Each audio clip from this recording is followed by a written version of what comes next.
what have been moved from conventional to digital. We can see, for instance, the platform itself moved significantly, as well as the revenue come from the audience engagement, the dissemination of news, the content sources, and how the media corporation apply communication with their client, their publics.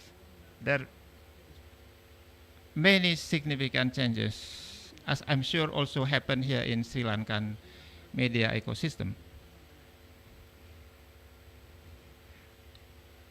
I talked yesterday with some official of the Sri Lankan ministry that there's some good news here in Sri Lanka, that while social media dominate our communication, while internet are among our daily communication platform, in my country, Indonesia, most people, most millennia are consumer of news through social media instead of conventional media. But I'm so happy to hear that in the Sri Lankan media cultures, still audience consume conventional radio and television, and this is good news compared at least to my country. Yeah, and I hope that you can, manage this in the next very critical and challenging digital disruptions. Because if I try to compare, when our kids, when our children consume internet-based or social media-based news content, that would be danger of this, of its very, very fast and limitation of qualities, reduction of qualities, compared to when our children consume newspapers, consume conventional radio and television, which are usually provide more in-depth, more investigative content, including journalism content. Well, this is the issue of us, right? Regarding the imbalance, once again, between digital platform and our local newsrooms. Something that, a topic that becoming very receive hard attention among academic, among media professional in Southeast Asia, I'm sure maybe also here in Sri Lanka. We are now in the end of old model where content providers, advertising or advertisers on the news websites and audio news access for free are challenging among us. And at the same time, the arrival of what we call a new model, where Meta, a huge company, which are under umbrella of Instagram, an umbrella of WhatsApp, an umbrella of YouTube, and the Google control both news, content, and the audience as revenues for money.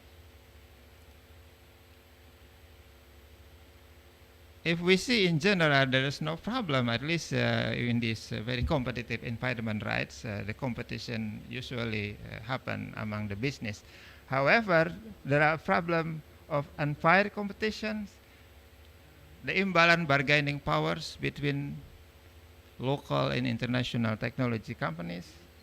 At the same time, also the spreading of freedom of expressions in the digital sphere. Well, to solve this problem or to uncover these situations, there are some initiatives. There are many efforts from government, from the industry itself, and of course from more globalized media focuses. And they share a similar terminology with the media sustainability in keeping the quality of journalism.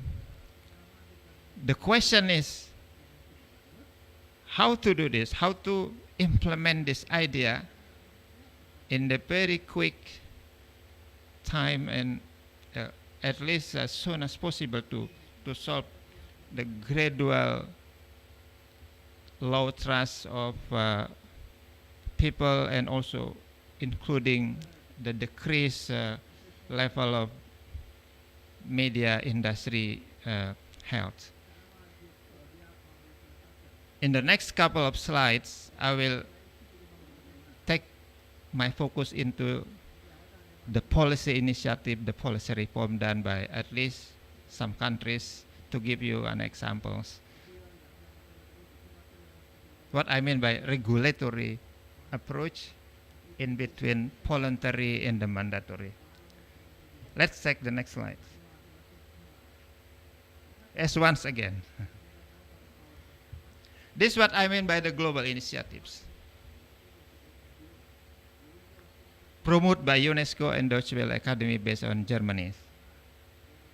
So when we agree with this, we should have a global and local campaign initiative effort to implement this media viability, which include multiple aspects, not only the economic aspect, but we should include political aspect, political context, economy, community, technology, content, and media ownerships. It means that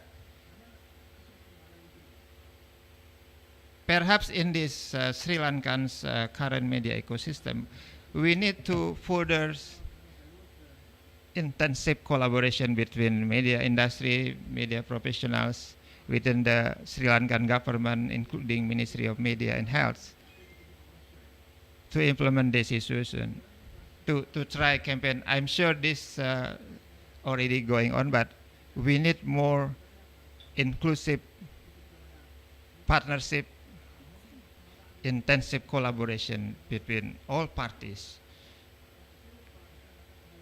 starting by a shared concern about how to ensure the availability of quality journalism, quality content in order to maintain the democratic goal of these countries, and also, of course, to give the right of people, of citizens,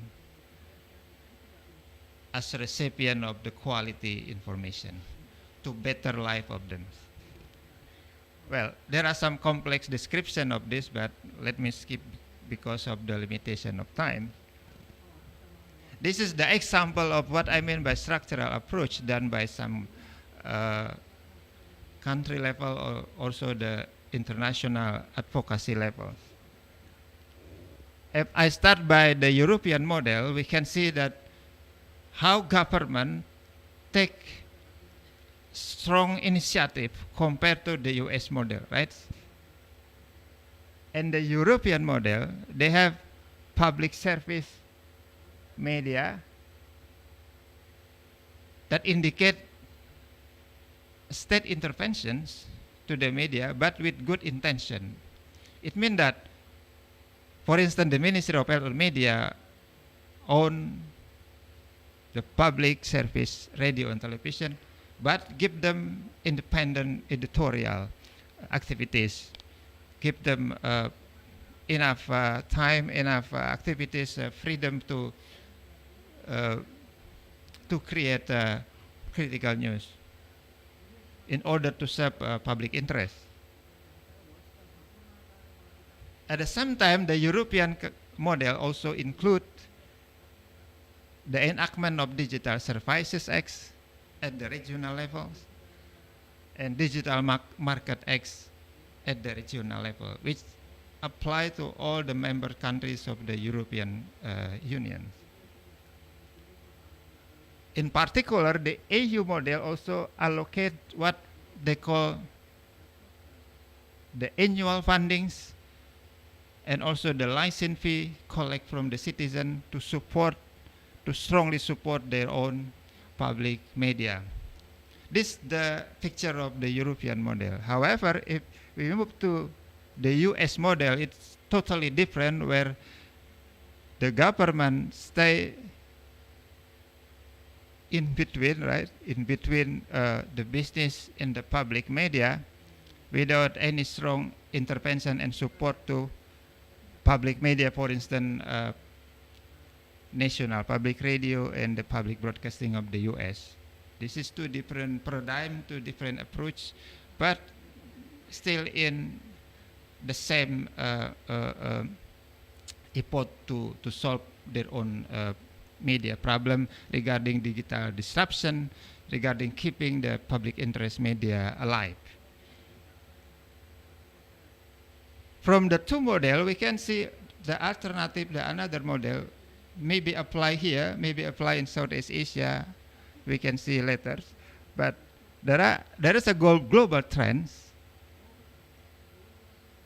where government, where the authorities try to push, to provide policies, to accelerate what they call the share revenues, the more inclusive, equal position between the local newsroom and the global technology companies. In particular, between Google, Meta, and the local newsroom. This is also can be, I mean, inspiration for us to do, instead of doing what the European model and what the US model here. If you might have a question what Indonesian government did, this is one paragraph to explain you. Currently, we have a presidential decree number 32 in 2024, which apply a mandatory approach, not voluntary, indicate also government support, government interventions in a good way,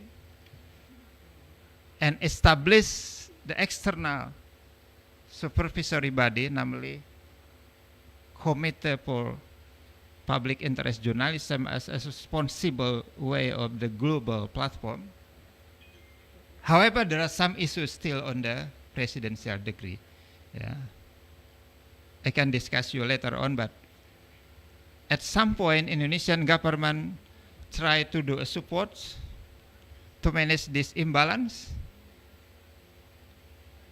But of course, at some point, there's some still limitation on the regulatory itself, which should be managed later on. At present, there's some at least lower regulatory production within the committee to describe this very abstract level of regulation. And there was a good news also from Google that starting last month, Google start to share the revenues to the local newsroom, which based on this policy efforts. This is a little good news, at least, yeah. That we have to see in the next couple of years, others still continue this sharing revenue or not, because at practice, sometimes regulation is only a text, right? It's only a papers. We have to push, we have to control, maintain the implementation, which is totally based on the dynamic interaction between Google, Meta, and the local newsroom itself. This some things sometimes government cannot do interventions.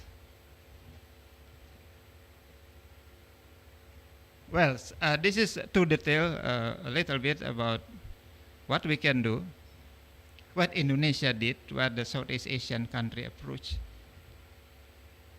regarding the digital platform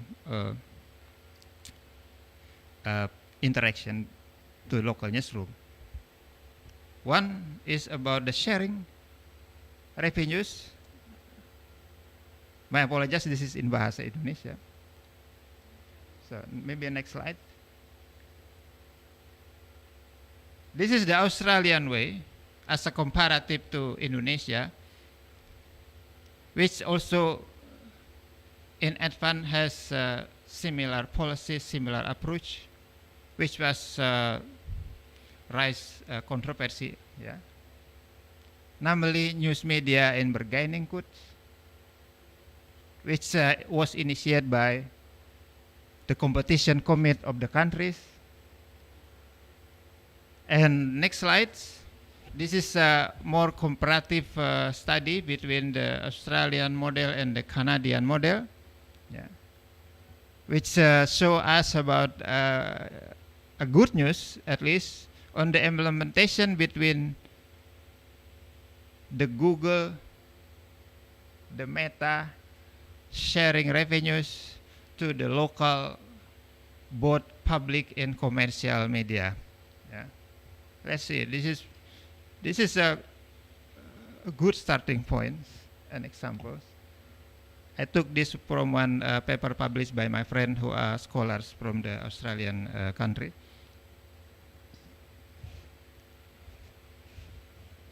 This is more detail regarding what I mentioned of the Indonesian presidential degree on the platform responsibility to the Indonesian public interest journalism. Yeah. Maybe we can discuss this later on the flexible forums. But other initiative, this is what I'm researching now with my colleagues in Indonesia, supported by International Foundation for Public Interest Media, which is based in London. We just currently finished our study regarding the initiative to provide the endowment funds for quality journalism in Indonesia. We learn from some countries, including the northern part of Africa, the Middle East. I mean the same context of transitional democratic countries. And from the readings from the publication so far, also of course from we did interview with stakeholders, I can see you some points as appear in the slides, that this also alternative solution to ensure the sustainability of quality of journalism, instead of course keeping the industry alive, keeping the economic revenue alive through many tactics, through many business competition models. This indicates, once again, to what extent the government can do to serve their public right to access the quality of journalism, which at some point can be the initiator to establish endowment funds. In case of Indonesia, what I propose, what my team propose is that the Indonesian government should be the key initiator, the key actors to establish this, in cooperation with the Indonesian Press Council, in cooperation with the Indonesian Broadcasting Council, as today the organizer of Sri Lanka does with, if I'm not wrong, the Sri Lankan Broadcasting Girl Rights. So these three institutions should share their cooperation, their initiative to establish this, in order to show the trust for the parties who should involve in these very strategic projects. Yeah. If you look at this slide, there's some initiative outside Indonesia, right? Which is, for instance,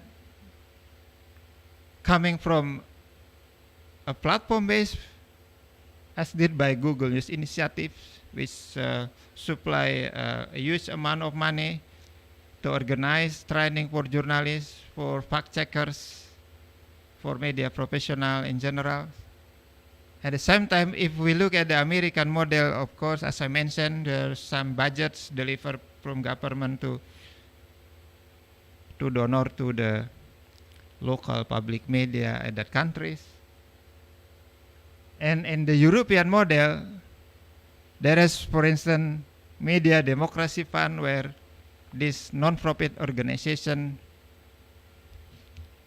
taking involved with the movement of ensuring the connection between media and democracy and the countries, which at some point showing positive engagement.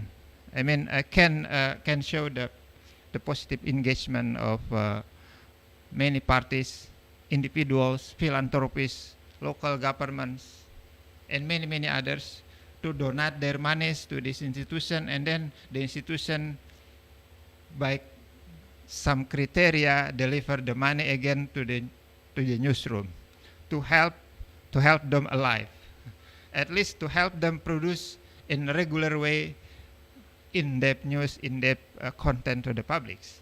Because as I mentioned, if we mandate this rule to the cyber media, to the online media in general, which are surrounded by the fake news and disinformation, that would be a danger. There should be an alternative attention to the alternative media, to public media, to deliver quality news. However, they have no money. That's why we need to establish this kind of endowment funds. This is also perhaps a new alternative to solve this problem.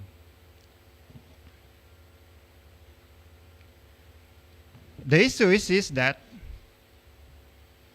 how do we define quality of journalism? This is something that in the academia still in confused, still in debate, because there are some changes of what we call quality of journalism when we discuss this on the conventional media with the digital media, right? If I try to discuss you what I mean by, or what at least the Indonesian critical media community mean by the quality of journalism, this slide is here. We start by the ethical dimension itself. Every public interest news should be considered as quality news because we start from this very ethical, very elementary principle, rights. That's why we have to, as mentioned also by the speakers before me, we do hope that in the very critical situation of media corporation, we still prioritize to serve ethical standards of journalism activities, including news production and deliveries, because that would be manage the trusted and at some point consider as the first, the very important criteria of what I mean by quality of news.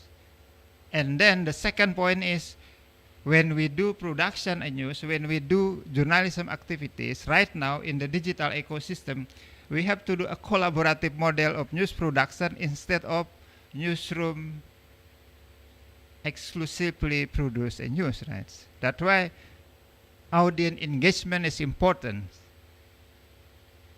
And the next three, the third criteria is on the content itself, which should be diverse, which should be in-depth, and of course which should be a regular way, in-depth, diverse, and a regular way.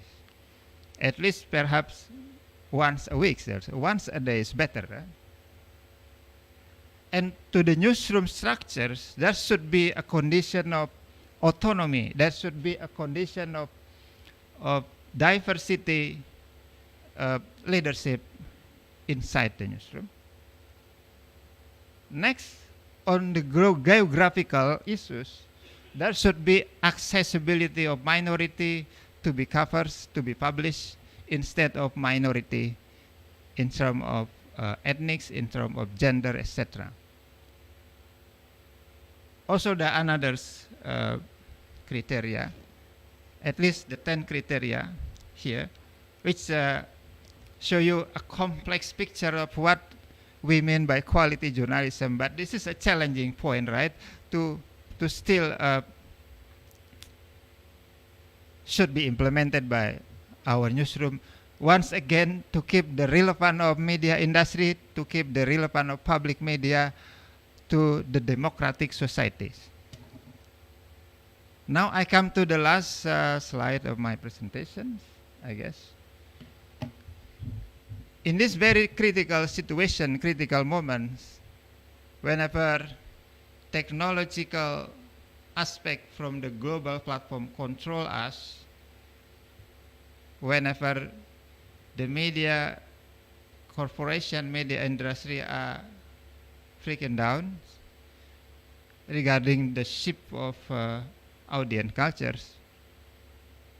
In case of Indonesia, as far as I know, based on my research, this slide show you about the new birth, the new way of journalistic professions, which is, I'm not sure, maybe also happens here in Sri Lanka, which bring us a new hope of journalism. There are three indicators. The first one is the growing number, what I mean by post-oriented jobs, yeah. Post-money. There are some critical journalists, veteran journalists are now alive to gather regular investigative news, in-depth news to the public without any fears, without any restriction of do they will receive money or not. They keep their ideal missions, their ideal goals, to keep that journalism being a pillar of democracy, to continue their job as a critical journalist instead of remain working for the conventional or the digital media, which are in crisis of trust, in crisis of finance, etc. And at some point, as I mentioned, in control by the politician. And the second indicators is that the growing startup, the startup model company, very small newsroom, but keep them alive by cooperative model of business, depend on heavily subscriptions or a collaborative support. The money at some point come from what we call crowdfund from the internet, from the social media, instead of commercial advertising. And there's some example here. For instance, the watchdog, the 𝗙𝗲𝗪𝗂, the 𝗙𝗲𝗄𝗀, which are, I'm happy that most of them are my friend. I know them personally, which are taking concern once again, not only about do they will receive money, enough money, but they pay very strong concentration on what they are doing is a part of a democratic pillar, a part of keeping quality journalism alive in the digital platform ecosystem. And to the model of their technological habits, I can see that most of them are digital native instead of digital immigrant. I'm a person with digital immigrant.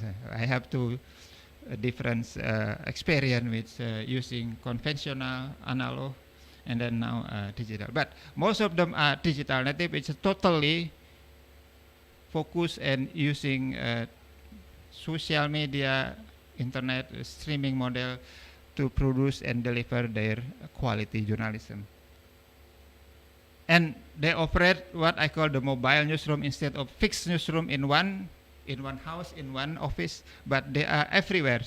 They are standing on the cafes or maybe in the public areas with low cost production. However, many social activists now are supporting them. What I mean by the growing number of this development or this new development, these new journalistic professions are not only a journalist itself, but they are also perform as the social activists, as journalists, social activists, or media activists who perform in the two ways, producing news as a mean of journalistic activities, at the same time fostering social issues or advocating social issues to the publics and combined in one package. So last point to conclude my presentation, my talk. We have so many problems, so many challenges, so many issues regarding the breakdown of media industry, which caused by multiple aspects: politics, economy, technology, and media cultures. At this point, we need government intervention. We need support from all parties, both from local Sri Lankas and global communities, as happened also in Southeast Asia. We need structural approach. We need regulatory reform. We need to advance our digital skill-based journalism productions, media businesses. However, we have to be optimistic, right? We have to keep our optimistic that if we keep in line that we have a strong concern, we focus our job into providing quality of journalism instead of sustaining the corporation itself, we are in the good way, we are in the strategic position as not only a journalist, a broadcaster, but we are a democratic activist, we are democratic supporters, which is in the heritage context a part of why media and journalism are relevant to us in these transitional democratic countries. Lastly, while keeping these optimistic situations, we should try to support small initiatives, new model of journalism. We support the alternative media, which are, I'm sure, growing also here, that place their activities, that keep their ideal goals to serve quality journalism instead of clickbait journalism, in order to serve the democratic destination of this country and the democratic goals of Southeast Asia or South Asia and all over the world. Further, to keep that citizen of the world have the right access, have the inclusive right access to their right of receiving once again quality journalism to better their life. Thank you for your attention and hope to get feedbacks after this talk, and all the best for the symposiums. Once again, congratulations for the organizer, and wassalamualaikum warahmatullahi wabarakatuh. Thank you, thank you, thank you.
announcements as we are launching the next part of our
Foundation.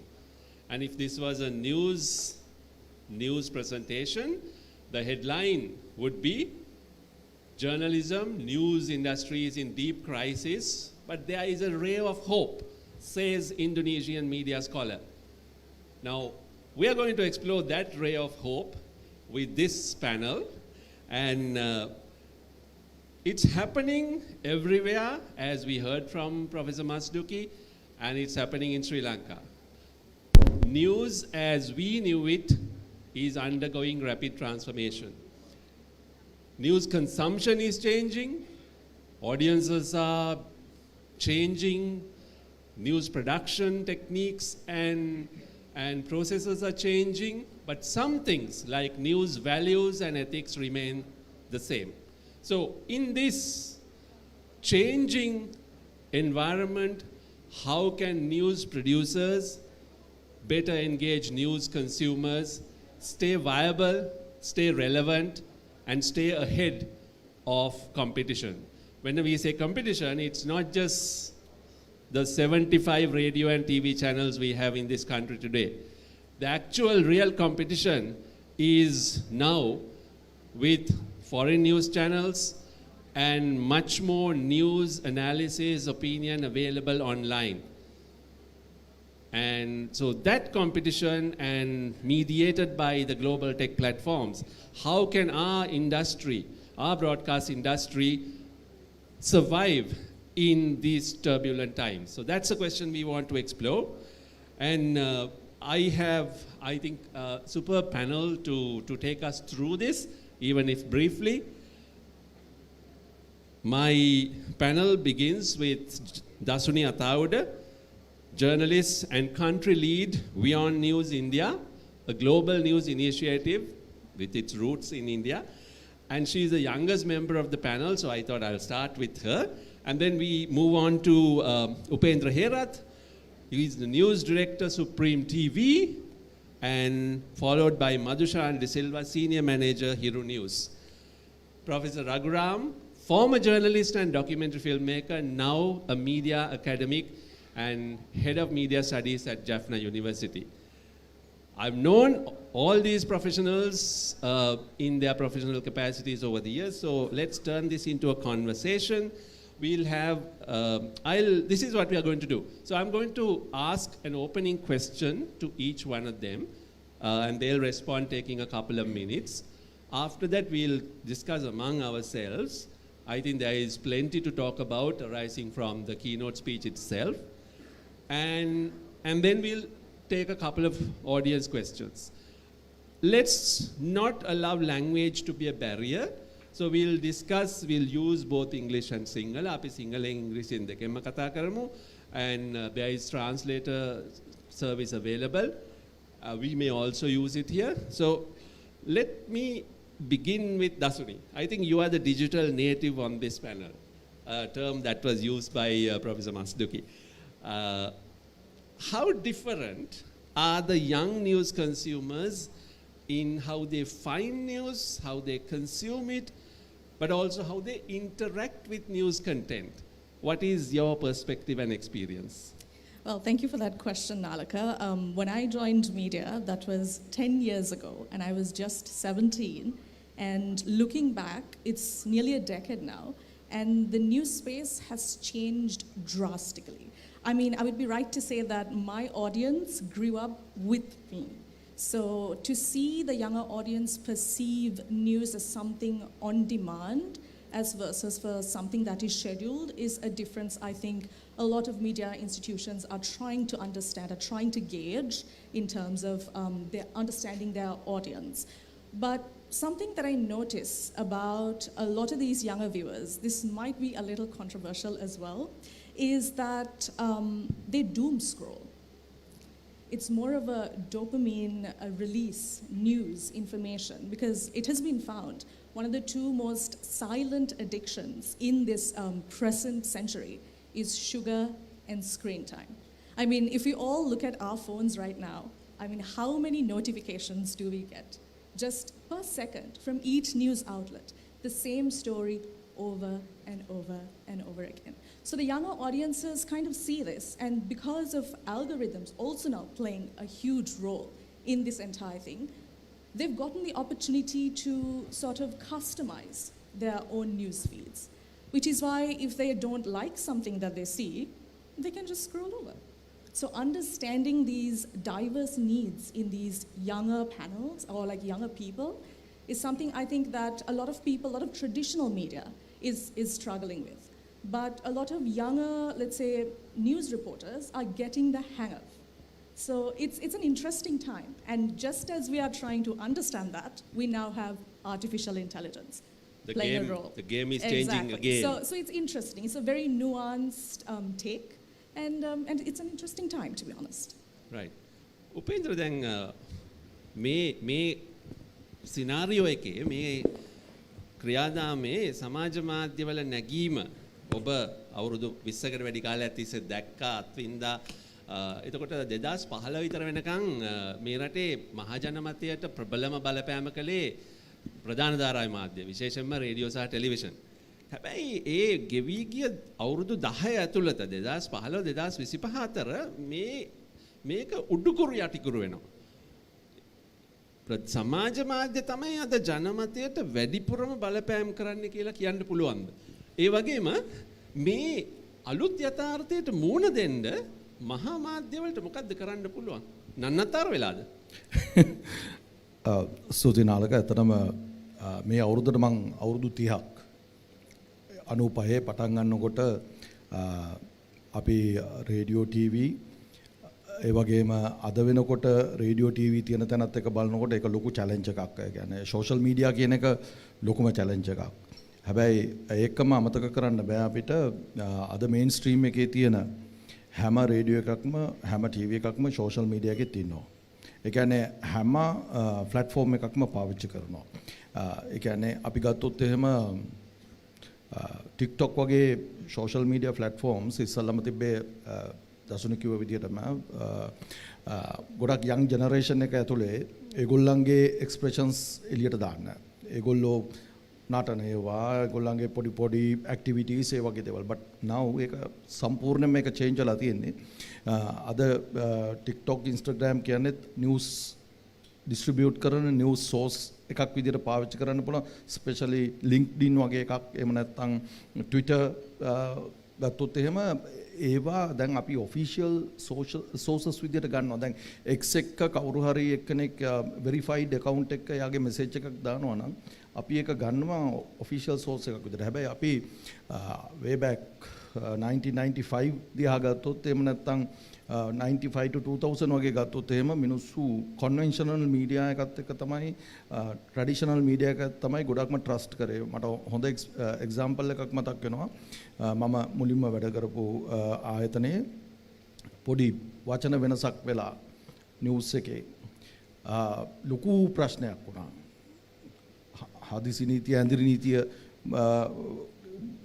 විදියට මාරු වෙලා ලොකු එතකොට මුළු Colombo town එකේම එක වෙලාවකදී කඩවල් වහන්න පටන් ගත්තා. ඒ තරම් ලොකු බලපෑමක් ඒ දවස්වල කන්වෙන්ෂනල් මීඩියා එකට කරන්න පුළුවන් ගල් තිබුණා. ඒක ට්‍රස්ට් එක සහ ඒ තරම් වයිඩ් ස්ප්‍රෙඩ්. හැබැයි වරද්දට ඒ channel එකට පොඩි දණ්ඩනයකුත් සිද්ධ වුණා. එතකොට ඒක තමයි. දැන් මම කියන්නේ අපි ඒ තරම් බලපෑම් කණ්ඩායමක් ඒ කාලේ. හැබැයි දැන් ඒ බලපෑම කෙලින්ම shift වෙලා තියෙන්නේ social media එකට. මම ඔය අහපු විදිහටම 2015 විතර වගේ ඉඳලා තමයි මම හිතන්නේ drastic change එක උනේ. මොකද 2015 වල regime එක government එක change කරන්න මම හිතන්නේ social media එක එතන තමයි initiative එක තිබ්බේ. ඒගොල්ලෝ තමයි පටන් ගත්තේ. rather than the mainstream media social media වලින් ඒ kick off එක අරන් දුන්නා. ඊට පස්සේ ඒක තව double triple වෙලා ඊළඟ ඉලෙක්ෂන් එකේදී ඒක තව වැඩි වුණා. ඒ කියන්නේ සෝෂල් මීඩියා ඉන්ෆ්ලුවන්ස් එක ඒ බැකින් එක ඒ බලපෑම ගොඩක් වැඩි වුණා. ඒ වගේම ලාස්ට් එකේ මේ 2024 වල ඉලෙක්ෂන් එකේදී ඒක අපි හොඳටම දැක්කා. මොකද එතන ලොකුම ගේම් එක ප්ලේ කළේ සෝෂල් මීඩියා. ඒකේ හොඳට අපි දැක්ක දෙයක් තමයි මොකද ඔපිනියන් මේකර්ස්ලා විදිහට conventional traditional media එකට තිබ්බ grip එක social media එක ගත්තා. ඒක අරගෙන ඒගොල්ලෝ social media platforms වල තමයි ගොඩක් දේවල් share වුනේ ගොඩක් දේවල් මේ වුනේ. මොකද social media තමයි ඒකේ ගොඩක් දේවල් handle කරේ. එතන තව අපි ඉස්සරහට අපිට කතා කරන්න පුළුවන් social media වල තියෙන මේක. හැබැයි අපි දැන් කවුරුත් පිළිගන්න ඕනේ දැන් කන්වෙන්ෂනල් මීඩියා එක දැන් සෝෂල් මීඩියා වලට shift වෙලා තියෙන්නේ. අපි එතන තමයි ඊළඟට ප්ලේ කරන්න ඕනේ. ඒ අතරේ අපේ තියෙන අපේ කන්වෙන්ෂනල් මීඩියා එක තියාගන්න අපි මොනවද කරන්න ඕනේ කියලා. මොකද තාමත් අපේ රූරල් ඒරියාස් වල ගොඩක් ගම්වල නිවුස් වෙලාවට ටෙලිඩ්‍රාමා වෙලාවට ටෙලිවිෂන් එක වටේ එකතු වෙන මිනිස්සු ඉන්නවා. හැබැයි ඒක ගොඩක් මේ නගර බදට ආවහම ගොඩක් බිසි ෂෙඩියුල් එකක් තියෙන අයට ආවහම ගොඩක් වෙලාවට දැන් උදාහරණයක් විදිහට මගේ ගෙදර නම් ටෙලිවිෂන් එක තියෙන්නේ සවස් 8:09 විතර වගේ පස්සේ මගේ ඇඳේ එහා පැත්තේ මේ පාම් টොප් එකේ තියෙන මම දකින්නවා ටෙලිඩ්‍රාමා බලනවා නිවුස් කැලි බලනවා ඔක්කොම. ඒක ඒ කියන්නේ විසිත කාමරේ ඉඳලා දැන් නිදන කාමරේට ඇවිල්ලා තියෙන ටෙලිවිෂන් එක. ඔව් ඒ වගේම අර දසුනි කිව්වා වගේ on schedule තිබ්බ මේ program follow කරන ඒ habit එක on demand බවට දැන් ටිකෙන් ටික පත්වෙගෙන යනවා. ඒ කියන්නේ රටේ හැමෝම digital නෑ හැබැයි. රටේ ඇනලොග් ප්‍රේක්ෂක පිරිසක් ඉන්නවා. ඒගොල්ලෝ තාම schedule වලට අනුව මේ බොහොම ඕනෑකමින් සද්භාවයෙන් ගිහිල්ලා ඉතින් ටෙලිඩ්‍රාමා බලනවා, නිවුස් බලනවා, ඒක කරනවා. හැබැයි තවත් පිරිසක් ඒ පිරිස වැඩි වෙමින් තියෙනවා. on demand තමන් කැමති වෙලාවක තමන් කැමති තැනක විසිත කාමරේ නෙමෙයි ඕන තැනක ඉඳලා මේ කන්ටෙන්ට්ම මේ කන්සියුම් කරනවා. ඉතින් ඕක අපි මදුෂාන්ගෙන් තහමු. දැන් මදුෂාන් මේක අභියෝගයක්. මේ ප්‍රේක්ෂාගාරය ටිකෙන් ටික on demand යනවා, online යනවා. හැබැයි රේඩියෝ ටෙලිවිෂන් channels තාමත් schedules තියෙනවා. උදේ ඉඳලා රාත්‍රී වෙනකන් සමහරු පැය 24ම. දැන් මෙහෙම කරගෙන යනකොට මේ analog පිරිස ටික ටික අඩු වෙනවනේ. ඩිජිටල් දැනටම ලංකාවේ ජනගහනයෙන් භාගයකට වැඩිය 54-55 විතර ඉන්ටර්නෙට් ගත වෙනවා. මේ කට්ටිය වැඩි වෙනකොට මේ සාම්ප්‍රදායික මේ රේඩියෝ ටෙලිවිෂන් channel වලට මොකද්ද වෙන්නේ? මේ ප්‍රේක්ෂකාරය රඳව ගන්න, විශ්වාසය රඳව ගන්න පුළුවන් කොහොමද? සාමාන්‍යයෙන් දැන් පහුගිය අවුරුදු 10-15 කාලෙට ගියොතින් අපි සංසන්දනාත්මකව ඒ කාලෙත් එක්ක බැලුවොතින් ඒක සාපේක්ෂව සෝෂල් මීඩියා ප්ලැට්ෆෝම් එකට වැඩිවීමක් තියෙනවා. හැබැයි මෙතන බොහෝ දෙනා නිර්වචනය කරද්දී දැන් සෝෂල් මීඩියා තමයි ප්‍රබල අංක 1 කියන තැනට අපිට එකඟ වෙන්න බැරි කාරණාවක් තියෙනවා. එක තමයි ටෙලිවිෂන්, නිවුස් පේපර්, රේඩියෝ වලට තියෙන ප්ලස්ම පොයින්ට් එක තමයි ක්‍රෙඩිබිලිටි එක, විශ්වාසනීයත්වය. ඒ විශ්වාසනීයත්වය ටෙලිවිෂන් ආපු කාලේ ඉඳගෙන පුවත්පත් පටන් ගත්ත කාලේ ඉඳගෙන එහෙම නැත්නම් ගුවන්විදුලි ආරම්භ කරපු කාලේ ඉඳගෙන ඒ ප්ලැට්ෆෝම් තුනේ නිවුස් පටන් ගත්ත කාලේ ඉඳගෙන ඒ ක්‍රෙඩිබිලිටි එක ඒ විශ්වාසනීයත්වය ජනතාව තුළ තියෙනවා. ඒක මම හිතනවා දැනට සෝෂල් මීඩියාත් එක්ක කම්පිටිෂන් එකක් තියෙනවා නම් අපිට තියෙන ප්ලස් පොයින්ට් එක. මම අපි කියන මෙතන නිර්වචනය කරන්නේ ටෙලිවිෂන්, නිවුස් පේපර්, රේඩියෝ වන්නට පුළුවන්. 23 මිලියන් විතර සාපේක්ෂව අපි ගත්තොත් ජනගහනයකින් 9.4 වගේ Facebook users ලා ඉන්නකොට අපිට සම්පූර්ණයෙන්ම බැහැර කරන්නට බෑ ටෙලිවිෂන් වල, නිවුස් පේපර් වල, රේඩියෝ වල තිබුණ ක්‍රෙඩිබිලිටි එක සම්පූර්ණයෙන් ගිහිල්ලා කියලා අපි. ඒ ප්ලැට්ෆෝම් තුන ගත්තත් ඒ ප්ලැට්ෆෝම් තුනේ සාමාන්‍යයෙන් X කලින් Twitter ඒක සාමාන්‍යයෙන් ක්‍රෙඩිබිලිටි එක අතින් අනිත් ප්ලැට්ෆෝම් වලට වඩා ටිකක් උඩින් තියෙනවා කියලා මම විශ්වාස කරන එක. මගේ විශ්වාසය මම හිතනවා විශ්වාස කරනවා. ඒ වගේ මේක සමීක්ෂණ වලින් යලි යලිත් තහවුරු කරලා තියෙනවා. දීප ව්‍යාප්ත සමීක්ෂණ වලින් දැන් 2019 දී මාත් සම්බන්ධ වෙලා ශ්‍රී ලංකා මාස් මීඩියා ඔඩියන්ස් සර්වේ එකක් කළා. එතෙන්දිත් මිනිස්සු සෝෂල් මීඩියා බලනවා යනවා. හැබැයි අන්තිමේදී ට්‍රස්ට් කියන එක, විශ්වාසය කියන එක සඳහා තාමත් අර මහා මාධ්‍ය තමයි මේ විශ්වාස කරන්නේ. ඒ කියන්නේ දැන් අපේ දම පොලිටිකල් වෙන්න පුළුවන්, වෙනත් ඉන්සිඩන්ට් එකක් වෙන්න පුළුවන්. උදේ ඉඳන් ගොසිප් එකෙන් හෝ මේ සෝෂල් මීඩියා ප්ලැට්ෆෝම් එකෙන් අපිට සමීප වෙන දේ අපි සම්පූර්ණයෙන් විශ්වාස කරන්න ප්‍රයිම් ටයිම් නිවුස් එකක් බලනවාමයි. කියන්නේ බලනවාමයි කියලා එක අපිට ඒක සාපේක්ෂයි බලනවාමයි කියලා. ඒ අර ක්‍රෙඩිබිලිටි එකේ විශ්වාසනීයත්වය කියන එකේ ප්ලස් පොයින්ට් එක තවමත් අපේ මාස් මීඩියා අපේ ටෙලිවිෂන් වල, නිවුස් පේපර්ස් වල තියෙනවා. දැන් ඔබතුමා සඳහන් කර විදිහට මේ සෝෂල් මීඩියා ප්ලැට්ෆෝම් එක Facebook ගත්තොත් එහෙම යූසර්ස්ලා වැඩි. සාමාන්‍ය සෝෂල් මීඩියා ප්ලැට්ෆෝම් එක 9.5 විතර. හැබැයි දැන් ඔබතුමාත් සඳහන් කරනවා මේ X එහෙම නැත්නම් කලින් තිබ්බ Twitter වල විශ්වාසනීයත්වය වැඩි වුණාට මම හිතන්නේ ලක්ෂ 4කවත් පිරිසක් මේ Twitter එහෙම නැත්නම් X කියන ප්ලැට්ෆෝම් එකේ ඉන්නවා කියලා. ලංකාවේ ඇත්තටම Twitter සංඛ්‍යාව බොහොම අඩුයි. ඔව්. එතකොට අපිට නිරන්තරයෙන් තියෙන ප්ලස් පොයින්ට් එක තමයි අපිට අපේ තියෙන ක්‍රෙඩිබිලිටි එක. ක්‍රෙඩිබිලිටි එක විශ්වාසනීයත්වය. අනිත් කාරණේ තමයි දැන් නිවුස් අපි අපි ටාගට් කරන්නේ නිවුස් නේ.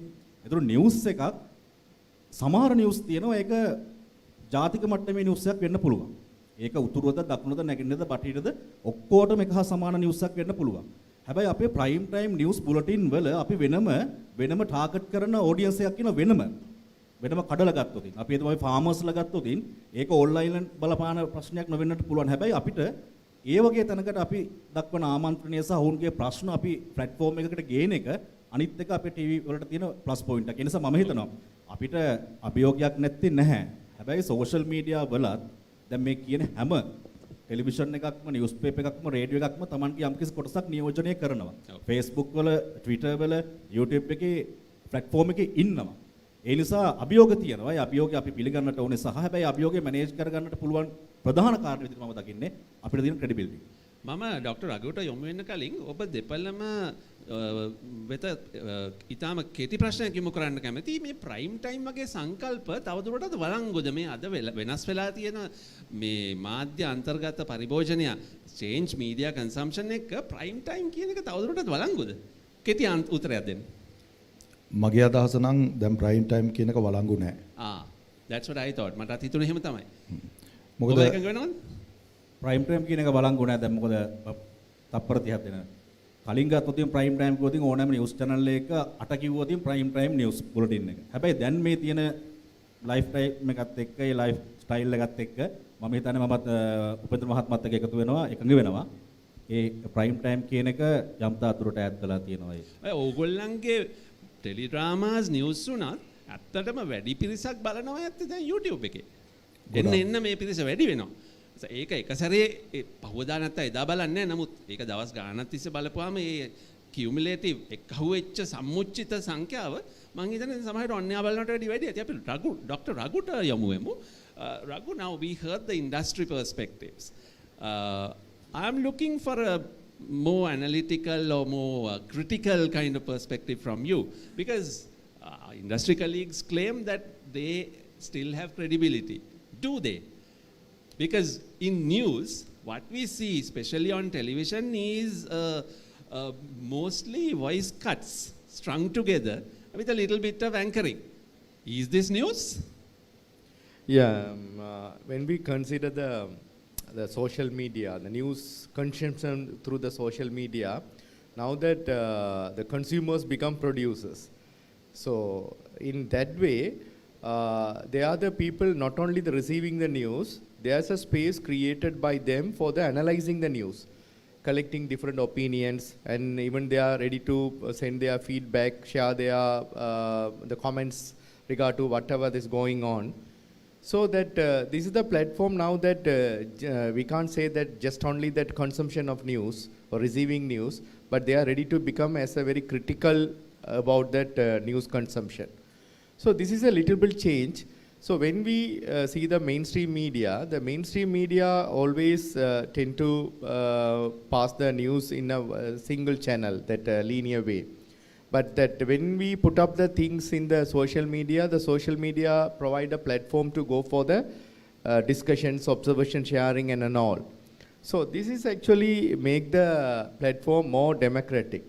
But there's a problem that when the social media act quickly to deliver the news item, even that unspoken news or not attended by the mainstream media, there is a very huge challenge to get about that trustworthiness and the credibility. Yes, it's true. But that the people, normally the consumers, they are now that change the behavior to check the credibility through the various news sources.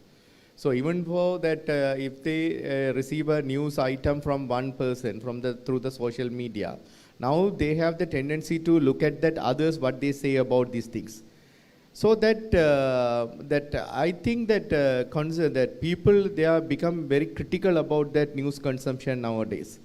So in the mainstream media, television, they have to think about that whether they have to follow the same conventional model of news broadcasting. So they have to see the things to get the people, access them. So that they have to change their even that presentation of news items. So even when we are talking about these things regarding that prime time, the news bulletins and all, the people, they have that complete faith on that. Even they are receiving that 24/7 the news item through the social media, but they are waiting to get the prime time news item to get confirmed that things going on. So that there are two things I am able to identify there. One is getting the news item and consumption the news item. Second thing, the confirmation of the news item. So even though they are getting the news item, they want to confirm it. So these are the things. So that mainstream media also, they have to take up this consideration. And I think it's a high time to make involved into both phases. Our keynote speaker mentioned, Raghu, that there is this choice between quality journalism and clickbait journalism. Which side do you think is winning where the Sri Lankan news sphere is concerned? Yes, always actually we expect that the very quality news reporting. That is true. That's we are expecting that one because the news can't be mixed with views. So that views are, then observations are differ from the news. The fact is fact. So that when we go for the quality journalism, that final ultimate aim is to get that exact news, the fact. So that before that, if you go for the various sources, you can survive. You can get something to actually satisfy your needs, that consumption needs. But that finally you have to go for the confirmation. So that that type of the quality news, getting the quality journalism is paramount. It's very important one, I think so. Thank you. So I'm going to pose a couple of open questions. Any one of you or several of you may answer, and very quick answers because we are short of time. So 3 of you, my industry colleagues, you supply verified and processed news through your different outlets and platforms. What do you consider to be your main competition today? Where is your competition? Quick answers from your perspectives, please. I would say misinformation, disinformation, and malinformation. That is your competition? Yes. No matter who produces it, that's your competition? Correct. It's the different not other forms. channels, not news websites? Not exactly, because I'm in a position where I work both locally and globally because I focus on South Asia as well as now Asia Pacific. So that is a common trend that I have seen, especially I think everyone in media now has to work twice as harder to dispel misinformation and be cautious of malinformation as well. There is a difference in all of these 3 aspects, which is not quite spoken of. Can you tell us what malinformation is? Malinformation is where you have a deliberate intent to cause harm with the information that you post. The information itself may be correct. Actually, it is correct, but it's released with intent to harm. Correct. That's malinformation. අපි මේ තරඟකාරීත්වය ගැන බැලුවොත් මේ channel නියෝජනය කරන ඔබ දෙපළ මේ දැන් ඔබේ ප්‍රධාන තරඟකාරීත්වය කවුද? දේශීය නාලිකා, සෙසු නාලිකාද, විදේශීය ප්‍රවෘත්ති නාලිකාද, YouTube නාලිකාද නැත්නම් වෙන තැනකද? ඇත්තටම දැන් අද ටෙලිවිෂන් එක ගත්තොත් ඒකේ තියෙන තරඟකාරීත්වය ඒක වෙනස් වෙනවා වෙලාවෙන් වෙලාවට. ඒ කියන්නේ මේන් ස්ට්‍රීම් එකේ තියෙන ටෙලිවිෂන් එකනට එකන තරඟ කරන අතර වාරයේ රේඩියෝත් එහෙමයි. එකනට එකන තරඟ කරන අතර වාරයේ අපි සෝෂල් මීඩියා ලෙවල් එකේ ප්ලැට්ෆෝම්ස් වලත් අපි බලනවා අපේ කොහොමද අපේ ග්‍රැබ් එක අපේ ක්වොලිටි එක වැඩි කරගන්නේ කියලා. එතකොට අපිට අපේ තරඟකාරීත්වය කියන එක විසිරීලා තියෙන්නේ තැන් 2-3කට. දැන් අපි ඩිජිටල් මීඩියා වල විතරක් වැඩ කරනවා නම් අශීෂත් අපිට පුළුවන් ඒ කියන්නේ ඩිජිටල් මීඩියා ප්ලැට්ෆෝම්ස් වල තියෙන අය අපේ තරඟකාරයෝ කියලා විදිහට ගන්න. හැබැයි අපි ටෙරස්ට්‍රියල් ඉන්නවා, අපි ඩිජිටල් මීඩියා ඉන්නවා. අපි මේ හැම එකම ඉන්නවා. හැබැයි ඔය ඔක්කොටම වඩා හරි කිව්ව විදිහට අපේ ඉස්සරහා තියෙන ලොකුම චැලෙන්ජ් එක තමයි මම හිතන්නේ රගුත් එක මේ පැහැදිලි කරා. correct information දෙන එක. ඒ correct information ඒ credibility එක maintain කරන එක තමයි අපි අතේ තියෙන ලොකුම challenge එක වෙන්නේ. මොකද credibility එකත් එක්ක තමයි අපිත් එක්ක මිනිස්සු ඉන්නේ. මොකද ඒක අපේ ටෙලිවිෂන් රේඩියෝ හිස්ටරි එක පුරාම තියෙන දෙයක්. ඒ වගේම පත්තරවල තියෙන දෙයක්. ඒ කියන්නේ අපි දැන් ගත්තොත් ටෙලිවිෂන් channel ගත්තත් රේඩියෝ channel ගත්තත් පත්‍ර ගත්තත් මිනිස්සුන්ගේ ඔළුවට එනවා මේකේ දෙයක් කිව්වොත් ඒක හරි කියලා. ඒ credibility එක maintain කරන එක තමයි මම හිතන්නේ අපිට තියෙන biggest challenge එක. හැබැයි මම එකඟත් වෙනවා එකඟ වෙන්නෙත් නෑ සමස්තයක් හැටියට. මොකද දැන් පත්තර ගත්තොත් පත්තර කියවන එක එන්නම අඩු වෙමින් තියෙනවා. තව අවුරුදු 10ක් 15ක් යනකොට පත්තර මුද්‍රණය කරන එක පවතීද කියන්නත් බෑ.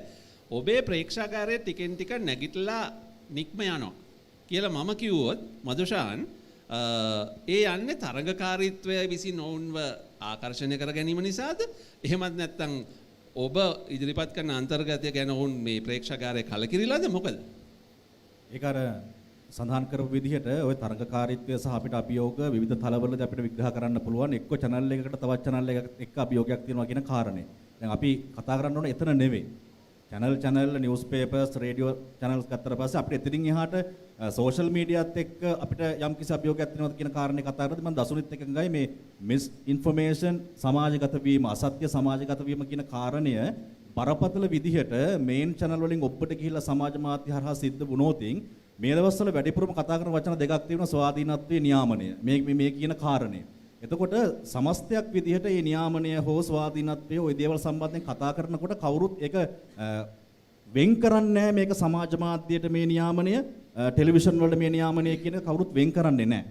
ඒ නිසා අපිට තියෙන ප්‍රධානම අභියෝගය තමයි මේ වැරදි අසත්‍ය මිස්ඉන්ෆෝමේෂන් සෝෂල් මීඩියා කුමන හෝ ප්ලැට්ෆෝම් එකක් කරා සමාජගත වීම ඒක ඒ සෝෂල් මීඩියා ප්ලැට්ෆෝම් එකට වඩා බලපාන්නට පුළුවන් රූපවාහිනිය ඇතුළු ප්‍රධාන පෙළේ මාධ්‍යවලට අර ඔබ සඳහන් කරපු විදිහට ප්‍රේක්ෂකයා අපින් ඈත් වීම ප්‍රේක්ෂකයා අපේ ලංකාවේ ප්‍රේක්ෂකයාත් අපිට විවිධ කොටස් වලට ගන්නට පුළුවන් ඒක සාක්ෂරතාවය අනුව ගන්නට පුළුවන් දේශපාලනික මතවාද අනුව ගන්නට පුළුවන් ඕන් හිතන තැනක් තිබෙනවා.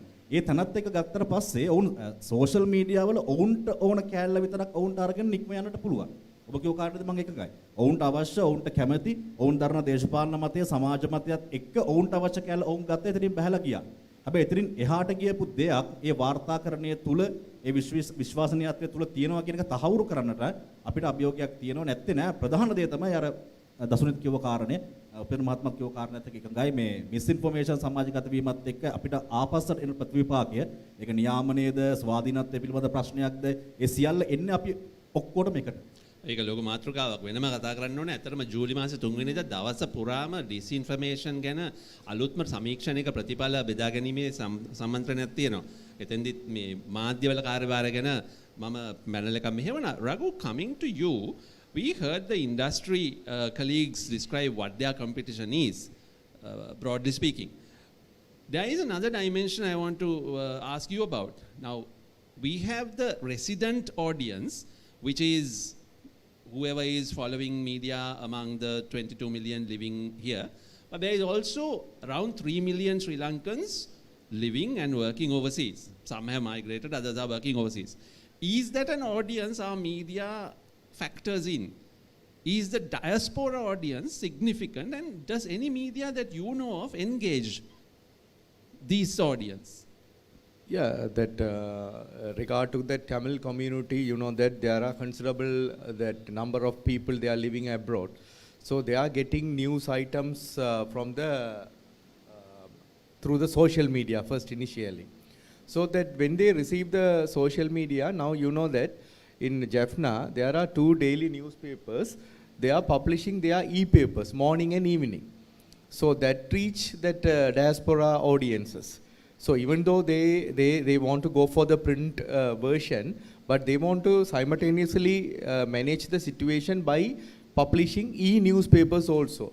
Because the target audience who are residing in outside of the country, so they are able to get that one through their WhatsApp groups and all in the early morning and even in the evening time.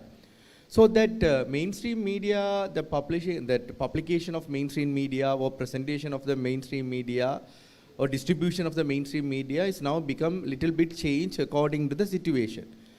So, but that regard to that audiences in outside, they are very actually keen on just get to know that what's going on, the first initial the level. But later they want to confirm it, as I said in the first the question. So that the print media is also actually to make them manage to reach that type of audiences also.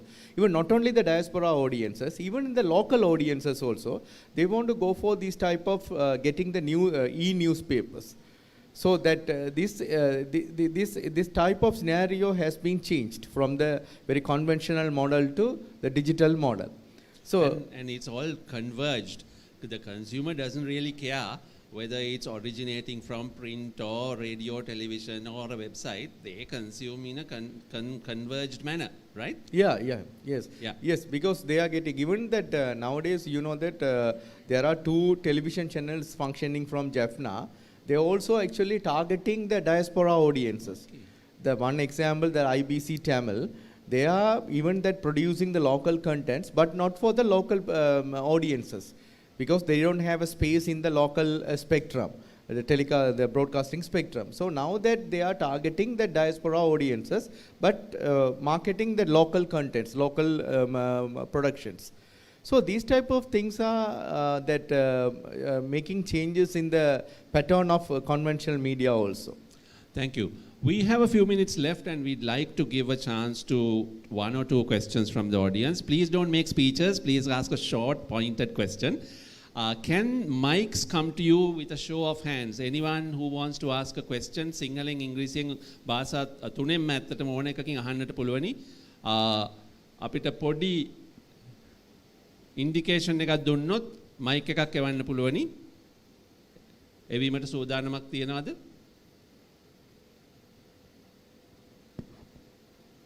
මට පේන්නේ මෙතන තියෙනවා මේ අතක් ඉස වෙනවා mic එකක් යවන්න මහත්මයා. කෙටියෙන් ප්‍රශ්නය අහන්න, please ask briefly. Good afternoon. My question regarding what this female panelist was raising, misinformation, disinformation and malinformation being produced. If it is produced at the utmost top level, for example, the present administration at the US, so most of these international media claim that most of what they say, especially the president, sometimes those are not actual facts. But still for all, the media, irrespective of traditional media, social media, anywhere, even after verification, still they produce it. So where do we stand? Is that the person who produces the disinformation, misinformation, which gets censored, or if it is the authority which decides, even if it's a disinformation, still it can go on the platforms? Okay. Quick answer, please. Who decides or who determines whether a given piece of information is correct or not? I think that comes down to our credibility and who we look at as credible sources, which is why I agree with what Madhushan said. Even though traditional media is now not our first option for news, we would always look at it as a second option, as a backup. So to that answer, my thing is current day, sensationalism sells. It gets you the views, it gets you the likes, but does it give you the substance? So that substance comes from our sources. And Nalaka, you know, sometimes sources are also not accurate. There have been instances in this country where we have identified wrong suspects. We have gotten death tolls wrong. We have published images of wrong suspects. Me being in the legal field, I also know this. So that is something I think a lot of us need to kind of take a step back and look at. How do we find authentic verification when even state institutions at times are getting it wrong? Because we are all flooded with this idea of sensationalism without the concept of credibility sometimes. And to be fair, by all of you who work in newsrooms, you work against deadlines. Now the news cycle is 24/7. Journalists, they say, write the first drafts of history. And in the first drafting, there may be honest mistakes made. And that, as long as you are open to correction, open to right of reply, I think that is allowed. So take another question. Any other? Yes, we have this gentleman over here. Mic, please, to our next question.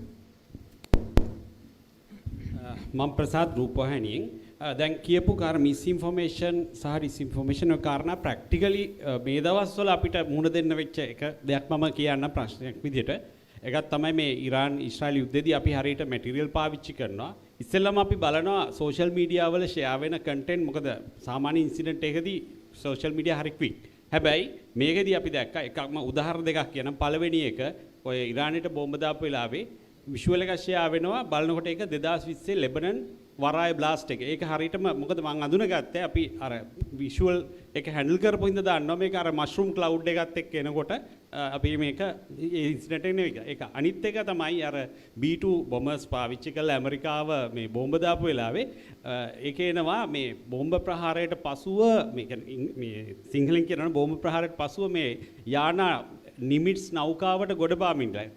ඒක ඇත්තම කාරණේ තමයි යානා ඒවා ගොඩ බාන්න බෑ. එහෙම තියනවා නම් ඒගොල්ලෝ අර පැය 17ක් තිස්සේ ෆ්ලයි කරලා මේ මිෂන් එකට එන්නේ නැහැ. අර ඒ වගේ අර ඇත්තටම හරියට මේ ක්‍රියේට් කරලා දේවල් තියෙනවා. ඉතින් අපි ගොඩක් චැලෙන්ජස් වලට මුහුණ පානවා මේ ඩේ ටු ඩේ අපේ වැඩවලදී හරියට ඒක ඩිටෙක්ට් කරගන්න බැරි වුණොත් අර නොලෙජ් එක හරි අර බෑග්ග්‍රවුන්ඩ් එක නැති වුණොත් අපි මේ ක්වෙස්චන් වලට මුහුණ පානවා. හරි. thank you Prasad. newsroom එකේ දෛනිකව ඔබට මේ අභියෝගය තියෙනවද? සහ ඒතෙන්දී ඔබ කොහොමද මේවා තෝරා බේරගන්නේ? ඒක බරපතල අභියෝගයක්. ප්‍රසාද් කිව්ව විදිහට මම තව එකක් එකතු කරන්නම්. මේ ඊයේ පෙරේදා ඉන්දියාවේ එයාක්‍රාෆ්ට් එකක් ලොකු ක්‍රෑෂ් එකක් වුණා. ඒකේ වීඩියෝ එකක් ෂෙයා වුණා. ඒකේ පළවෙනි වීඩියෝ එක ඇවිල්ලා මේ ඒ කියන්නේ අර කොමන් වීඩියෝ එක. ඊට පස්සේ CCTV ෆුටේජ් කියලා එක විෂුවල් එකක් තියෙනවා. ඊට පස්සේ ෂොට්ස් ඔක්කොම පලස්තීන් වල මේ බොම්බ් ෂෙලින් වලදී වෙන බ්ලාස්ට් වල ෂොට්ස් 4-5ක් තමයි ඒකේ එඩිට් කරලා තිබුණේ. දැන් ඒක නිවුස් ටේබල් එකට එනකොට පළවෙනි ෂොට් එක දෙවෙනි ෂොට් එක දකින්නකොට මම දැනගත්තා ඒක. හැබැයි එතනින් එහා ෂොට්ස් ඔක්කොම ඒ කියන්නේ මේ ස්පෙක්ට්‍රම් එකෙන් එළිය ෂොට්ස්. ඒක ලොකු චැලෙන්ජ් එකක්. ඒ කියන්නේ ඒක අපි හැම වෙලේම ඒකත් එක්ක ඉන්නකොට අපිට ඒක යම් තාක් දුරකට හොයාගන්න පුළුවන්. හැබැයි ඒක තනි කෙනෙකුට ඒක කරන්නත් බෑ. මොකද ඒ තරම් මිස්ඉන්ෆර්මේෂන් ඩිස්ඉන්ෆර්මේෂන් කියන එක දැන් වයිඩ් ස්ප්‍රෙඩ්. ඒ විතර නෙමෙයි දැන් ඔය එයා ඉන්දියා ක්‍රෑෂ් එකෙන් දවසකට දෙකකට පස්සේ තනිකර AI ජෙනරේටඩ් පොඩි වීඩියෝස් යන්න ගත්තා. මේ ප්ලේන් එක ඇතුලේ බයටපත් වෙලා මේ ක්‍රෑෂ් වෙන්න ඔන්න මෙන්න තියෙන ප්ලේන් එකේ මිනිස්සු කෑ ගහනවා දෙවියන් යදිනවා වගේ ඒවා. තනිකර එන්ටයර්ලි AI වීඩියෝ. එතකොට ඒ වගේ ඒවා සමාජ මාධ්‍ය වල තියෙනවා. නමුත් ඔබට බෑ මේවා මේ නිවුස් කියලා දාන්න. එතකොට ඒ වෙරිෆිකේෂන් එක තවදුරටත් තද වෙන්න වෙනවා. ඔව් මන්දුෂාන් කැමතිද යමක් එකතු කරන්න නිවුස් රූම්ස් වලට තියෙන අභියෝග? ඔව් දැන් සාමාන්‍ය ටෙලිවිෂන් එකක නිවුස් වලට ෆුටේජස් ගන්නකොට ඒ විශ්වාසනීයත්වයේ තියෙන යම් තැන් තියෙනවනේ. අපි දැන් ওই කාරණා දෙකම ඔය ඉන්දිය ගුවන් අනතුර සහ ඉරාන ඊශ්‍රායල අර්බුදය සම්බන්ධ කාරණා ගන්නකොට ඒක තොරතුරු ගන්න විශ්වාසනීයත්වයක් තියෙන සාම්ප්‍රදායික තැන් තියෙනවා. විදේශ මාධ්‍ය වන්නට පුළුවන් රොයිටර්ස් වෙන්නට පුළුවන් BBC ඒ විදිහට ගත්තොත් ඉන්දියාවෙන් NDTV ගත්තොත් අපිට ඒ වගේ තියෙනවා. ඒතකොට ඒක පිළිබඳ යම්කිසි විශ්වාසයක් මත අපිට ගන්නට පුළුවන්. හැබැයි ඔබ හිතන්න 9.4 මිලියන් accounts වල Facebook accounts වල AI වීඩියෝ එකක් උදේ ඉඳන් රෑ වෙනකන් ෂෙයා වුණොත් මිනිස්සු ඔටෝම රෑ බුලටින් එකෙන් බලාපොරොත්තු වෙනවා කෝයේ විෂුවල් එක කියලා. ඒතර එතෙන්දී අර උපේන්ද්‍ර මහත්මයාත් එක්කත් එකඟ වෙන්න වෙනවා. මේ තොරතුරු වෙරිෆයි කර ගැනීම තෝරා ගැනීම පිළිබඳ බරපතල ප්‍රශ්නයක ටෙලිවිෂන් නිවුස් පේපර් රේඩියෝ තියෙනවා. ඒ මොකද ජනතාවට සෝෂල් මීඩියා හරහා ওই වැරද්ද යාම ගැටලුවක් වෙන ප්‍රමාණය අඩුයි. හැබැයි ඕක ටෙලිවිෂන් ප්‍රයිම් ටයිම් බුලටින් එකක ওই වැරද්ද යාමේ බලපෑම වැඩි. එතිනින්ම අපිට පැහැදිලි වෙනවා මේ සමාජයේ පැවැත්මට තවමත් මේන් බුලටින් නිවුස් channel කරන බලපෑම වැඩි කියලා. තව එක ප්‍රශ්නයකට ඉතා කෙටි ප්‍රශ්නයකට අවසර තියෙනවා අවකාශය තියෙනවා. අපි මේ ඉස්සරහා මේසේ ඉන්න TMG මයික් එකක් එවන්න පුළුවන්ද? නිවුස් ෆීල්ඩ් එකේ වෙටරන් කෙනෙක් අත උස්සලා තියෙනවා.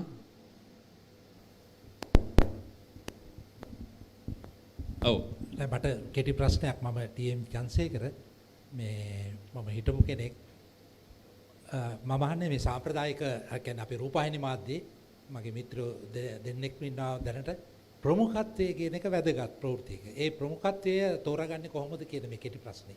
තමන්ගේ නිවුස් බුලටින් එකේ. නිවුස් හයරාකි එක කොහොමද ඔයගොල්ලෝ තීරණය කරන්නේ? හොඳ ප්‍රශ්නයක්.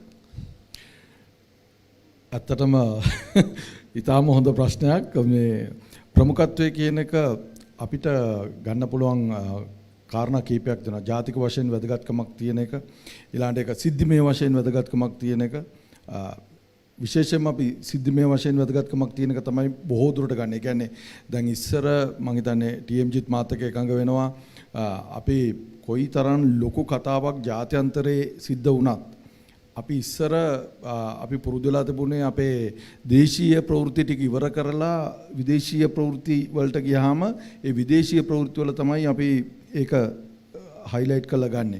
හැබැයි දැන් එහෙම නැහැ. දැන් ගත්තොත් අපි මේ ඊයේ පෙරේද වෙච්ච සිදුවීම් මාලාව ගත්තොත් ඉන්දියානු ගුවන් අනතුර අපි දවස් 3ක් 4ක් විතර අපේ පළවෙනි කතාව.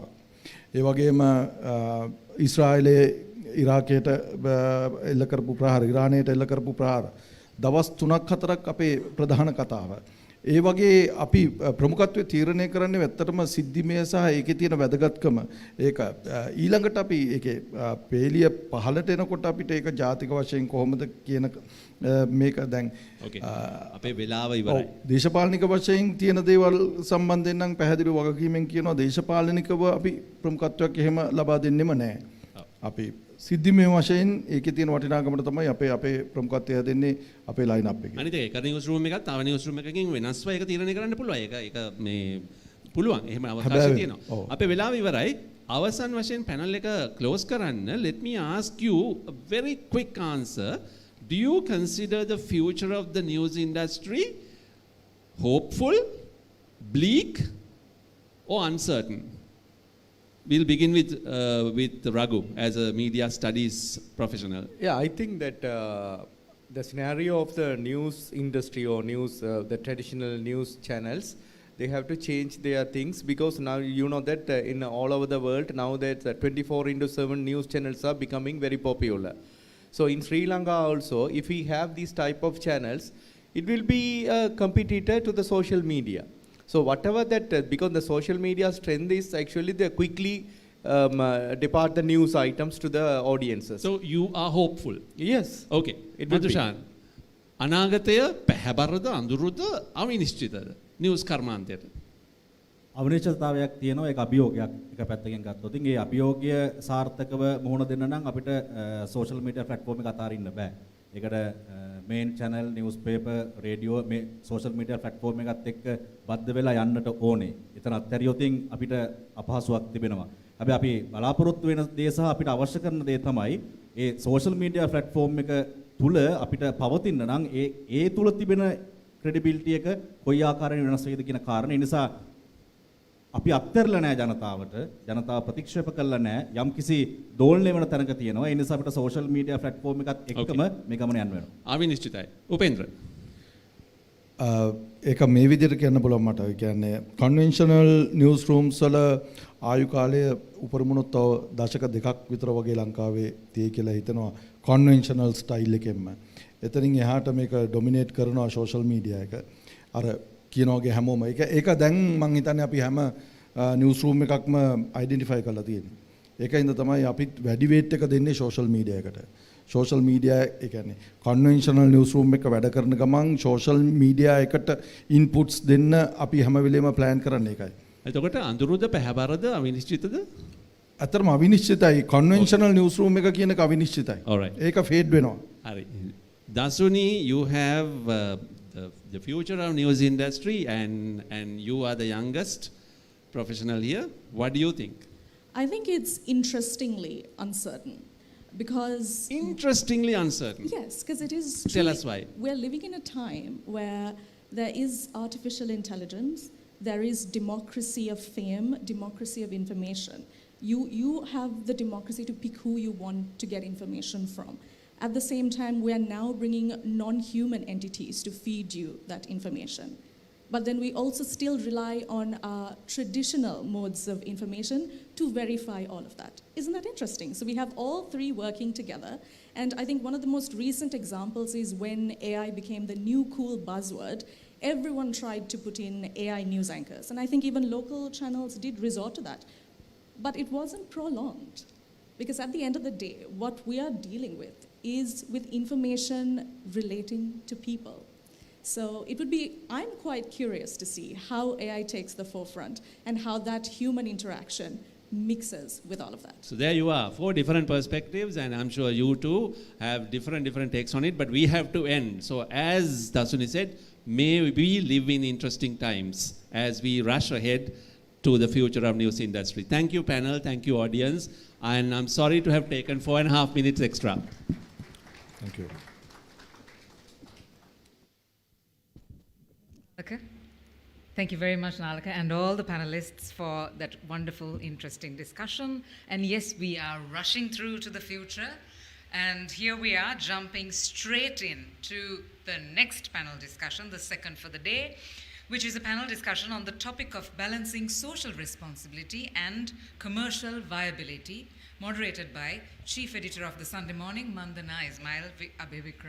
I would like to invite her to take to the stage, and also the other panelists to take to the stage. The question or the topic that we are exploring is Sri Lanka's broadcasters grapple with the challenge of producing ethical and professional content while competing in a limited market with each other, as well as with international channels. In this difficult balancing act, how can big and small companies remain commercially viable and socially responsible? I will quickly introduce Mandana, our moderator for this panel. She's a senior journalist, editor, media rights activist, and media consultant. She has been in the field of journalism for over 26 years. She started her journalism career at the Sunday Leader under the guidance of late Lasantha Wickrematunge, and later became the editor-in-chief between 2015 and 2016. She has won several journalism awards, including the Business Journalist of the Year on 3 occasions, Investigative Journalist of the Year, and the Best Columnist of the Year at annual award ceremonies. She was also awarded the Women of Excellence in Media and Corporate Communications by Women in Management in 2012. She's a media activist, and Mandana has formed the Sri Lanka Journalists Trade Union in 2013, and she has also served as its president. She's played an active role in media rights and served as the convener of the National Media Forum. In 2016, she served as a director of People's Power Media Private Limited and published the Sathanda newspaper and the chief editor of the Opportunity Sri Lanka, an investment promotion website. Additionally, she's a member of the committee working on the national media policy. I think there's a lot more I can go on about Mandana, but in the interest of time, let me quickly hand over to her to take the panel forward. Thank you, Bimsara. Thank you for those kind words. In the interest of time, I think let's proceed. I'll first introduce the panel today. Seated right next to me is Mr. 𝗙𝗲𝗏𝗪𝗂, Secretary of the Broadcasters Guild of Sri Lanka. Then we have Vijayananda Rupasinghe, Senior Lecturer in Mass Communication at the Kelaniya University. Then Mr. Prasanga Jayatunga, Group CEO of MTM Group. And then at the far corner, we have Hiru Mudalige, Founder and CEO of Hiru Global. So now I would like to thank Nalaka for the good start I think he has given this panel as well. The panel discussion will be on social responsibility and commercial viability. How do you balance them?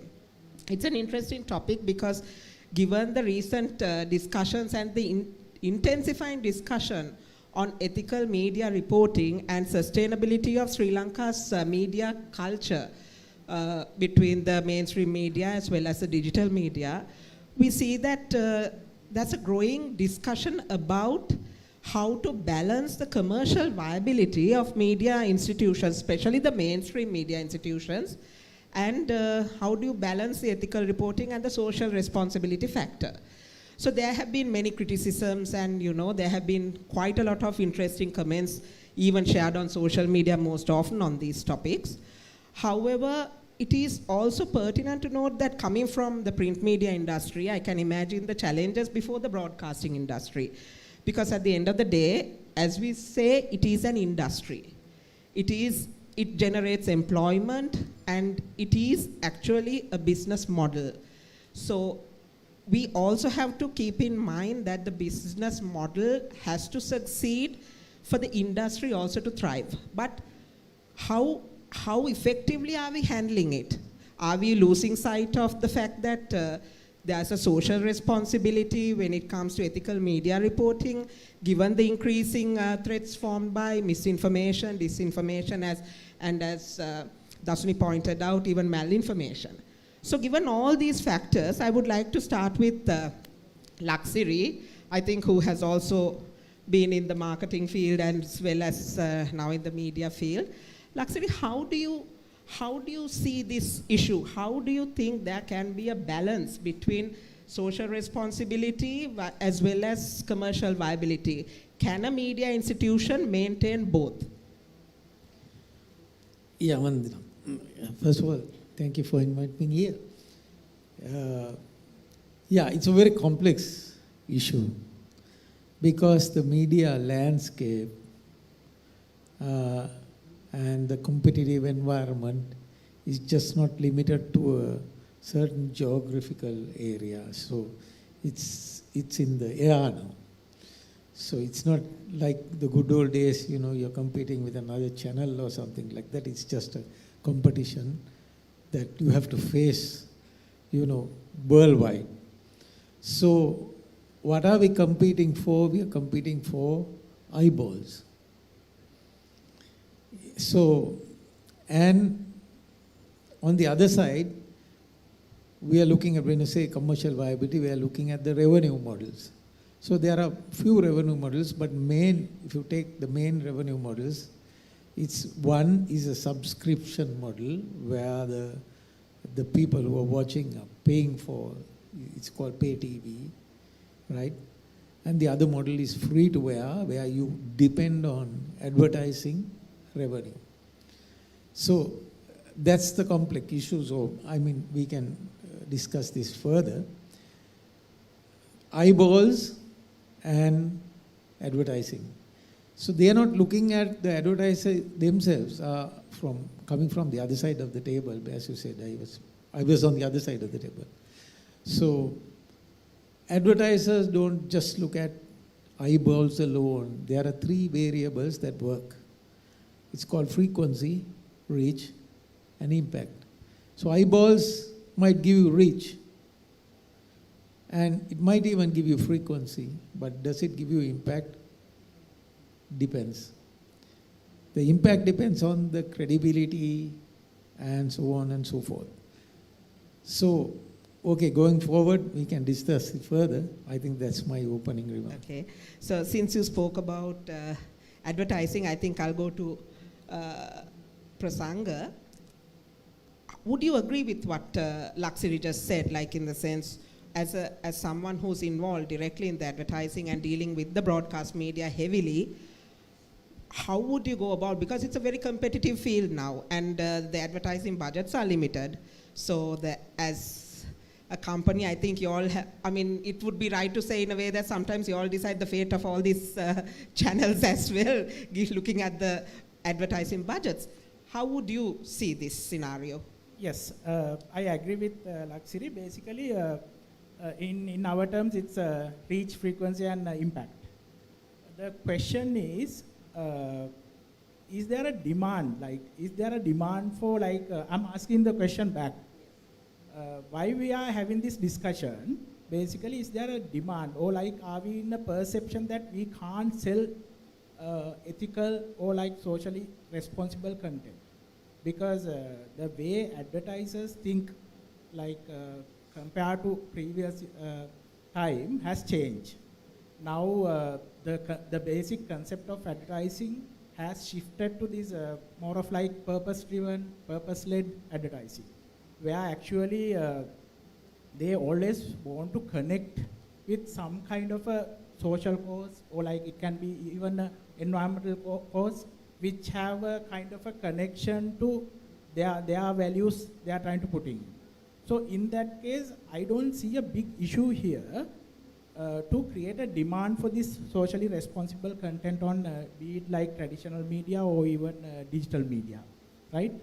So because on the other hand, there's a big connection between, like, even if we put the reach perspective, reach point of view or the placement, there's a connection between the content and the advertising impact. If you are putting your advertisement in a content where like it's socially harmful, it can also act negatively for you. So, and in this digital age, definitely people can give that feedback to you, like it can kill your brand or kill your reputation. So always, I think the industry thinking, the core thinking is shifting towards the social responsibility and ethical content. And even advertisers like these days talking about like producing ethical, social responsible content more than ever, right? So see, for me, I don't see like, I'm not in a position to say like we can't sell or there's no demand for like social responsible or ethical content.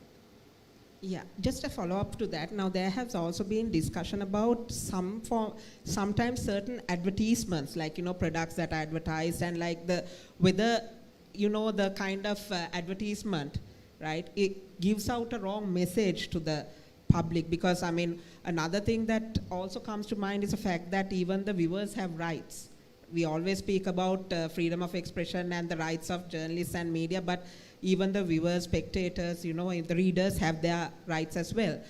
Have you seen like, sometimes instances where the advertising industry content might have an impact when it comes to this whole social responsibility factor?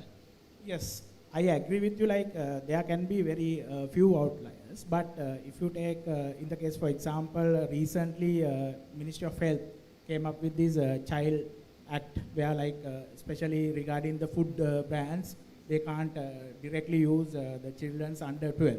I think the entire industry like reacted very favorably for that, right? Now more or less there's been a like they are kind of going in line with that act. So there can be few outliers, but I don't think if you take the entire industry is on that, right? So basically, on the other hand, like the demand from the advertisers is basically how we connect meaningfully with the consumers, right? So that doesn't mean like we, as 𝗙𝗙𝗂𝗪 very correctly said, it's not only reach, how we create that impact. So all these stations, like all these TV channels and even the radio channels, other media, they have a way of connecting with these audiences, right? Way of meaningfully connecting. So advertisers are there to fund those efforts, right? So they can actually get the funds from the advertisers and give that, pave the way to advertisers to connect with them also. So I am seeing is a more from a positive, but there can be like some kind of outliers which we need some kind of a regulatory framework on that I would agree that, but in a digital era, the regulation will come automatically also. You will get the feedback from the audiences as well. Thank you. දැන් මං අපි බලමුනේ විජේ දැන් ලක්සිරිගේ අදහසුයි දැන් ප්‍රසංගගේ අදහසුයි දෙකම ගත්තා. විජේගේ take එක මොකද්ද? අපේ ලංකාවේ අද මාධ්‍ය ගත්තොත් විශේෂයෙන්ම මේ බ්‍රෝඩ්කාස්ට් මීඩියා එක ගත්තොත් මේ social responsibility and commercial viability කියන ඒ aspects දෙක balance එකක් තියෙනවද නැත්නම් imbalance එකක්ද තියෙන්නේ? මං හිතන්නේ ඒකට ඍජු උත්තරයක් ගන්න අමාරුයි. හැමතිස්සෙම මොකද එකිනෙකට වෙනස් තත්ත්වයන් යටතේ ක්‍රියාත්මක වෙන්නේ. සමහර තැන්වලදී ඒක එහෙම වෙනවා, සමහර තැන්වලදී ඒක එහෙම වෙන්නේ නැහැ. ඒ කියන්නේ අපි සෙග්මන්ට් වලට කඩලා ගත්තොත් channel වල social මේ ඉලෙක්ට්‍රොනික මීඩියා රේඩියෝ සහ ටෙලිවිෂන් වෙනම වුණත් ඒක ඇතුලේ වෙනස්කම් තියෙනවා. දැන් මෙතනදී බලන්න ඕනේ ඇයි මෙහෙම එකක් ගැන අපිට කතා කරන්න වෙන්නේ කියලා. ඒ වෙන්නේ මේ පිළිබඳ නිරන්තර අවධානයක් ඇවිල්ලා තියෙන නිසා සමාජයේ. දැන් මේ සමාජ වගකීම නැත්නම් social responsibility කියන එක ආවේ මේ වෙනි තත්ත්වයක් එක්කනේ. ඒතකොට යුරෝපයේ මේක නැත්නම් අප්‍රිකා එක්සත් ජනපදයේ මේක එනකොටම 1947 සංකල්පයක් හැටියට ඒක එන්න හේතු උනේ මාධ්‍යවල තිබුණු වාර්තාකරණයන් එක්ක. දැන් අපි කලින් පැනල් එකෙත් කතා කරා බොහෝ දේවල් සංවේදනාත්මකව වාර්තා කරනවා. අපරාධ ගැන වෙන්න පුළුවන්, මිනිමැරුම් ගැන වෙන්න පුළුවන්, දිවිනසා ගැන වෙන්න පුළුවන්. ඒ ක්‍රියාවලිය ඒ විදිහටම ඇමරිකානු සමාජයේ වුණා දෙවන ලෝක යුද්ධයේ ආසන්න කාලෙදී. ඒතකොට ඒගොල්ලම තීරණය කරා, ඉන්ඩස්ට්‍රි එකම තීරණය කරා මේක මෙහෙම ගියොත් එහෙම අපේ ඒතකොට පත්තර තමයි ප්‍රධානම එක. පත්තර කර්මාන්තේ විඳ වැටෙනවා, සංගරා කර්මාන්තේ විඳ වැටෙනවා. ඒගොල්ලම ෆන්ඩ් කරා කමිෂන් එකක් දාලා යුනිවර්සිටි කට්ටිය ඇකඩමික්ස් සහ වෙන ඉන්ඩස්ට්‍රි දාලා මේක හොයන්න කියලා. එතනින් තමයි ඇත්තටම ආවේ මේ සමාජ වගකීම එකක් තියෙනවා. ඒ කියන්නේ නිදහස සහ ඔය වාර්තා කරන දේවල් ඔක්කොම යනවා තමයි. හැබැයි ඒ අතරේ සමාජ වගකීමට යම්කිසි තැනක් දෙන්න ඕන කියලා. ඒතකොට ඒ කාරණේ මත පදනම් වෙලා ආව සාකච්ඡාව අපි තවදුරටත් ගෙනියන්නේ ඇයි අදත් අපිට සමහර අවස්ථාවල මේ සිදුවීම ඒ විදිහටම දකින්න ලැබෙන නිසා. ඒක ඇඩ්වර්ටයිසින් වලදීත් යම් විදියකට එන්න පුළුවන් අර කිව්වා වගේ. නමුත් මං හිතන්නේ බොහෝ විට වාර්තාකරණයන් තුල වැඩිපුරම අපේ සමාජයේ අපි කලිනුත් කතා කරේ මේ ප්‍රවෘත්ති සම්බන්ධයෙන් තියෙන උනන්දුව, ප්‍රවෘත්ති සහ ක්‍රීඩානේ මේ ඩිජිටල් සහ මේ විද්‍යුත් මාධ්‍ය ක්ෂේත්‍රයේ වර්තමාන මේ ටිකක් බලගැන්වීමක් තියෙන අනුග්‍රහකත්වයක් තියෙන සහ වෙනත් ලොකු තරංකාරීත්වයක් එක්ක යන කොටස් දෙක. ඒතකොට ඒ කොටස් දෙකේ වාර්තාකරණ ඇතුලේ මේක කොහොමද එන්නේ? ඒ කාරණා ටික මම හිතනවා එතනදී බැලුවාම ওই වාර්තාකරණයේ තියෙන යම් යම් දේවල් එක්ක මේක සම්බන්ධ වෙනවා. ඉතින් ඒ පසුබිමේ තමයි අපිට මේක කතා කරන්න වෙන්නේ. දැන් මම අහන්න කැමති ලහිරුගෙන්. ඒ කියන්නේ ලහිරු මුදලිගේ කිව්වම අපි දන්නවා ඉතින් හරි ටීවී එක ඉතින් අර මේන්ස්ට්‍රීම් මීඩියා එකේ ඉඳන් ලහිරු ඔයා බෝල් ස්ටෙප් එකක් ගත්තා ගිහිල්ලා ඩිජිටල් ප්ලැට්ෆෝම් එකට මේන්ස්ට්‍රීම් එක ඩිජිටල් කරන්න ඔයා ලොකු මෙහෙවරක් කරලා තියෙනවා. දැන් මේ කියන මේ සෝෂල් රෙස්පොන්සිබිලිටි එකයි ඒ කමර්ෂල් වයබිලිටි කියන ඇස්පෙක්ට් එකයි ලහිරු ඔයාට කොහොමද හරි ප්ලැට්ෆෝම්ස් වලදී දැන් ඔයා කරන වැඩ කරනකොට ඔයා කොහොමද ඒ දෙක බැලන්ස් කරන්නේ? මොකද මේක ගත්තම ඉතින් දැන් මේක තමයි දැන් ඉදිරියට යන ප්‍රවණතාවය වෙන්නේ. ඉතින් එතකොට ඒ ප්‍රවණතාවය තුල කොහොමද ලහිරු ඔයා මේ බැලන්ස් එක මැනේජ් කරන්න? ඔයාට මේකේ ප්‍රශ්නයක් වෙලා තියෙනවද නැත්නම් ඔයාට මේක ලේසි බැලන්ස් එකක්ද? Thank you, Mandana. I'm honored to represent Hari TV, especially this summit, because this is a very wonderful movement. And before the topic, I would like to say something about the Hari TV. Actually, now we are in 2.5 million subscribers and followers in our network across the social media, YouTube, Facebook, and other social media. Mainly, Mandana, අහපු දේත් එක්ක අපි Hari TV අවුරුදු 6ක් ඇතුලේ අපේ තිබ්බ දේ තමයි අපි අවොයිඩ් කරා content හදනකොට. මොකද content කියලා කියන්නේ ඇත්තටම choice එකක්. ඕන එක්කෙනෙක්ට content හදන්න පුළුවන්. හැබැයි එතකොට content creations ගත්තම අද digital media landscape එක ගත්තම හරි ලොකුයි. මේක ඇතුලේ සමහරලාට දෙනවා තනි පුද්ගලයෝ තනි creations හදනවා. එතකොට Hari TV එක team එකක් හැට අපි ගත්ත එක තමයි අපි disinformation, misinformation සහ malinformation කියන ඒවා අපි content වලට පාවිච්චි කරන්නේ නැහැ.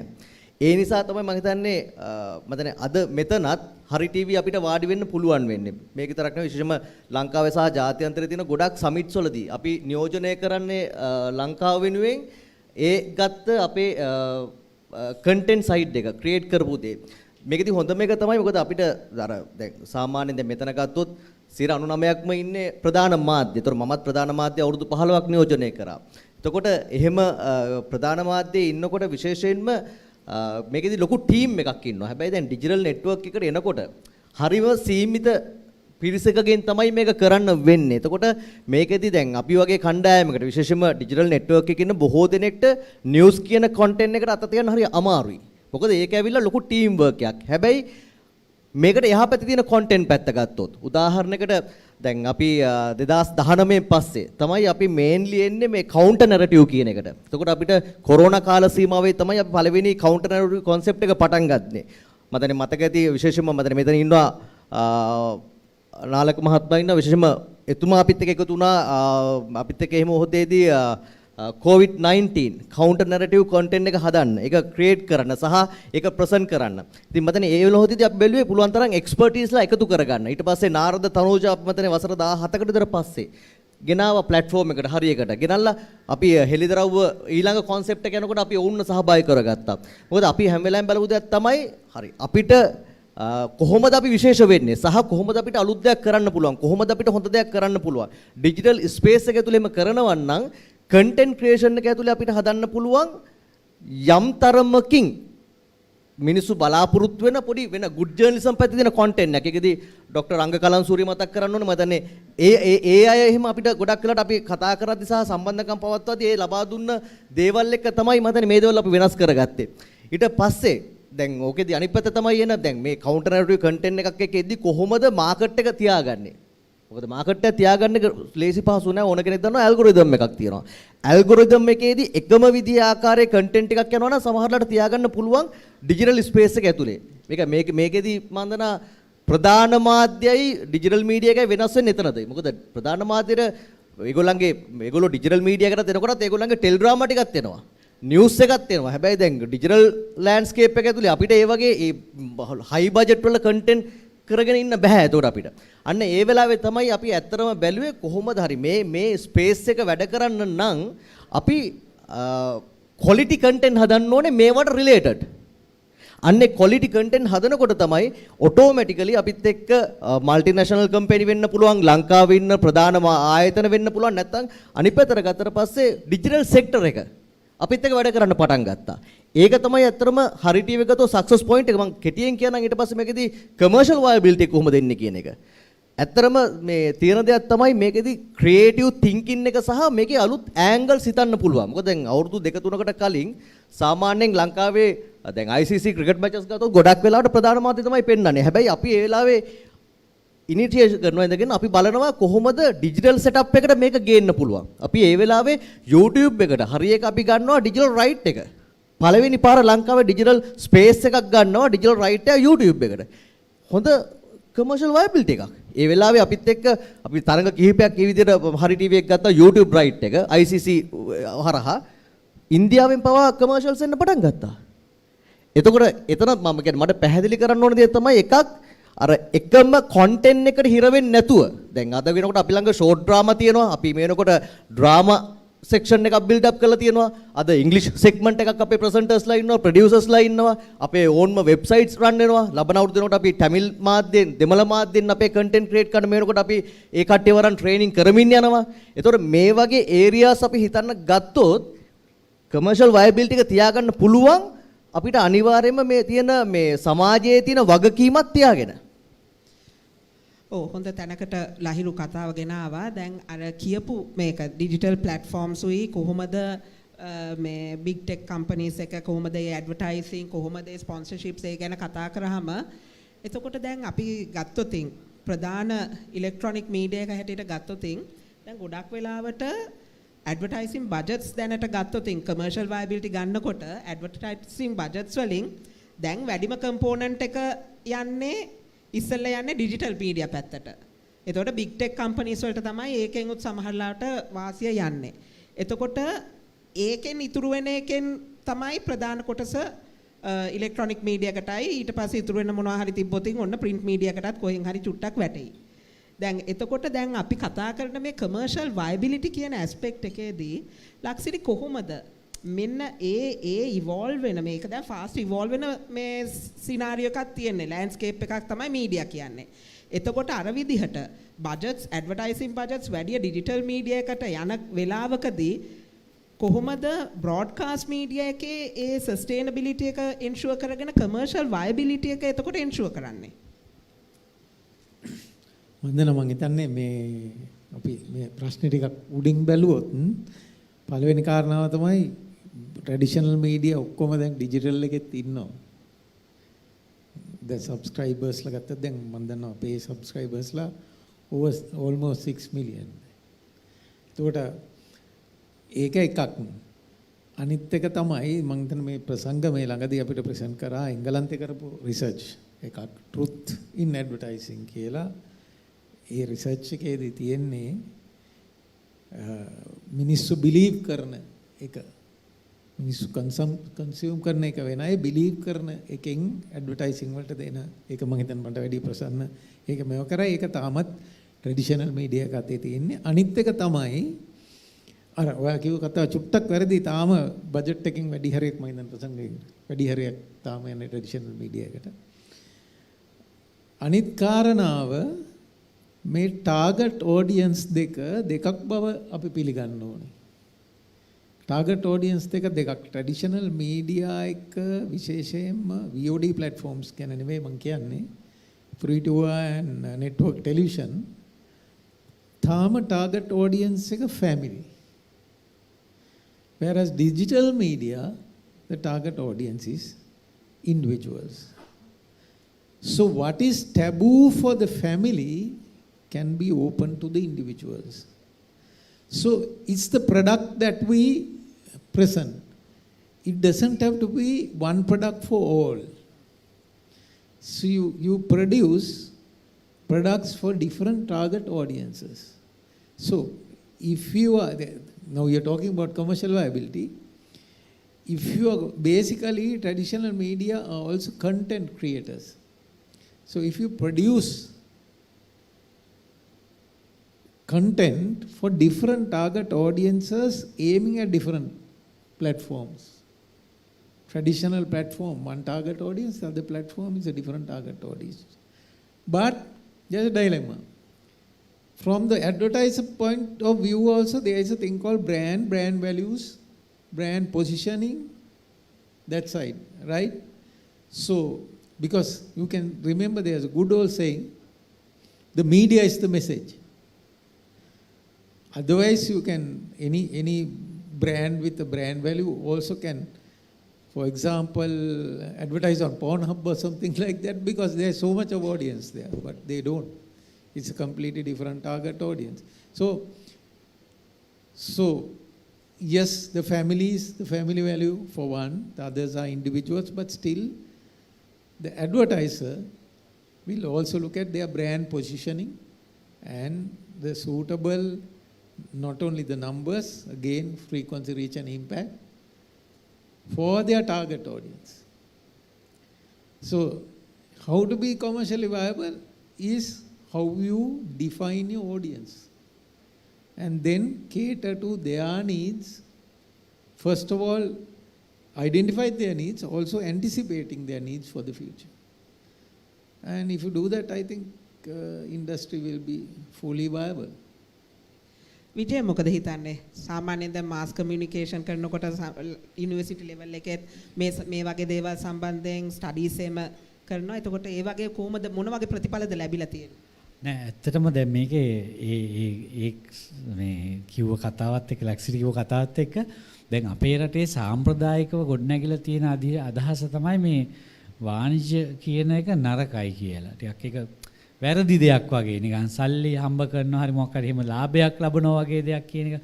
දැන් අපි සිනමාවෙත් 80 90 එහෙම කතා කරේ එහෙමනේ නිකන් වාණිජ්‍ය සිනමාව සම්භාව්‍ය සිනමාව. එකකට අනිකට ප්‍රතිවිරුද්ධ විදියට තමයි යන්නේ. දැන් මාධ්‍ය කර්මාන්තය ඇතුළේ මේ මොකක් හරි මේ අපි ගත්තොත් ඒ ලාභය සඳහා හෝ ඒ තියෙන වාණිජ්‍යය සම්බන්ධ තියෙන ශක්‍යතාවන් වල தත්ත්වය බැලුවම හැමතිස්සෙම මේක දිහා නරක විදියට බලන ස්වභාවයක් තමයි තියෙන්නේ. එතකොට මාධ්‍ය පැත්තෙන් වැඩිය මේ ගැන කතා වෙන්නේ නැහැ. ඉතින් මාධ්‍යයට සිදු වෙලා තියෙන ලොකු ප්‍රශ්න ගොඩක් එක්ක යන්න විශේෂයෙන් ප්‍රධාන ධාරාවේ මාධ්‍ය වලට. එක අතකින් නියාමන ක්‍රම තියෙනවා, නීති රීති ගණනාවක් තියෙනවා. දැන් අපි ගමු ප්‍රධාන ධාරාවේ මාධ්‍යයට තියෙන හොඳ අවස්ථාවක් නේ මැතිවරණයක් කියන එක. මේ මැතිවරණයක් කියන අවස්ථාවේ වුණත් ඒගොල්ලන්ට අර පාවිච්චි කරන්න පුළුවන් දේශපාලන දැන්වීම් හෝ වෙන ආදායම් මාර්ග රැස් කරන්න පුළුවන් තියෙන ක්‍රමයට බරපතල සීමා පැනවෙනවා. ඒතකොට ඒගොල්ලෝ තරඟ කරනවා වෙන ඩිජිටල් වේදිකා එක වෙන්න පුළුවන්. තවත් ඒ හා සම්බන්ධව තියෙන මාධ්‍ය වෙන්න පුළුවන්. අර හොඳ අවස්ථාව යම් කිසි විදිහකට ගිලිහිලා යනවා ඒක ඇති. ඉතින් මගේ අදහස තමයි මේ අපි දැන් මේ මාධ්‍ය ඩිජිටල් මාධ්‍ය නිසා සායවෙන් එල්ල වෙන අභියෝග ගැන කතා කරන්නේ. ඒ අභියෝග ගැන කතා කරනවා මේකේ පැවැත්ම පිළිබඳ සාධකයේදී මේ ප්‍රශ්නයට වෙනම විසඳුමක් හොයාගන්න වෙනවා. ඒකෙදි එක අතකින් මාධ්‍යයට සිද්ධ වෙනවා තමන්ගේම වන අලුත් ආදායම් නැත්තම් රෙවිනියු මොඩල් හොයාගන්න. ඔය කියන සාම්ප්‍රදායික දැන්වීම් ක්‍රම කියන එකද එහෙම නැත්තම් වෙනත් මොනිටයිසින් කරන ඒවා සහ වෙන දැන් අපි දන්නවා ඩිජිටල් වේදිකා ඒගොල්ලෝ අපිට ටිකක් හුරු කරලා වැඩසටහන් ටිකක් හුරු කරලා ඊට පස්සේ සබ්ස්ක්‍රයිබ් කරන්න කියනවා. ඩොලර් 1යි 2යි 3යි ගන්න ඕන. එතකොට කන්ටෙන්ට් එළියේ පෙන්නන ප්‍රමාණයක් තියෙනවා පොදු අවකාශයට. ඊටු ටික කියනවා අපිට subscribers only කියලා. එතකොට සමාජිකත්ව ගත්තොත් තමයි ඒක ගන්න පුළුවන්. එතකොට ඒගොල්ලෝ මේ මොඩල් එක අපිට හුරු කරගෙන තියෙනවා. නමුත් ඩිජිටල් එක නොවන අනිත් ඒවාට ටෙලිවිෂන් රේඩියෝ වලට එහෙම යන්න අසීරුතාවක් තියෙන නිසා ඒකේ හොයාගන්න ඕන වෙන විකල්ප ක්‍රම. අපි හිතන මහාචාර්යතුමත් අර මුල් දේශනයේදී කිව්වා වෙන අරමුදල් වලට අපි යන්නේ කොහොමද? ඒක මේ රජයේ අරමුදල් සඳහා යන එකම නෙමෙයි වෙනත් විදිහකට සමාජ වගකීම ආරක්ෂා කරගන්නමින් අපිට 100% මහජන සේවා මොඩල් එකට ආපහු යන්නත් බෑ. එතකොට අරමුදල් රැස් කරන ක්‍රම මේක ඇතුලේ උත්පාදනය කරගන්න ඕනේ. ඒක කිව්වා වගේ අර බ්‍රෑන්ඩ් සම්බන්ධය සහ කන්ටෙන්ට් වල තියෙන ක්වොලිටි සම්බන්ධයෙන් බලපාන්න පුළුවන්. දැන් ටිකක් උදාහරණයක් ගත්තොත් අතීතයේ සමහර ටෙලි නාට්‍ය අපි බැලුවා එක දැන්වීමක්වත් නැතුව පැය භාගෙක. එතකොට දැන් ටෙලි නාට්‍යයකට අපිට බලන්න වෙන්නේ විනාඩි 10යි 12යි වැඩි වුණොත් දැන්වීම අතර වැඩි 18යි වැඩි වුණොත් පැය භාගය ඇතුළත. නමුත් අපි බැලුවා විනාඩි 27ක් බලපු යුගයක් තිබුණා. එතකොට මේ නිර්මාණකරුවගේ පෞරුෂය, ඒ channel එකට තිබුණු තත්ත්වයන් මේ සියල්ල මේකේ යම් විදිහකට භූමිකාවක් නිරූපණය කරා. මම හිතන්නේ මේ ඔක්කොමත් එක්ක තමයි අපි මේ තත්ත්වයට එන්න ඕන. විශේෂයෙන් අපේ මේ ඇවිල්ලා තියෙන අර අදහස මේ ලාභ ලබන්න හෝ මේ වාණිජත්වයෙන් සාර්ථක වෙන්න ඕනේ කියන මේක කර්මාන්තයක් කියන අදහස සමාජයේ පිළිගන්න ඕනේ. ඒසේ පිළිගන්නේ නැති තාක්කක් මේ ගැන විවිධ ගැටලු මතුවෙන්න පුළුවන්. ඔව්. අපි පොඩ්ඩක් ලහිරුට මොනවාරි ඇඩ් කරන්න තියෙනවද? අපි එනම් ප්‍රශ්න තියෙනවා නම් ප්‍රශ්න වලටත් ඔඩියන්ස් එකට යොමු වෙලා ප්‍රශ්න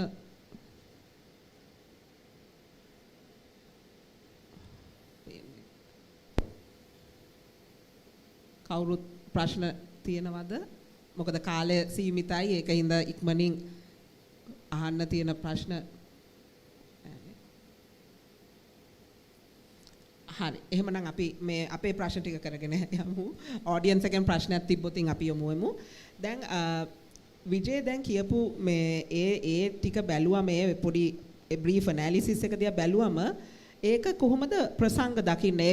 එතකොට අපිට ඒ කියන්නේ ඒ කන්ටෙන්ට් එකත් එක්ක සෝෂල් රෙස්පොන්සිබල් කන්ටෙන්ට් වලට ඒ කියන්නේ ඉල්ලුමක් තියෙනවා සමාජයේ. හැබැයි එතකොට දැන් මේ කතිකාවතක් ඇති වෙලා තියෙන්නේ ඩිස්ඉන්ෆර්මේෂන් මිස්ඉන්ෆර්මේෂන් ඒ වගේම සමහර කන්ටෙන්ට් සම්බන්ධයෙන්. දැන් ඒ ක්‍රෙඩිබිලිටි ෆැක්ටර් එකට ඒක ලොකුට බලපාලා තියෙනවා. ඒව කොහොමද එතකොට ඇඩ්වර්ටයිසින් පැත්තෙන් කොහොමද ඒ පැත්ත බලන්නේ? සෝෂල් රෙස්පොන්සිබිලිටි එකේ. ඔව් දැන් මම අර කලිනුත් මතු කළේ ඒක තමයි ඇඩ්වර්ටයිසර්ස්ලා ගත්තොත් ඇත්තටම ඩිමාන්ඩ් එක තියෙන්නේ සෝෂල් රෙස්පොන්සිබල් කන්ටෙන්ට් වලට තමයි. මොකද ඒගොල්ලෝ නෙගටිව් කන්ටෙන්ට් වලට ගිය ගමන් ඒගොල්ලන්ට නෙගටිව් ඉම්පැක්ට් එකක් අනිවාර්යෙන් එනවා. හරි? reach එක විතරක් බලාගෙන if they are only focusing on the reach and like go on the negative content like which is not good for the society, they can have a negative impact. So what we can as an industry, what we need to really understand is the traditional media space, especially TV, radio, even press to a certain extent. I am not saying the dying is not the right word, it's transforming. Sorry? As they said, like especially TV medium is transforming. So TV will go into their digital spaces. So if the digital, now the importance of local digital publishers, I'm not talking about the foreign platforms, the local digital platform. If the trust is an issue, why can't we use local digital platform? Like let's say local TV channels, radio channels, press, and the publishers like them, why can't use those platforms to publish our content, right? Why we can't create a demand? Then actually we have a kind of a control. We have a kind of a control, and we deal with them. So we have to look at the same time, yes, digital is growing at a rate, and actually still traditional media holds the highest budget share in the advertising industry from a Sri Lankan media, context, that means right? first would be electronic and then print, yeah, is it? It's then digital. Digital is growing at a rate, but traditional media has the highest. Still, okay. But this transformation, actually, we can use the things in digital space on traditional media. Now, for example, like years to come, like the video on demand content, right? Traditional media, TV channels will have their own content on digital, which we call like broadcast video on demand. So those things still we can control, they can control. So we can be responsible with those content. So advertisers can actually fund those efforts. While, see, there's from a reach perspective, and there's a obvious advantage of going on other platforms like Meta and other social media platforms. I'm not talking about that sense, but why we can't develop that local industry within digital space with that responsibility factor in, right? Then I think advertisers will be ready to fund that, because in terms of reach, if you like add all these TV channels and radio channels digital reach together, it will be equal to all these foreign platforms reach. Right. So I don't think there will be a disadvantage in terms of reach. Okay, that's a very positive thing. So I think since we are like, the time, given the time factor, I will pose a question to all four of you. Basically, now we spoke about social responsibility and commercial viability. So it seems, earlier on as well, there was discussion about opportunities also that come up with challenges, right? So yes, we are going to be facing an interesting, challenges with the evolving media landscape. And it also gives the opportunity to kind of look at new ways, new business models, new revenue generation methods, and looking at more commercial viable mechanisms while being socially responsible, because people are becoming more and more aware of that fact. So my final question to all four, starting from Laksiri, would be, how would you see the opportunities for the future for the broadcast industry when it comes to balancing social responsibility and commercial viability, and where would you see Sri Lanka's broadcast media in the next 10 years at least? Yeah, it all depends on the environment that is created, and the main party being the government, because it's the government that has to facilitate a level playing field, not amongst the whatever called the local channels or platforms, but a level playing field amongst the foreign platforms and everything, because your competitor is now worldwide. What generally tends to happen is, protectionism, which is generally used to protect the local industries, turn out to protect the foreign industries as against the local industries. Because all restrictions are on the local industry and no restrictions are based on the foreign industry. So basically, I think Vijay gave a good example. මැතිවරණ කාලේ ඒ දාන restrictions වලින් සමහරට Google Meta advertising වලට වැඩිපුර යනවා. මොකද ඒකට restriction නැහැ. එතකොට මොකද වෙන්නේ? But the audience is the same. දැන් ඒක නිකන් අපි consumer products වලට දැම්මොත් අපි තම බිස්කට් වර්ගයකට ලංකාවේකට වෙන නීතියක් දාලා අපිට රටින් එන බිස්කට් එකේ මෙන්න මේ ingredient එක තියන්න පුළුවන් වගේ එකක්. මේ ingredient එක මේකේ බෑ. අරක දාපුවම රහ වැඩි. හැබැයි ලංකාවේ බෑ. So these are these problems are deep, but I think it's the policy making is on the way. So these things have to be taken into consideration. Just one more thing, Vijay කියපු එක පොදු කාරණාව.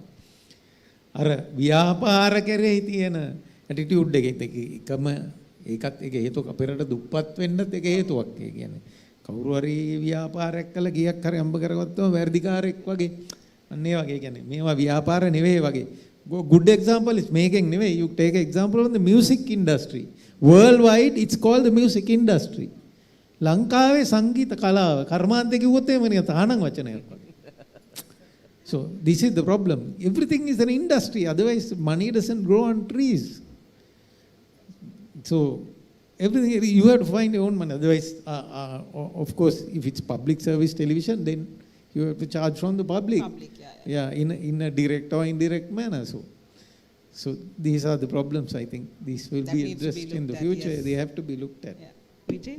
ඔව් මම හිතන්නේ මේ ලක්ෂරීක කියපු දේවල් එක්ක එකඟ වෙන ගමන්ම මට හිතෙනවා අර කලින් පැනල් එකෙත් ආවා මේ අපිට මේ ඉන්නවා ලොකු මේ විදේශගත ශ්‍රී ලාංකිකයන් ප්‍රමාණයක් ඩයිස්පෝරා එකක් ඉන්නවා. ඒකට මට හිතෙනවා දැන් මේ බිස්නස් මොඩල් ගැන අපි කතා කරමින් යන අවස්ථාවේ දැන් අර්බුදක් තියෙන නිසා ලංකාව ඇතුළේ බිස්නස් වලට තියෙන ප්‍රශ්නයක් තියෙන නිසා ඒ පිරිස ඒ වගේම ලංකාවේ මේ බ්‍රෝඩ්කාස්ටිං මීඩියා ඔක්කොම වගේම දැන් ඩිජිටල් ආම් එකකුත් පාවිච්චි කරන නිසා මේ අයව කොහොමද මේක ඇතුළට ගේන්නේ කියලා. ඇත්තට ඒගොල්ලෝ ඉන්නවා. දැන් ලංකාවේ මං හිතන්නේ මේ ලංකාවේ චිත්‍රපටියක් දැන් පෙන්වන්න කලින් ඒ පෙන්වන වාර්තාවට වඩා සෙනඟ ප්‍රමාණයකට පිටරටවල ඉන්න අපේ ඇයට කියලා බලනවා. මම හිතන්නේ ලංකාවේ දේශපාලන රැස්වීමුත් තිබ්බ මෙහෙට වඩා විදේශගත ශ්‍රී ලාංකිකයන් වෙනුවෙන්. මොකද ඒක ඉන්ඩිරෙක්ට්ලි ඒගොල්ලෝ මෙහෙට කතා කරලා මොකද ඒගොල්ලෝනේ ෆන්ඩ් කරන්නේ ලංකාවේ පවුල් වලට. ඒතකොට ඒකෙන් වෝට් එකටත් යම් බලපෑමක් එනවා වගේ මේ අපි ඉන්ඩස්ට්‍රි එකටත් පුළුවන් ඒගොල්ලන්ව ටැප් කරන්න මං හිතන්නේ. එතන ලොකු තියෙනවා ඉඩ කඩක් ඔය. එතකොට සෝෂල් රෙස්පොන්සිබිලිටි ප්‍රශ්න සමහරලාට වාණිජත්වයේ හරහා එන සමහර ඒවා අඩු කරගන්න පුළුවන්. මොකද ඒගොල්ලා දේශීය කලාව ගැන උනන්දුවක් දක්වනවා, ලංකාවේ දේශපාලනය ගැන උනන්දුවක් දක්වනවා. ඒ වගේම ලංකාවට උදව් කරන්න ඕන කියන මානසිකත්වයක ඉඳ පොඩි පරිත්‍යාගශීලී ගතිය කිසි දෙයක් බලාපොරොත්තු වෙන්නේ නැතුව ඒ වගේම බොහෝ විට අර ආගමික වෙන විශ්වාසයන් ඒවත් එක්ක ලොකු සම්බන්ධතාවක් තියෙනවා ඒ අයගේ. ඉතින් ඒ කණ්ඩායම් සියල්ලම මේකේ ලොකු ඉඩකඩක් විවර කරලා තියෙනවා මට පේන හැටියට. අපි මේ ඇතුලේ තියෙන නීතිමය සහ අර කිව්වාගේ සීමාවන් ඔක්කොම පවතින ගමන් අලුත් බලාපොරොත්තුවකුත් යන්න පුළුවන් ඒ පැත්තත් එක්ක. මම හිතන්නේ ડોક્ટર රංග කලන්සුරිට ප්‍රශ්නයක් තියෙනවා කියලා පණිවිඩයක් එව්වා. කෙටියෙන් අහන්න පුළුවන් නම්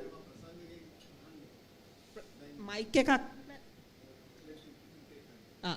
අහන්නකො.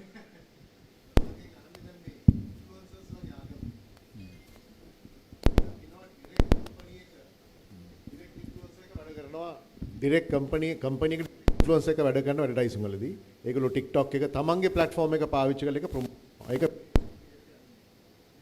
ආවේ මේ region එකේම ලොකුවට තියෙනවා ඉන්ෆ්ලුවන්සර්ස්ලා ඩිරෙක්ට් ඇඩ්වර්ටයිසිං ගන්නවා. ප්‍රෙඩික්ෂන් එක තමයි at least 40% ගනී කියලා මේ අවුරුද්දේ මේ ඉන්ෆ්ලුවන්සර්ස්ලා. ඒක ලංකාවේ දැනෙනවා ඉන්ඩස්ට්‍රි එකට දැනෙනවාද ඒක ලොකු චැලෙන්ජ් එකක්. අනිවාර්යෙන් ඒක ආපහු මම ඉන්ෆ්ලුවෙන්සර් කෙනෙක් එහා පැත්තේ තියාගෙන මේ කතාව කරන්නේ. මේ ඒක චැලෙන්ජ් එකක් නෙමෙයි. I think again it's an opportunity. දැන් ආපහු මම එතන කතා කරන්නේ මේ local content providersලා ගාව ඉන්ෆ්ලුවෙන්සර්ස්ලා ඉන්නවනේ. හරි. දැන් මට නම් කියන්න බෑ. නමුත් channels හැම එකකම ඉන්ෆ්ලුවෙන්සර්ස්ලා ඉන්නවා. මොකද දැනට ලංකාවේ තියෙන ප්‍රශ්නේ හැම දෙයකටම ඉන්නේ එකම ඉන්ෆ්ලුවෙන්සර් සෙට් එක. එක ඉන්ෆ්ලුවෙන්සර් කෙනෙක් ගත්තොත් එහෙම අපිට ඇඩ්වර්ටයිසිං වල ප්‍රොඩක්ට් 20ක් විතර එයා මේ පුෂ් කරනවා. එතකොට අර වේරියේෂන් එකක්. එක සෙග්මන්ට්ස් වලට හරියන විදිහේ ඉන්ෆ්ලුවෙන්සර්ස්ලා සහ එක දේවල් කතා කරන ඉන්ෆ්ලුවෙන්සර්ස්ලා වෙන වෙනම අපිට ගන්න අවශ්‍යයි. එතකොට මේ ලෝකල් කන්ටෙන්ට් හදන කට්ටිය TV රේඩියෝ channels වල ඉලෙක්ට්‍රොනික මීඩියා channels වල එක බිස්නස් මොඩල් එකක් අර මොනටයිසේෂන් මොඩල් ගැන කතා කළානේ. එක බිස්නස් මොඩල් එකක් ඇත්තටම ඕක බවට පත් කරගත්ත හැකි. ඒක අපිට නවත්තන්න බෑ. ඉන්ෆ්ලුවෙන්සර්ස්ලා එන එක නවත්තන්නත් බෑ. ඇඩ්වර්ටයිසර්ස්ලා ඉන්ෆ්ලුවෙන්සර්ස්ලා යූස් කරන එක නවත්තන්නත් බෑ. අපේ මොනටයිසේෂන් මොඩල්ස් වෙනස් කරලා ඒක එකක් ලොකු එකක් බවට පත් කරගත්තා. ඒක ඔය හැම channel එකක ගොඩක් ඉන්නවා ඉන්ෆ්ලුවෙන්සර්ස්ලා and as you said like even we will prefer to go through them rather than going direct. මොකද අපිට පුළුවන් negotiate කරන්න. ඔව්. ඒක ඇවිල්ලා opportunity එකක්.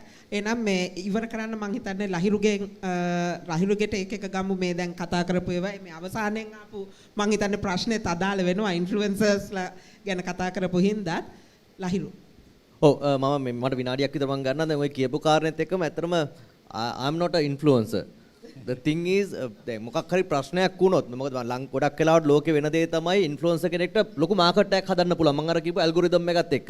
හැබැයි මොකක් හරි නරක දෙයක් වුණොත් entire setup එකම ඉවර වෙනවා. එතකොට ඒ නිසා තමයි අපි හරි TV කියන concept එකක් හදුවේ. ඇත්තටම මේක හදනකොට මට තිබි මම රූපවාහිනී මාධ්‍යයේ ස්වර්ණවාහිනියත් එක්ක අවුරුදු 15ක් වැඩ කරලා ආපු කෙනෙක් හැට රූපවාහිනී මාධ්‍යයේ හිටපු කෙනෙක් හැට මොබයිල් එකෙන් බලන TV concept එකක් හදන්න මට ඕනලා තිබුණේ. ඒතකොට ඒක ඇතුලේ මම විතරක් නෙමෙයි තව ටීම් එකක් ඉන්නවා. ඒතකොට presentersලා ඉන්නවා, producersලා ඉන්නවා. ඒතකොට එහෙම වුණාට පස්සේ අර එක content එකක් නෙමෙයි content ගොඩක් හදන්න පුළුවන්. අපිට sports වල ඉන්න පුළුවන්, education ඉන්න පුළුවන්, talk shows වල ඉන්න පුළුවන්. දැන් එතනදී තව මට පොඩි දෙයක් මම එකතු කරන්න. දැන් අපි talk shows ගත්තොත් දැන් අපි සාමාන්‍යයෙන් දැන් අන්තිම ජනාධිපතිවරණය සහ පාර්ලිමේන්තු මැතිවරණය ගත්තොත් අපිට පුළුවන් වුණා හරි TV එකට අපි අන්තිම පැය 48ම අපි කවර් කරා ටෙලිකාස්ට් එකක් හැටියට. එතකොට ඒකෙදි ලංකාවේ අද ඉන්න ජනමාධ්‍ය මැතිතුමා පවා අපේ පැනල්ස් වල හිටියා. සහ වර්තමාන ජනාධිපතිවරයා අවසාන දවස් 2-3ට කලින් දෙන අන්තිම ඉන්ටර්විව් එක ඩිජිටල් ස්පේස් එකේ කරන එකම කන්ටෙන්ට් එකකට හරි TV අපිට කරන්න පුළුවන් වුණා. ඒ වෙන්නේ අපි බිල්ඩ් අප් කරපු ට්‍රස්ට් එක. මම කියන්නේ ට්‍රස්ට් එක තමයි ඕනම ස්පේස් එකකට වැදගත්. එතනට තමයි ඕනම කෙනෙක් එන්නේ. සහ අනිත් එක තමයි දැන් කන්ටෙන්ට් වල තියෙන ක්වොලිටිය කියන දෙක අතර පස්සේ මන්දනා අද අපි මේ ස්පේස් එකට දැම්මට පස්සේ මේක මේන් ස්ට්‍රීම් එකේ තියෙන ක්වොලිටි එකක්ද නැත්නම් ඩිජිටල් එකේ තියෙන කන්ටෙන්ට් එකක්ද කියලා බලන්නේ නැහැ. මේ ඉන්න පබ්ලික් එකට ඒක ක්වොලිටි එක අතිශය වැදගත්. ඒතොර අපිට තමයි ඇත්තටම තියෙන ලොකුම අභියෝගේ මේ ක්වොලිටි එක මේන්ටේන් කරන්න. අන්න එතනදී සෝෂල් රෙස්පොන්සිබිලිටි කියන එකත් එක්ක content එකේ quality එක maintain කිරීමත් එක්කම තමයි අපි වගේ දැන් මේ වගේ digital entity එකකට අනාගතයේ දුවන්න වෙන්නේ fight කරන්න වෙන්නේ. මම අර මුලදී කිව්වා අපිට අමාරුයි මේක. හැබැයි ඒ වගේම තමයි අර මෙතුමා මතක් කරපු දේ. දැන් අපි පහුගිය අවුරුදු 2-3 ඉඳලා අපි කරපු දෙයක් තමයි අපි research කරා. We have a 2-3 research team. ඒ නිසා අපි ගියා ඔස්ට්‍රේලියාව නවසීලන්තේ යුරෝපය වගේ ඉන්න ලංකාවේ ඔඩියන්ස් එක ඉන්නවා එතනට. හරි ටීවී එක එතනට ස්ටැබ්ලිෂ් කරා. අපි ඒ ස්ටෝරිස් ගෙන්න ගත්ත මෙහෙට. ඒ ඇඩ්වර්ටයිසින් දැන් අදටත් මේ මොහොතේත් හරි ටීවී බැලුවොත් අපේ. මොකද හරි ටීවී එක තියෙන YouTube එක විතරක් නෙමෙයි. මොකද ඇඩ්වර්ටයිසින් වලට එනකොට ගොඩක් වෙලාවට බල්ක් පැකේජ් එකක් ඕනේ. අද මේන් ස්ට්‍රීම් කරන්නේ බල්ක් කරනවා. TV එක, YouTube එක, Facebook එක, TikTok එක බල්ක් තමයි අද විකුණන්නේ. එතකොට හරි TV එක අපිත් බැලුවේ මේක තනි YouTube content market එකේ ඉඳලා advertising අල්ලන්න බෑ අපිට. එහෙමනම් මේක බල්ක් කරන්න ඕනේ. අන්න අපි කරපු වැඩේ තමයි මේකේ අපි අද වෙනකොට හැම cross social media platforms වල ඉන්නවා. ඒතොර අර ඇඩ්වර්ටයිසින් අද වෙනකොටත් අපේ ඕස්ට්‍රේලියාවේ නවසීලන්තයේ තියෙන ශ්‍රී ලංකන් බිස්නස්මන් ලගේ ඇඩ්වර්ටයිසින් රන් වෙනවා. ඒතොර කමර්ෂල් වයබිලිටි එක සෝෂල් රෙස්පොන්සිබිලිටි එකට ඉෂුව එකක් නොවෙන්න අපිට අරගන්න පුළුවන්. ඉතින් අර වගේ ඒතර මේකේ හෙව්වොත් ඕන තරම් තියෙනවා ස්පේසස්. හැබැයි මං දැඩිව විශ්වාස කරන දෙයක් තමයි අපි අදටත් ඉන්නේ හරි ටීවී එක අපි මිස්ඉන්ෆෝමේෂන්, ඩිස්ඉන්ෆෝමේෂන්, මැල් ඉන්ෆෝමේෂන්, harmful content මේ කියන හතරෙන් අතෑරලා තමයි අපි අරගෙන ගිහිලා තියෙන්නේ. ඒ පාත් එක තමයි හරි ටීවී එකේ සක්සස් එක. මොකද කොච්චර වුණත් පබ්ලික් එකට ගියාට පස්සේ පබ්ලික් එක බලනවාද, පබ්ලික් එක නොලෙජබල්, පබ්ලික් එක දන්නවා. අපිට පබ්ලික් එකත් එක්ක හංගන්න බෑ.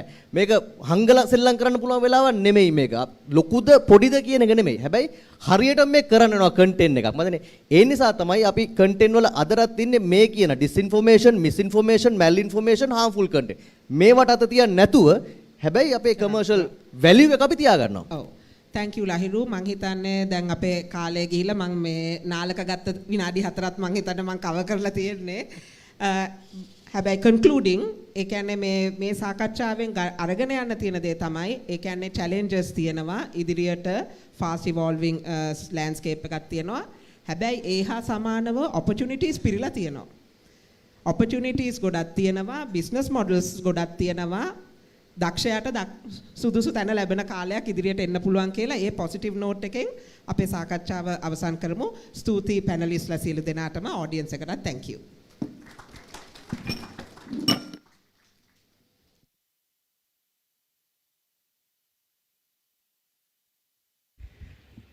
Thank you, Mandana, and thank you very much to all the panelists. Very interesting discussions, and I think we are now going into a break, which is a lunch break.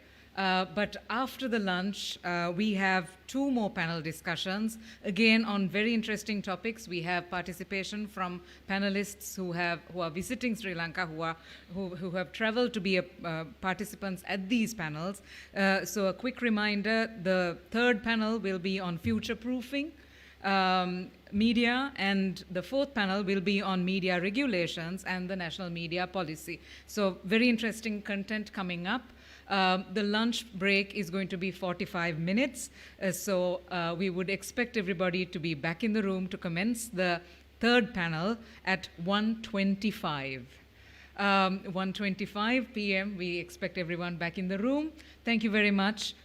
See you soon. Enjoy your lunch. Lunch will be served up one floor up at the atrium. So not on the foyer here, but upstairs at the atrium.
question is about how far, to what extent do you think our media is digitalized?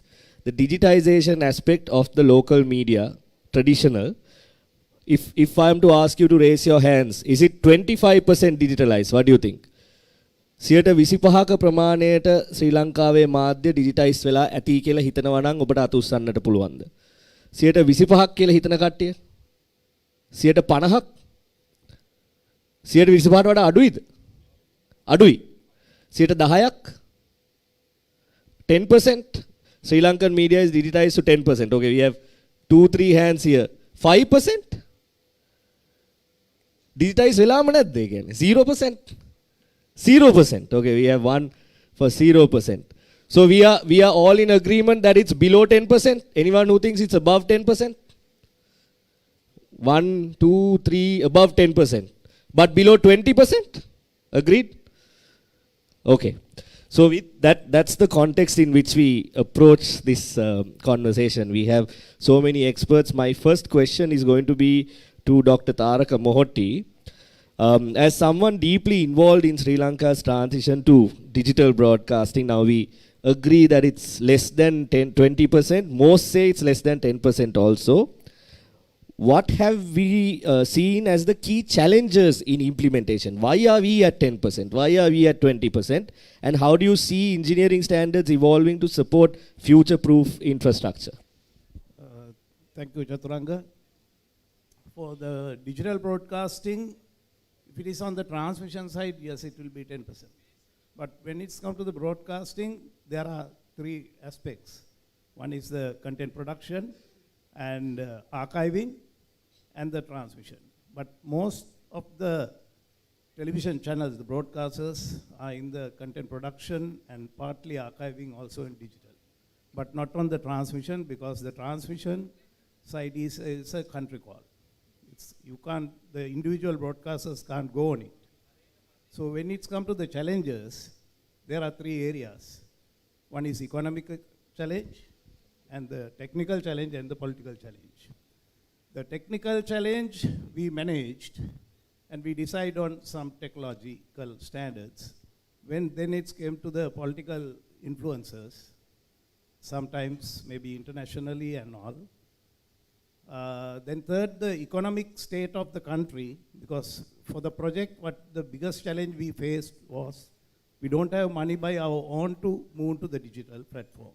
So we thought of going for a project, and project to be funded by someone else. So then the political scenario came to play. Because of that, if we have the power of economy, so we might be done it before 2016, because we started the project in 2010. Now, implementation is still not happened even after 15 years. So those are the challenges. I don't want to go in deep into the challenge, what challenges. Then it's come to the standards.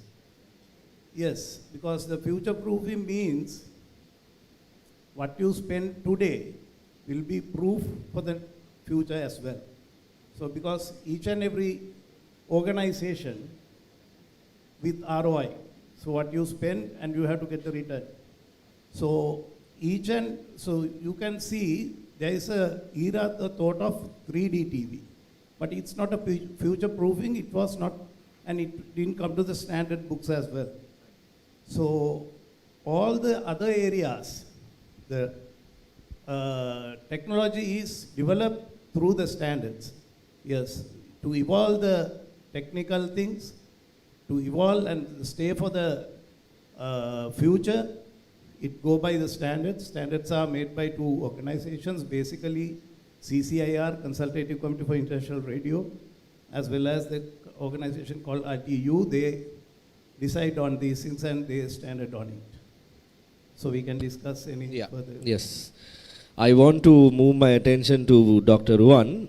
But before that, Dr. Ruan, I know you can't see behind you, but our title has a question mark at the end of it. None of the other panel members have a question mark at the end of it. It's a statement. But in our case, for this panel, it says future-proofing broadcasting question mark. In a sense, are we asking a question, can we future-proof broadcasting in one way of looking at it? But in terms of the discussion we have had in the first and the second panel discussions, we have had multiple buzzwords coming in. We spoke about AI, we spoke about content development, and how AI influences misinformation and how the content gets shared. Now, AI is reshaping how content is created and delivered.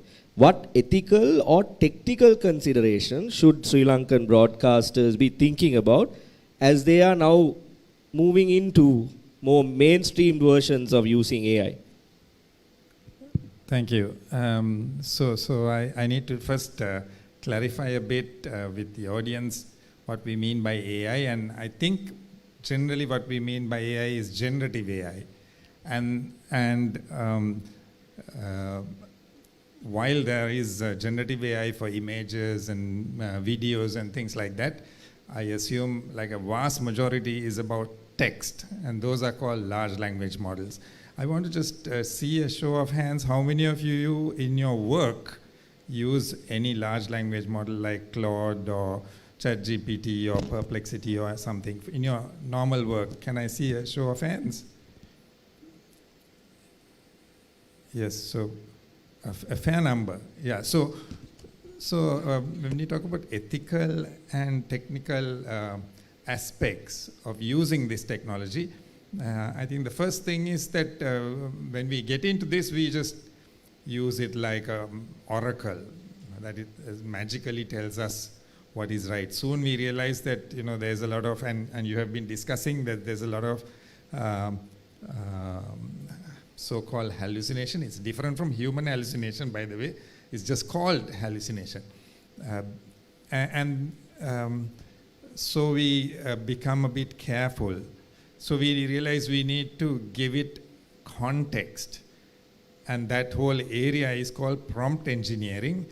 It's nothing to do with really engineering, hardcore engineering, but everyone, not just all broadcasters, but everyone in every discipline needs to be prompt engineers.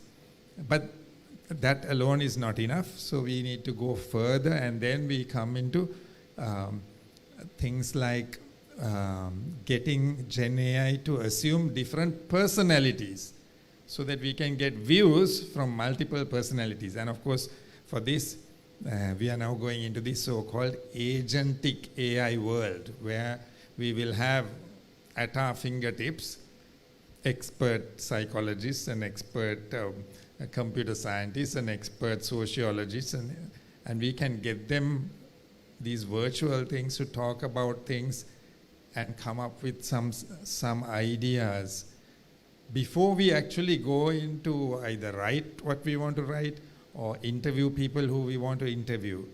So this is the trajectory that AI is going in. But when it comes to us using it, this can mostly stifle our free thinking.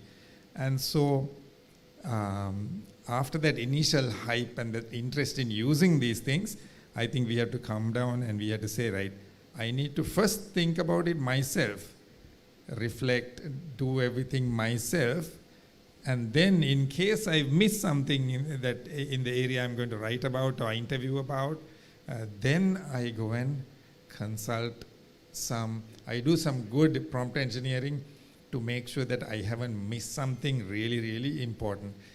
Because we are the best contextualizers, so we know what the situation is, who we are talking to, and what can be done and cannot be done. Whereas if you don't have that context, then of course we are going to come up with, I was just thinking, this particular panel, we could be AI answering AI questions. So if Chaturanga put this title and got some questions and he put it to us, and we all put his questions and got the content from AI, then AI is talking to itself. So we shouldn't get into that cycle. Absolutely. We heard from Professor Masduki in our keynote as well But we have you and Dr. 𝗙𝗲𝗄𝗪 traveling from far away to be with us at this panel discussion. So I want to first move my attention to Professor Mastuki and then move to Dr. 𝗙𝗲𝗄𝗪 as well. We heard the word trust in traditional media a lot in the first two rounds of the conversation. We heard Mr. 𝗙𝗲𝗄𝗪 talking about it. We heard Madhushan talk about it. We also heard Mr. Laksiri talk about it. In your research, how have digital platforms impacted trust in traditional broadcasters?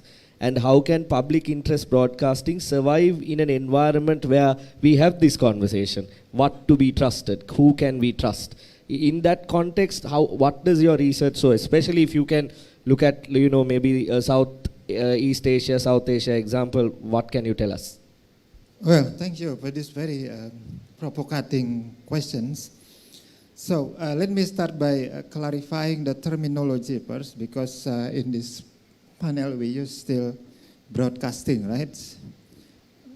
This is a very good forum to revisit again this terminology, because do we still now in the broadcasting era, or we now move into the what we call media era, because broadcasting is no longer exists actually, right?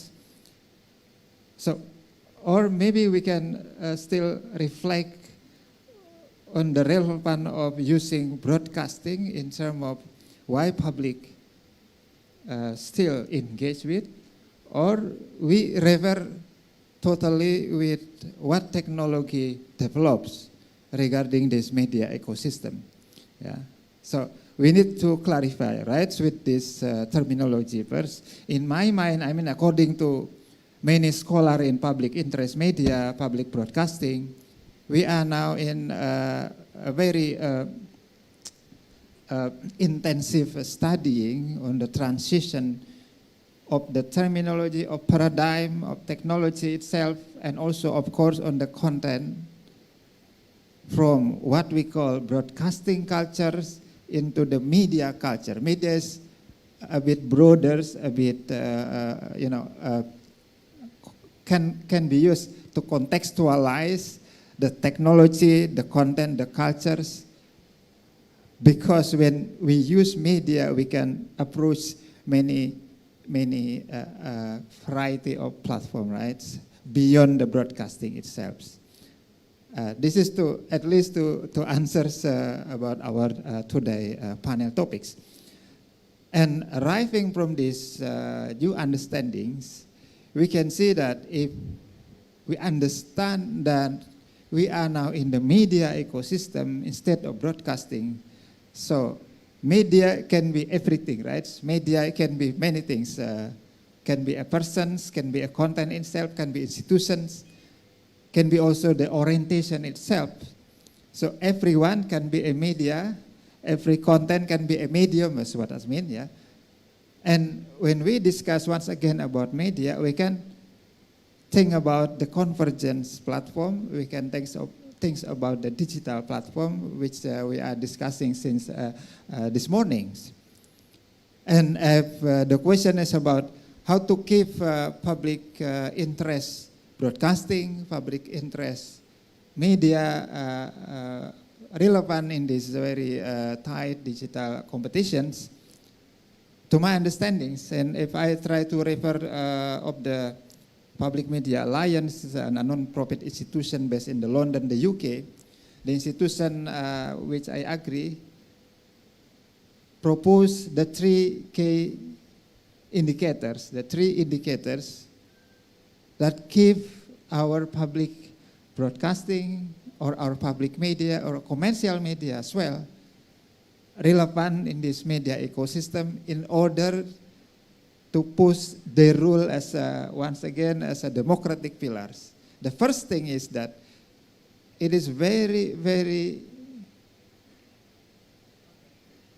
it's very urgent. It's very important to still provide quality contents or public interest content. Content means that, yeah, can be produced by alternative journalists, alternative media, aside of government control, aside of the national model of public interest media. And if we talk about content, content can be shared and reshared again through the social media. In Indonesia now we are also discussing about the term homeless media. Homeless is mean that the media or the person as a media messenger who has no media institution, media offices in physical one, but they produce public interest content and share it through a flexible social media platform. So that's why we call them homeless, because there is no home for them, but they are critical journalists who taking concern of the content itself instead of the institution of the media. So once again, we need to keep in line and still our concerns, our focus to produce public interest content. The second point, the second indicator is to keep our media institution as transparent as we can, because now we are in the public, right? We are in the audience who can interact with us minute by minute, even second by second, and the audience now are critical, right? They not only request the quality of the content itself, but the accountability of our institution, because we are also at the same time receive funding from them as a mean of crowd funds. That's why, in my mind, the media that keep their management transparent, accountable to the audience, to the public, would be the future media and would be a relevant media in this very tight competition of digital landscape. The last point, the third indicator is about how to keep the media engaged with the public in the many way, in the comprehensive level. For instance, in case of this is the typical public broadcaster coming from the UK, from the Europe, there are at least two levels of management, right? The supervisory body, which is represented by the public, and then also the executive body, which is also has a representative for the public. The key point is here, the public representative to your management. These key indicators to ensure that you are engaged with the public. The second level, second point we can adapt with this term of public engagement is the establishment of what I call the ombudsman, the person or the institution or the committee who has full control for authority to review your content day by day. It is not, you don't have to establish like the expert panel, but this can be like the audience representative panel who can review your content day by the day. That's a mean of audience engagement. And there are many other ways to keep audience engaged with the media. And in the previous my point, to keep your media accountable. And one more thing is to do as you can, as best as you can, providing quality content and public interest content. That's perhaps what I can say. Thank you, Professor Mazduki. Now, Dr. Amal Punchiheva has been, even this bio, I was just reading the summarized version of, as Dr. Veerasinghe mentioned, putting this in AI and what you get. It says 35 years in broadcasting, and we heard Mr. Upendra in the first round saying that he thinks that the broadcasting in this traditional form will remain for about 2 decades, is what you said, right? So you have seen the transformation happening from as a employee at the Sri Lanka Rupawahini Corporation, as the DDG, looking at things from the past. If I am to ask you a lesson about what we can expect in the future, maybe looking at not too far away, maybe let's look at the next 5 years, in terms of the most important technologies and the standards that we are looking at, what should our broadcasters be focused on? What are we looking at? What does this development in the next 5 years mean for all of us here in this room? If I am to get your opinion on this. Thank you, Chaturanga. And first of all, I would like to thank the Guild and the UNDP for inviting me and then facilitating my presence here. So for your question about the 5 years is quite a long time from the broadcasting and the media point of view. So you have to excuse me, I will use the broadcasting and the media term in tandem. And I'll tell why it is very quickly. And in the recent past, the technology has been advancing very, very rapidly. And the broadcasters cannot keep in pace with that because it's harder to make changes, make investment, something that will bring some value for their operations. If it is a public service broadcaster like ITN or the Rupawahini, how we can provide the PSB function, and also for the other commercial broadcasters, how we can get a return out of that. But my answer is always is look for the appropriate technology. Then one would ask, so what's an appropriate technology? Let me connect very quickly the session 1 and the 2 and into the session we are on. So the first session discussed about the news, and then we discussed about the misinformation, disinformation. So from July 24th to 21st to 24th, we are having a summit, one of the major summits in Siem Reap in Cambodia. We are looking at both AI and the misinformation, disinformation. And one of the things that we are looking at from the ministerial discussion, where our Honorable Minister will be present there too, is how we combat this misinformation and disinformation. So how do we connect this to the standard and technology? So the biggest problem with the misinformation, disinformation is AI. So it's a double-edged sword. So can we use the technology? Yes, there are tools. So when it's allowed, we can use the tools to check for provenance. Provenance means how we can identify the genesis, the origin of the content. Because when I'm talking, I talk about, for a broadcaster, there's content. So production of content and then the distribution of content. So these are the containers which carry this content from one place to another. So what we need to make sure that the broadcaster is first to make sure that the content is accurate, reliable, so that impact the image on the broadcaster. So the trust that a broadcaster enjoy is a competitive advantage. So the European research have shown that the collection of public broadcasters called the EBU, European Broadcasting Union, in a recent study shows that all the people are looking into their news. So the commercial news channels are threatened. So the other point is, what are the technologies? So there are like C2PA, the open standard technologies which allow this, because that will sort of keep metadata for the user to go and verify where is the origin, when that has been edited, all those will be done. So if there is no proper metadata and those things, it will be harder to do that. And another thing that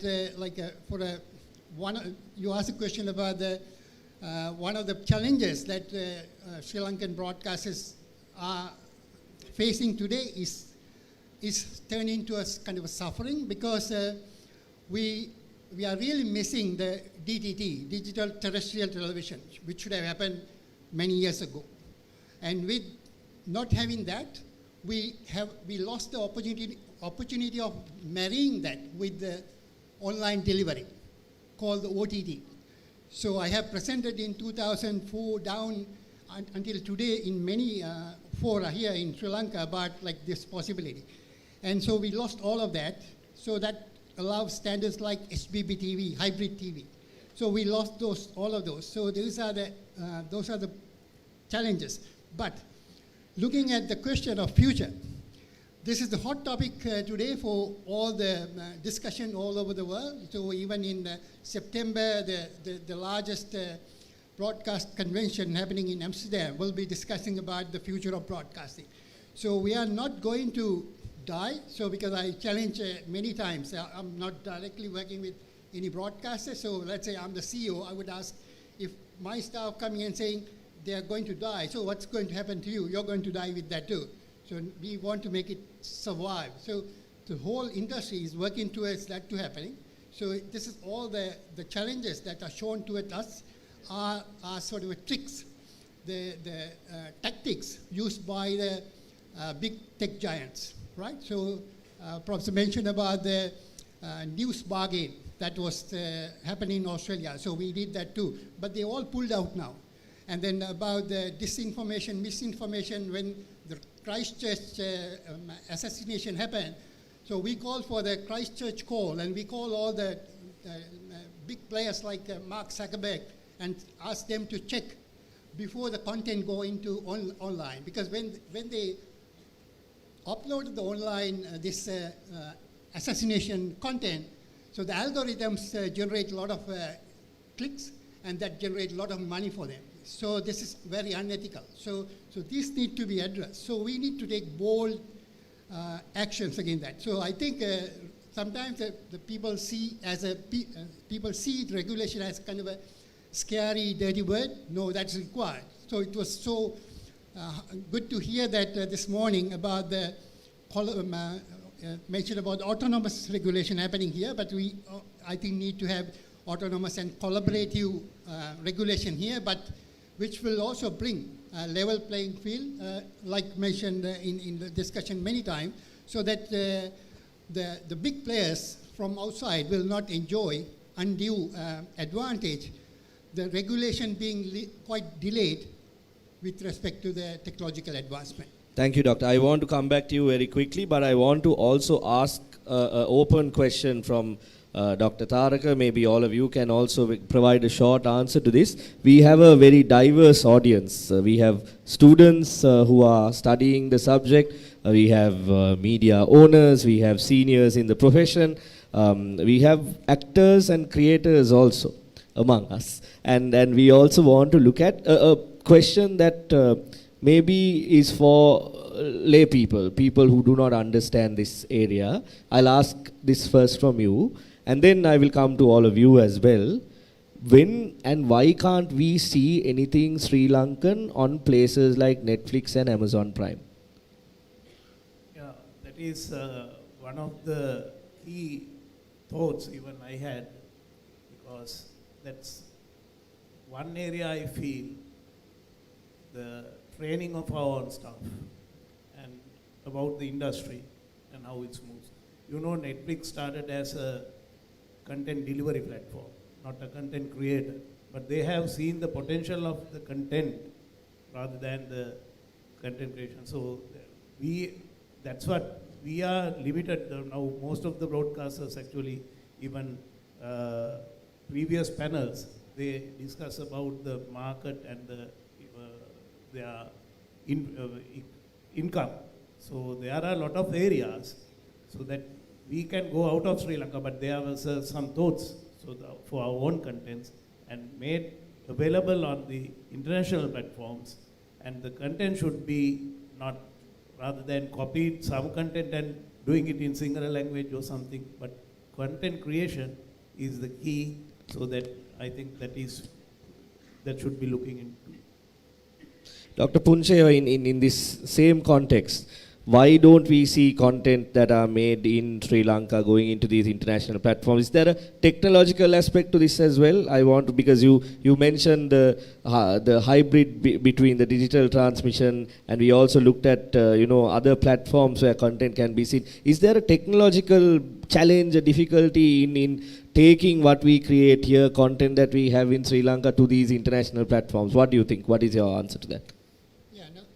When you call an international platform, I want to make sure that this terminology's got it right. So the term platform at the very early stages were used for terrestrial, satellite. In fact, satellite has been digital for many, many years, from 1990s. It's digital only. So we have some form of digital. But unfortunately, we did not go DTD. The Netflix started as a DVD company. So they post through a postal service to DVD you watch and you return back, which turned into the idea of, can we make it more effective once the internet evolved, right? So they use that ICT disruption to come on with that one. And so the analogy for that is the Uber, right? Or analogy for that is the booking.com. So the booking.com, the Uber, that organization does not own any assets, don't do anything other than the management of that, and they earn money, right? So the Netflix now doing the same thing. And when we were doing that, the countries, because at the beginning they also do another bad thing, so they operated all of them through countries where they don't have to pay taxes, so they siphon all the money back. And when those regulations coming in, and then the other countries put more regulation, you must produce in our own country and must have office registered in this country. So I think it is not that that we are lacking anything. I'm sure we have good producers who can produce for that screen, because we have good producers who can produce for the film and also for the small screen, which is the television. And then they can produce those good series. And then we could start with some documentaries because we have a very good nature. So it's kind of a win-win. So by doing that, we can also sell not only the content, but also the tourism opportunity. So I think we have not explored that opportunity. Thank you, Dr. Ruan. With time very quickly and very fast running out, I want to ask you this important question. We have another panel discussion following this, which will look at the zero draft national media policy as well. But as someone involved in developing Sri Lanka's AI strategy, do you see space for collaboration between the broadcast sector and AI developers in improving local language content and accessibility? Because this is a problem that we face all the time when we talk to international companies with incorporating AI, the language. How do these things work in the local languages, Sinhalese and Tamil? Where do we stand in that area? Yeah, so I also wear the university hat, and we have been engaged in research in this front, Sinhala and Tamil localization, starting with Unicode, where there was no standard to represent our languages. And some media organizations, I mean, SLBC was one place we went and actually got all these DVDs and then tried to figure out where we could extract. But the DVD has programs of the whole day, so we have to go through, comb through and get, and those are like absolutely rich repositories. And I can imagine how many more like that there is in the country. And these are, these not being online could be seen as a blessing in disguise, because otherwise they would have all been scraped by OpenAI and better models being created. So this is an opportunity actually for us to collaborate. The media organizations, the universities, the industry companies, commercial companies, to create our own models to do Sinhala and Tamil much better than they are being done today. So today you can of course get some of these, some models are like getting really good, some multilingual models are getting very good with Sinhala and Tamil, and yet when you look at our cultural nuances and things like that, those they don't get right. So I highly thank you for that question. And the question basically is calling for better collaboration among these partners, because we are the research is and the industry is short of data, a lot of data. So about 15 years ago, we were short of parallel data, that is Sinhala Tamil, Sinhala English, English Tamil parallel data. And we had to go to all the publishers and kind of beg them to create our translators, machine translators. But then these big companies came and they crowdsource hundreds of people and collect our data, and they create these models. But we can definitely do this locally to have much better Sinhala and Tamil models that can then perform a lot of tasks that a majority of our people still need, because they still use their mother tongue. There's a little question we are kind of dealing with, and that is, should we also have Sinhala and Tamil models written in Latin script? It's become so common and so popular. It was not considered at all before, because it was considered kind of a sellout of our script. But it seems like there's such a lot of use of that that we may also need to have models that can do both that Unicode Sinhala, Unicode Tamil, and also this kind of Romanized Sinhala and Romanized Tamil. So I highly encourage collaboration on this front. Thank you. Thank you, Dr. One. A final question maybe to both of you, because we have 2 minutes on our clock. I'll go to Professor Mastuki first. In our discussions from morning up until now, we have heard a lot of the challenges, we have heard a lot of the obstacles that we have to overcome. We have seen the new areas that we need to go and we can go to as well. If you are to give a very short suggestion to the broadcasters here in Sri Lanka based on your example, things to focus on the near future, what would you tell they are? Thank you.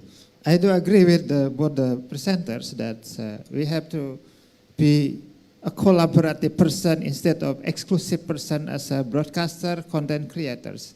Now we are in a time of collaboration, right? In my country, Indonesia, once again, we now develop a collaborative project on journalism and every single critical issues, from conventional media to digital media, from what we call professional journalists to the content creators. They have to be a collaborative communities. This is one point.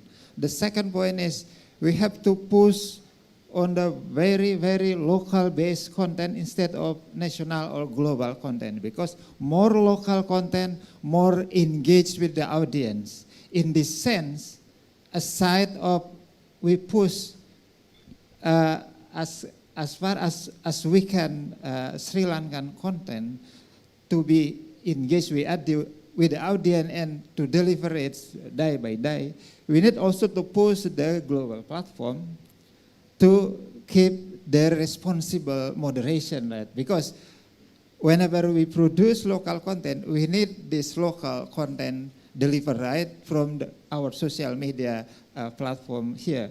However, sometimes social media platform company tend to deliver only the more global, more international content instead of local. In this sense, we need, we here, governments, media professional, content creator, to collaboratively push the global platform to moderate the content and to prioritize instead global to very local content. And with this condition, we can assure that citizens of Sri Lanka can receive their right of quality content to better themselves as the citizen, as once again the pillar of democratic nation here in Sri Lanka. Hopefully we can approach this right in the future or in the near future. Thank you. Thank you.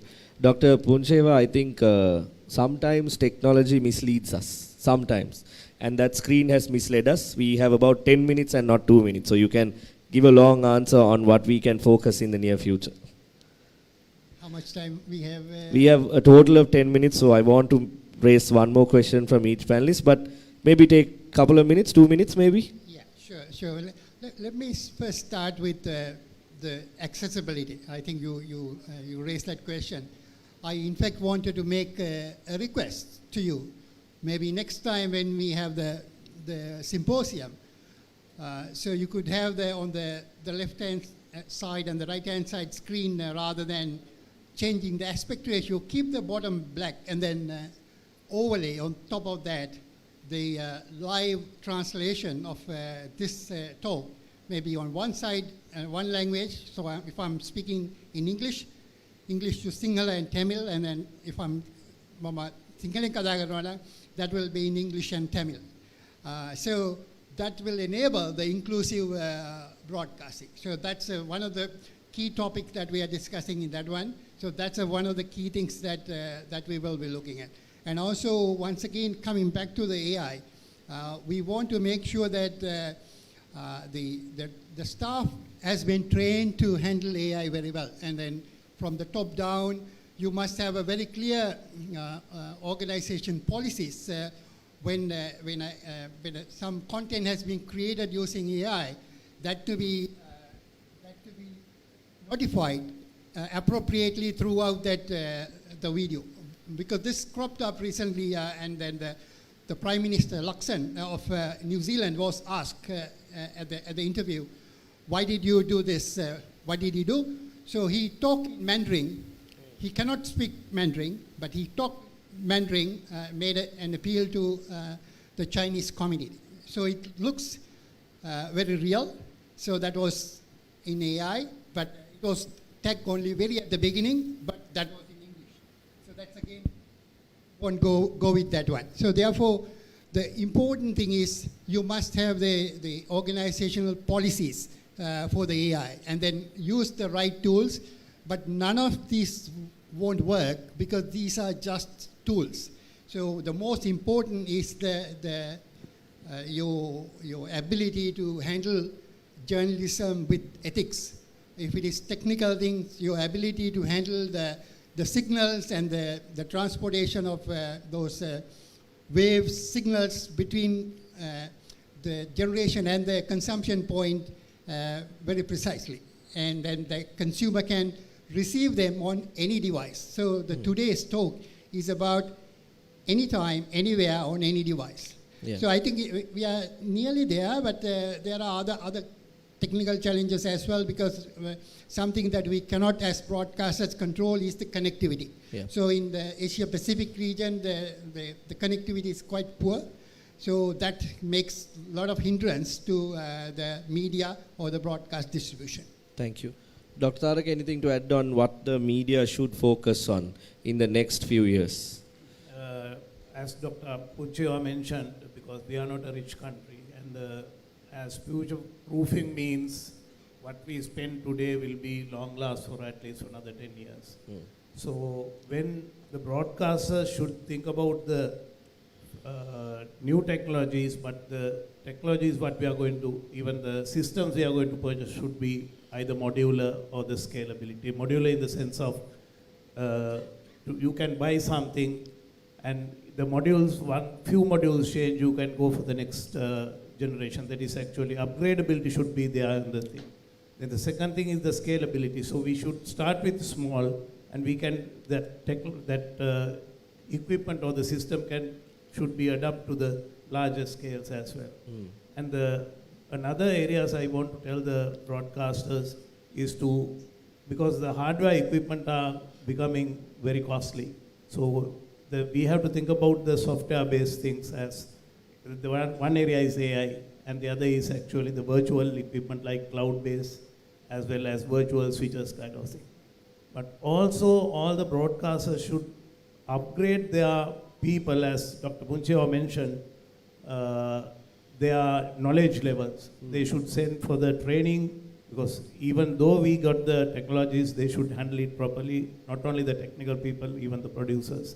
So those areas, and you have to choose the right vendors for the futuristic vendors as well. So those areas, in nutshell, I'm telling you have to keep in mind as the broadcasters, because otherwise it will be not future-proofing.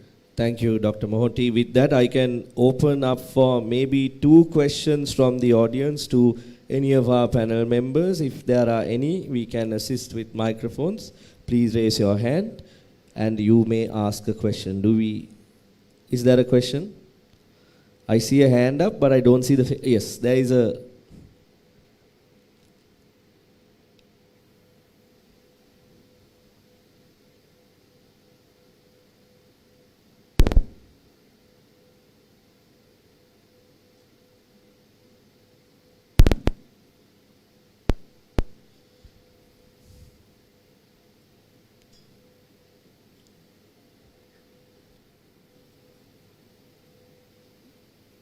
A different mic maybe?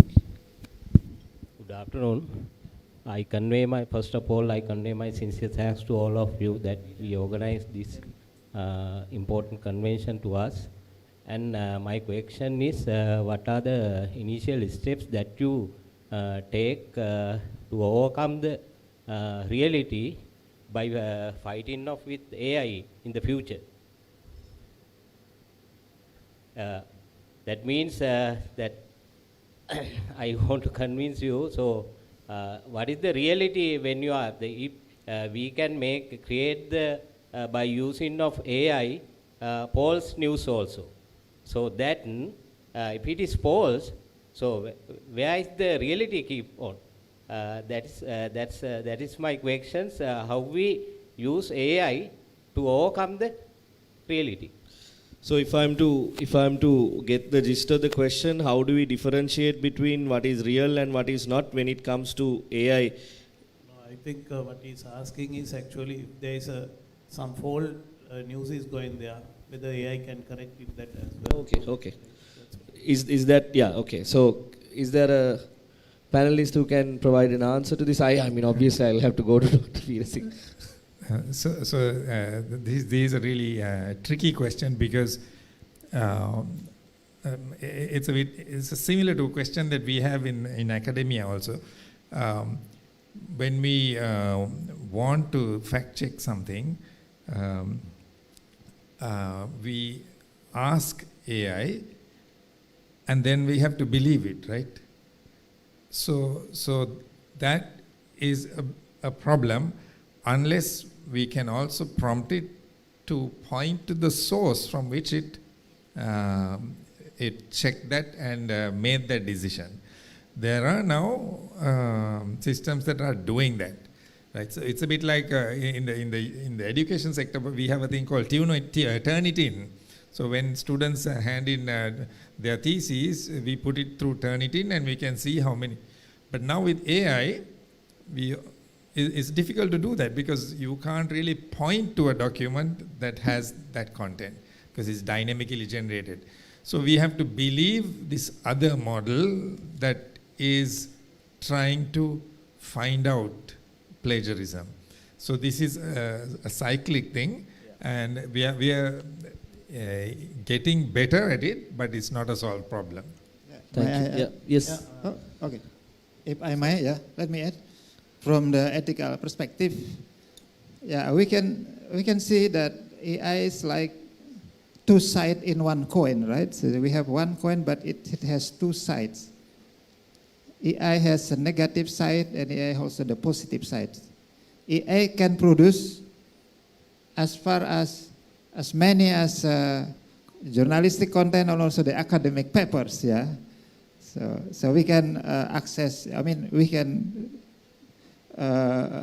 request help, right, from the many kind of AI application now, which are mostly coming from the US and also from other part of the world.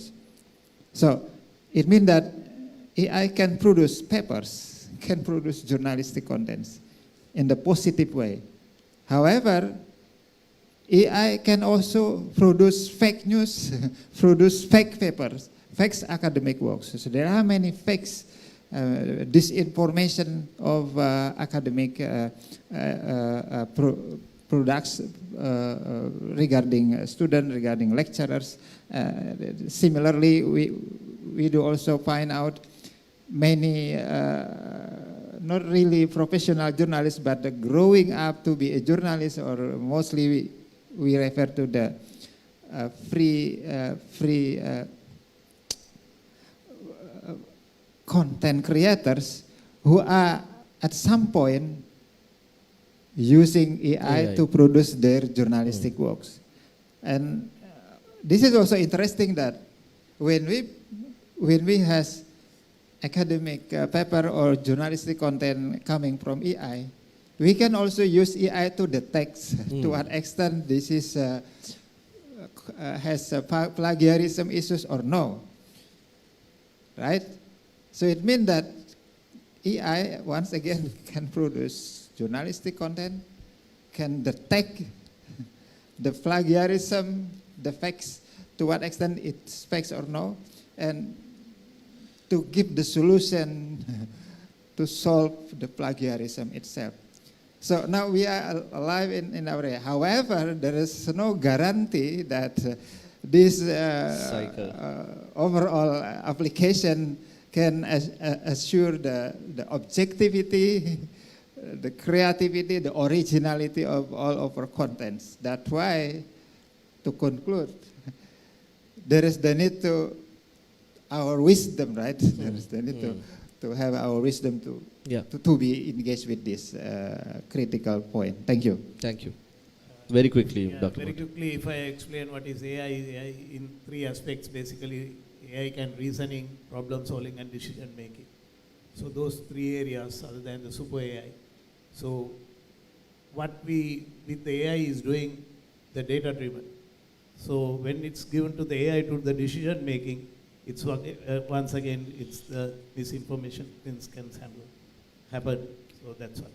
Thank you very much, gentlemen, for being on the panel. With time, that's all the time we have. So I want to thank all of you and hand things over back to Bimsala. Thanks to the audience as well. I have not been as bad as Mandana and Nalaka in terms of time, and I handed it over in time. Thank you very much. Thank you, gentlemen. Thank you. With such eminent panelists in this particular panel, we have been generous with you, 𝗙𝗲𝗪𝗓. We have allocated an extra bit of time. And well done. Thank you. The conversation is getting even more interesting. So how are we future-proofing broadcasting? And now that brings us to our 4th and final panel, which is on getting media regulation right in line with the national media policy. We're talking about how to ensure broadcasters' public accountability while creating an enabling environment for industry to thrive amidst healthy competition. What are the right choices and trade-offs for media policymakers to consider? What directions are found in the national media policy and what action must now follow?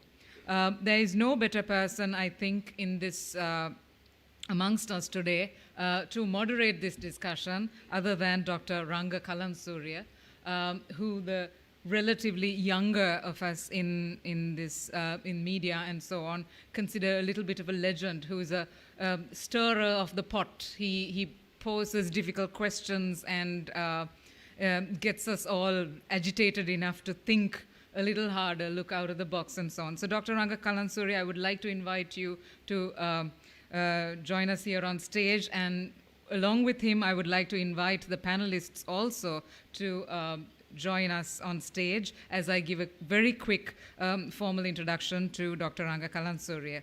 He is a journalist, a media academic from Sri Lanka with a wide experience in media development in Asia and Africa. His expertise covers conflict and political violence in Asia, with working experience in Pakistan, Afghanistan, Philippines, Indonesia, Myanmar, Zimbabwe, Kenya, and Sri Lanka. In 2013, he obtained Sri Lanka's first PhD in news journalism. His research studied the impact of Sri Lanka's civil war in news reporting. He is a visiting lecturer in journalism and mass communications department at the Sri Javadhanapura University and a visiting lecturer at the journalism department of the University of Colombo. He served as the Director General of Sri Lanka Press Institute, Sri Lanka College of Journalism, and Press Complaints Commission of Sri Lanka, as well as the Director General of the Department of Information of the Government of Sri Lanka. Presently, he is the Regional Advisor for Asia of International Media Support, Denmark. Dr. Ranga, over to you to host this panel and also leave us with some more thought-provoking questions, and maybe at the end of it to give some concluding remarks. Too long introduction, but thank you for calling me the younger academic. Thank you, Bim. මම හිතුවා මේ panel එක සිංහලෙන් කරන්න කියලා. මොකද ජාතික මාධ්‍ය ප්‍රතිපත්තිය ගැන කතා කරන නිසා. So allow me to, Prof. Matsuki, I will do it in local language, if you don't mind. Yes. මට මේ ටයිටල් එක ගැන පොඩි ප්‍රශ්නයක් තියෙනවා නාලක. මේ Getting media regulation right in line with the national media policy. That's true. Part of the part of the national media policy කියන්නේ ජාතික මාධ්‍ය ප්‍රතිපත්තියේ කොටසක් තමයි මේ regulation එක හරියට කරන එක. නමුත් national media policy එක ඊට වඩා ලොකු overarching දෙයක් කියලා මම හිතනවා ජාතික මාධ්‍ය ප්‍රතිපත්තියක් කියන්නේ. කොහොමදත් මේ මාතෘකාව පහුගිය දවස්වල මාධ්‍යවල සමාජ මාධ්‍යයේ ලොකුවට කතා වෙච්ච මාතෘකාවක්. අමතිවරයා ප්‍රකාශයට පත් කළා ජාතික මාධ්‍ය ප්‍රතිපත්තිය ප්‍රකාශයට පත් කරනවා කියලා ඉක්මනින්ම ඒකත් එක්කම ලොකු කැළඹීමක් ඇති වුණා මාධ්‍ය කර්මාන්තයේ මාධ්‍ය පාර්ශවකරුවන් අතර. ඒකත් එක්ක මාධ්‍ය හැඳුනුම්පත පැටළුණා. හැඳුනුම්පතයි ප්‍රතිපත්තියයි දෙකට පැටලිලා එක ප්‍රශ්නයක් බවට පත් වෙන්න පටන් ගත්තා. ඉතින් දැන් මේක ලියා ගන්න ඕන ප්‍රශ්නය. ජාතික මාධ්‍ය ප්‍රතිපත්තිය මොකක්ද? එහෙම ප්‍රතිපත්තියක් ඕනේද රටකට කියන එක තමයි මේ පැනල් එකෙන් අපි බලාපොරොත්තු වෙන්නේ. අපිට ඉන්නවා මිස් විජේනායක අමාත්‍යාංශයේ අතිරේක ලේකම්තුමා මේ කාර්ය සම්බන්ධයෙන් අමාත්‍යාංශයේ මට්ටමින් දැනට සම්බන්ධ වෙලා ඉන්න නිලධාරියා. සුසාර කර්මාන්තය නියෝජනය කරමින් මාධ්‍ය ආයතන කීපයකම හසල අත්දැකීම් තියෙන බ්‍රෝඩ්කාස්ටර් කෙනෙක්. දැන් ස්වර්ණවාහිනී මාධ්‍ය ආයතනයේ ප්‍රධානියා. දිල්රුක්ෂි හඳුන්නේ නැති print media මුද්‍රිත මාධ්‍ය ක්ෂේත්‍රයේ නමුත් now she is a media educator rather than a journalist I would say. For another perspective ඒ වගේම මාධ්‍ය සංවිධාන සහ සමිති සංවිධාන නියෝජනය කරමින් නිදහස් මාධ්‍ය ව්‍යාපාරයේ වර්තමාන කැඳවුම්කරු ලසන්ත ද සිල්වා මේ පැනල් එකේ ඉන්නවා. ආරම්භයක් විදියට මට විනාඩි 35යි තියෙන්නේ. අන්තිම විනාඩි 5 අසංක කිව්වා රැප් අප් එකකට තියාගන්න කියලා. ඒ නිසා මම මේක ඉක්මනින් කරනවා මේ පැනල් එක. නමුත් ආරම්භයක් විදියට ජාතික ප්‍රතිපත්තීන් සකස් කිරීම කියන එක රටක විශේෂයෙන්ම ප්‍රජාතාන්ත්‍රීය ප්‍රතිසංස්කරණ වල කොටසක්. මම නිතරම ගන්න රටක් තමයි ඉන්දුනීසියාව උදාහරණයක් විදියට. සුහර්තෝගෙන් පස්සේ ඉන්දුනීසියාව කඩා වැටුනහම බලයට පත්වෙච්ච తాවකාලික ජනාධිපති හබීබී මුලින්ම අත ගහපු ක්ෂේත්‍රයක් තමයි ජනමාධ්‍ය. ඒ නිසා තමයි ඉන්දුනීසියාවේ ඊටාම ප්‍රබල ප්‍රෙස් කවුන්සිල් එකක් තියෙන්නේ. පුවත්පත් මණ්ඩලයක් තියෙන්නේ. ඊටාම නිදහස් මුළු කලාපයටම ආදර්ශයක් වෙන පුවත්පත් මණ්ඩලයක් තියෙන්නේ. අපේත් රට කඩා වැටුනහම අලුතෙන් ප්‍රජාතන්ත්‍රවාදී ප්‍රතිසංස්කරණ ගේනකොට අත ගැසිය යුතු ක්ෂේත්‍රය තමයි ජනමාධ්‍ය. ජනමාධ්‍ය හදන්න නැතුව ජනමාධ්‍ය වෘත්තීය භාවයක් හදන්න නැතුව රටේ ජනමතය හදන්න බෑ. රටේ අනෙක් ක්ෂේත්‍ර වලට ගහන්න අමාරුයි. ඒ නිසා ඉස්සෙල්ලාම මේ මහා අවුලක තියෙන මාධ්‍ය ලියන්න ඕනේ. මාධ්‍ය ප්‍රතිපත්තිය හදන්න ඕනේ. ඒක තමයි මම දන්න මේකේ පදනම. නමුත් මම වැඩි වෙලා මගේ කතාව තියන්නේ නැතුව මම මුලින්ම අපේ විජයනායක මහත්මයාට ආරාධනා කරනවා මේ කොහොමද මේ වැඩපිළිවෙල පටන් ගත්තේ? කොතනින්ද ආරම්භුනේ කියන එක පොඩ්ඩක් විස්තර කරන්න කියලා.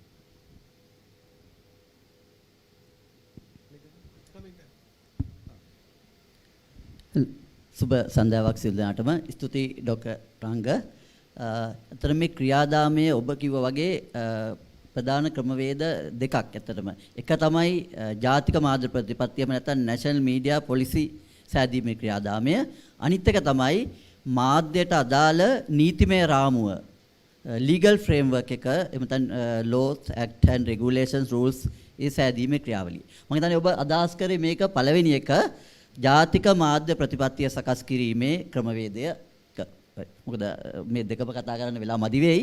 එතකොට ඕක ওই ක්‍රියාදාමය අතර මම ඒ ක්‍රියාදාමිනුත් දෙකක් තියෙනවා. එක තමයි මේ මෑතකදී වසර එකමාරකදී පටන්ගත් වර්තමාන ජාතික මාධ්‍ය ප්‍රතිපත්තිය සකස් කිරීමේ ක්‍රියාදාමය. ඒක තමයි මම විස්තර කරන්නේ. නමුත් මේ ක්‍රියාදාමය දශක ගණනක් ඊට කලිනුත් ඉඳලා තිබුණා. එතකොට ඒ ක්‍රියාදාමය 2009 2000 ගණන් වල ඊට කලින් 2009 2016 වගේ ඒ වගේ උත්සාහයන් දරලා තිබුණා. නමුත් ඒ ගැන මම කතා කරන්නේ නැහැ. මොකද විවිධ කමිටු පිටවල තියෙනවා. ඒව කතා කරන්න ගියොත් මම හිතන්නේ ලොකු පැනල් ඩිස්කෂන් එක ගොඩාක් වෙලායි. අපි මේ වර්තමාන ක්‍රියාදාමයේ පිළිම කතා කරමු. ඒක 2023 වසරේ අගභාගයේදී පටන් ගත්තා මේක පටන් ගන්න හේතුුනේ අමාත්‍යාංශයට අතරම අමාත්‍යාංශයත් වටහාගෙන තිබුණා ජාතික මාධ්‍ය ප්‍රතිපත්තියක වැදගත්කම් පිළිබඳව ඊට අමතරව මේ ක්ෂේත්‍රයේ නියුතු විවිධ පාර්ශ්වකරුවන්ගේ ස්ටේක් හෝල්ඩර්ස්ගෙන් ඉල්ලීම් ලැබුණා. මොකද්ද මාධ්‍ය ප්‍රතිපත්තිය? මොකද්ද අපේ මාධ්‍ය රාමුව? ෆ්‍රේම්වර්ක් එක මොකද්ද? රජයට ඕනම විදියට නීති හදන්න පුළුවන්ද නැත්නම් සීමාවක් තුල පමණක්ද නීති හදන්න පුළුවන්? එතකොට මේ ෆ්‍රේම්වර්ක් එක තීරණය කරගන්නකම් රජයටත් පොඩි ඕනතරම් නිදහස තිබුණා මේ නීති හදන්න සීමාවක්. ඒ නිසා එක පැත්තකින් මේ රජයේ නීති පදීමේ සීමා කරනවා ජාතික මාධ්‍ය ප්‍රතිපත්තියෙන් පිට වෙන නීති හදන්න බෑ. ඉතින් ඒක නිසා අපි දැනට තියෙන රාමුව තමයි ආණ්ඩුක්‍රම ව්‍යවස්ථාව. ආණ්ඩුක්‍රම ව්‍යවස්ථාවේ තියෙන රෙගුලාසි අනුව තමයි නීති හදින්නේ. නමුත් ඊට ලඝු කරගන්නවා අපි ජාතික මාධ්‍ය ප්‍රතිපත්තියේ සීමාවක් තියාගත්තොත් එන්න වෙන නීති හදන්න. ඒ යටතේ තමයි ඉස්සරහට හැදෙන නීති රෙගුලාසි සියලු දේම සැකසෙවන්නේ. ඉතින් මේ ක්‍රියාදාමය පටන් ගත්තේ 2023 වසරේ අවසාන භාගයේ ක්‍රියාකාරීව මේ කටයුතු පටන් ගත්තේ 2024. අතර මේක අමාත්‍යාංශයෙන් මේ කමිටුවේ ප්‍රධානියා විසින් එවකට අතිරේක ලේකම් ලෝෂනී පීට්ස් මහත්මිය පත් කරා. එතන මේ කමිටුවේ ප්‍රධානී අතිරේක ලේකම් හිටියට අපිට අමාත්‍යාංශයට උපදෙස් දීලා තිබුණේ මේක අපි ෆැසිලිටේට් කරන්න විතර. ඒ කියන්නේ කමිටු කැඳවන්න, ඒ සඳහා පහසුකම් සලසන්න, මීඩියේට් මේ හැමෝගෙම අදහස් ගන්න. කන්ටෙන්ට් එකට ඒ කියන්නේ අන්තර්ගතයට බලපෑමක් අමාත්‍යාංශයෙන් වෙන්න ඕන නැහැ කියන එක තමයි අමාත්‍යාංශ ඇමතුමාගේ ලේකම්තුමාගේ ඉඳලා සියලුමයිගේ තිබුණේ. ඉතින් ඒ අනුව තමයි මේ ක්‍රියාදාමයේ දිගටම ගියේ. ඉතින් මට තව වෙලාව විනාඩියක් විතර ඇති කියලා මම හිතනවා. එතකොට මේ ක්‍රියාදාමයේදී කමිටුව කල්පනා කරා මුලදීම මාත් පසුව කමිටුවට සම්බන්ධ වුන නිසා අපි මේකෙද්දි මොකද්ද අපේ උපාය මාර්ගයේ මේ පොලිසි එක හදන. එතකොට කිව්වා කමිටුව අපි සාකච්ඡා කළා කීපයක් සාකච්ඡා කළා. කමිටුවම තීරණය කරා කමිටුවේ සමාජිකයන් අදහස් ගන්නවට වඩා මේ පිළිබඳ ස්ටේක් හෝල්ඩර්ස් එහෙම නැත්නම් සියලුම පාර්ශවකරුවෝ කැඳවලා අදහස් ගමු කියලා. ඒතකොට මේ පාර්ශවකරුවන් අඳුරා ගන්නම කමිටු රැස්වීම් කීපයක් තිබුණා. ඒ කියන්නේ පාර්ශවකරුවෝ කවුද කියලා අඳුර ගන්න කමිටු රැස්වීම් කීපයක් තිබිලා පාර්ශවකරුවෝ ප්‍රධාන පාර්ශවකරුවෝ පහක් දෙක අඳුරගත්තා. ඒ අනුව ජනමාධ්‍ය සංගම්, ජනමාධ්‍ය ආයතන, ඒ වගේම ඇකඩමික් මේ වෘත්තීය වේදීන්, ජනමාධ්‍ය වෘත්තීය වේදීන්, පාසල් මාධ්‍ය සංගම් සහ අයිතිවාසිකම් සංවිධාන කියලා අඳුරගත්ත මේ සංගම. ඊට අමතරව විශේෂයෙන් ලංකාවේ මේ භාෂා ප්‍රශ්නය තියෙන නිසා විශේෂයෙන් උතුරු නැගෙනහිර මාධ්‍ය අර සියලුම කලින් සඳහන් කර කණ්ඩායම් වල මිශ්‍රණයක් උතුරු නැගෙනහිර කියලා වෙනමම හම්බුවීම කියලා තීරණය කළා. මෙන්න මේ යොමුගත කණ්ඩායම් සාකච්ඡා පහක් තියන්න තීරණය කරා. මෙන්න මේ යොමුගත නැත්නම් ෆෝකස් ගෲප් ඩිස්කෂන් වලින් තමයි මේ කන්ටෙන්ට් එක ඩිවෙලොප් වුනේ. ඒ කියන්නේ මේ අන්තර්ගතය කොයි විදියටද වෙන්න ඕන කියලා රිපෝට් කරේ මේ ફોකස් ගෲප් ඩිස්කෂන් තියලා ඒවයි රෙකෝඩින් අරගෙන රෙපටියර් රිපෝට් අරගෙන ඒව රෙකෝඩ් කළා. ඒ වයින් තමයි මේ කාර්ය කරේ. ඉතින් ඒකෙදි විශේෂයෙන් මතක් කරන්න ඕන මේ කමිටුවේ මේක ලිවීමේ කාර්යය මත කම්පයිල් කරන කාර්ය කරේ අපේ මිස්ටර් නාලක ගුණවර්ධන. ඉතින් ඒ වගේ ලොකු ක්‍රියාදාමයකින් තමයි මේක හැදුනේ. කොච්චර කාලයක් ගියාද මේක? ඔව් මේක හදන්න මූලික සීරෝ ඩ්‍රාෆ්ට් එක එහෙම නැත්නම් මූලික කෙටුම්පත සකස් කරන්න වසරකට ආසන්න කාලයක් ගියා. එතකොට මූලික කෙටුම්පත එවකට ගරු අමාත්‍යතුමාට කමිටුව විසින් බාර දුන්නා. එතකොට ඇත්තටම මේක ලේකම්තුමාටත් එමතුමාටත් බාර දුන්නා. එතකොට අමාත්‍යාංශය සකස් කරේ අමාත්‍යාංශයෙන් පිට ඩ්‍රාෆ්ට් එකක් කෙටුම්පතක් සකස් කරනවා. හැබැයි අමාත්‍යාංශයකට පහසුකම් සැලසෙනවා. ඒක එමතුමාට ලේකම්තුමාට සහ එමතුමාට දෙනවා. ඊට පස්සේ අමාත්‍යාංශය මේ පිළිවෙල කන්සිඩර් කරනවා. ඒක තමයි මේකේ concept එක සංකල්පය. එතකොට අමාත්‍යතුමා බලලා මේකේ ලොකු වෙනස්කම් කරේ නැහැ. මේක ඊළඟ ක්‍රියාදාමයට මොකද ජාතික ප්‍රතිපත්ති සියල්ලම මහා භාණ්ඩාගාරයේ National Planning Department ජාතික ක්‍රම සම්පාදන දෙපාර්තමේන්තුව හරහා තමයි පාර්ලිමේන්තුවට යන්න ඕන. ඒතකොට ජාතික ක්‍රම සම්පාදන දෙපාර්තමේන්තුව යොමු කරා. මේ අතරතුර රජය වෙනස් වුණා. රජය වෙනස් වුණාම බොහෝ විට මෙතන කලේ අලුතෙන් රජයක් ආවම අලුතෙන් කමිටු දාලා අර පරණ එක වීසි කළා අලුතෙන් පටන් ගන්නවා. නමුත් මේ ඇමතුමා කිව්වා නෑ පරණ කමිටුවේ රිපෝට් එකම. හැබැයි ඒ වෙනකොට ඇමතිතුමාට විවිධ ඉල්ලීම් ඇවිල්ලා තුනක් මේකේ ඒ කට්ටියගේ views අන්තර්ගත වෙන්නේ නැහැ. ඒ කට්ටියගේ අදහස් අන්තර්ගත වෙන්නේ නැහැ කියලා. අන්න ඒව නැවත සලකලා බලලා මේ කෙටුම්පත නැවත සකස් කරන්න කියලා උපදෙස් දුන්නා. ඒ අනුව තමයි වර්තමාන ඇමතුමා මේකට සම්බන්ධ වුනේ.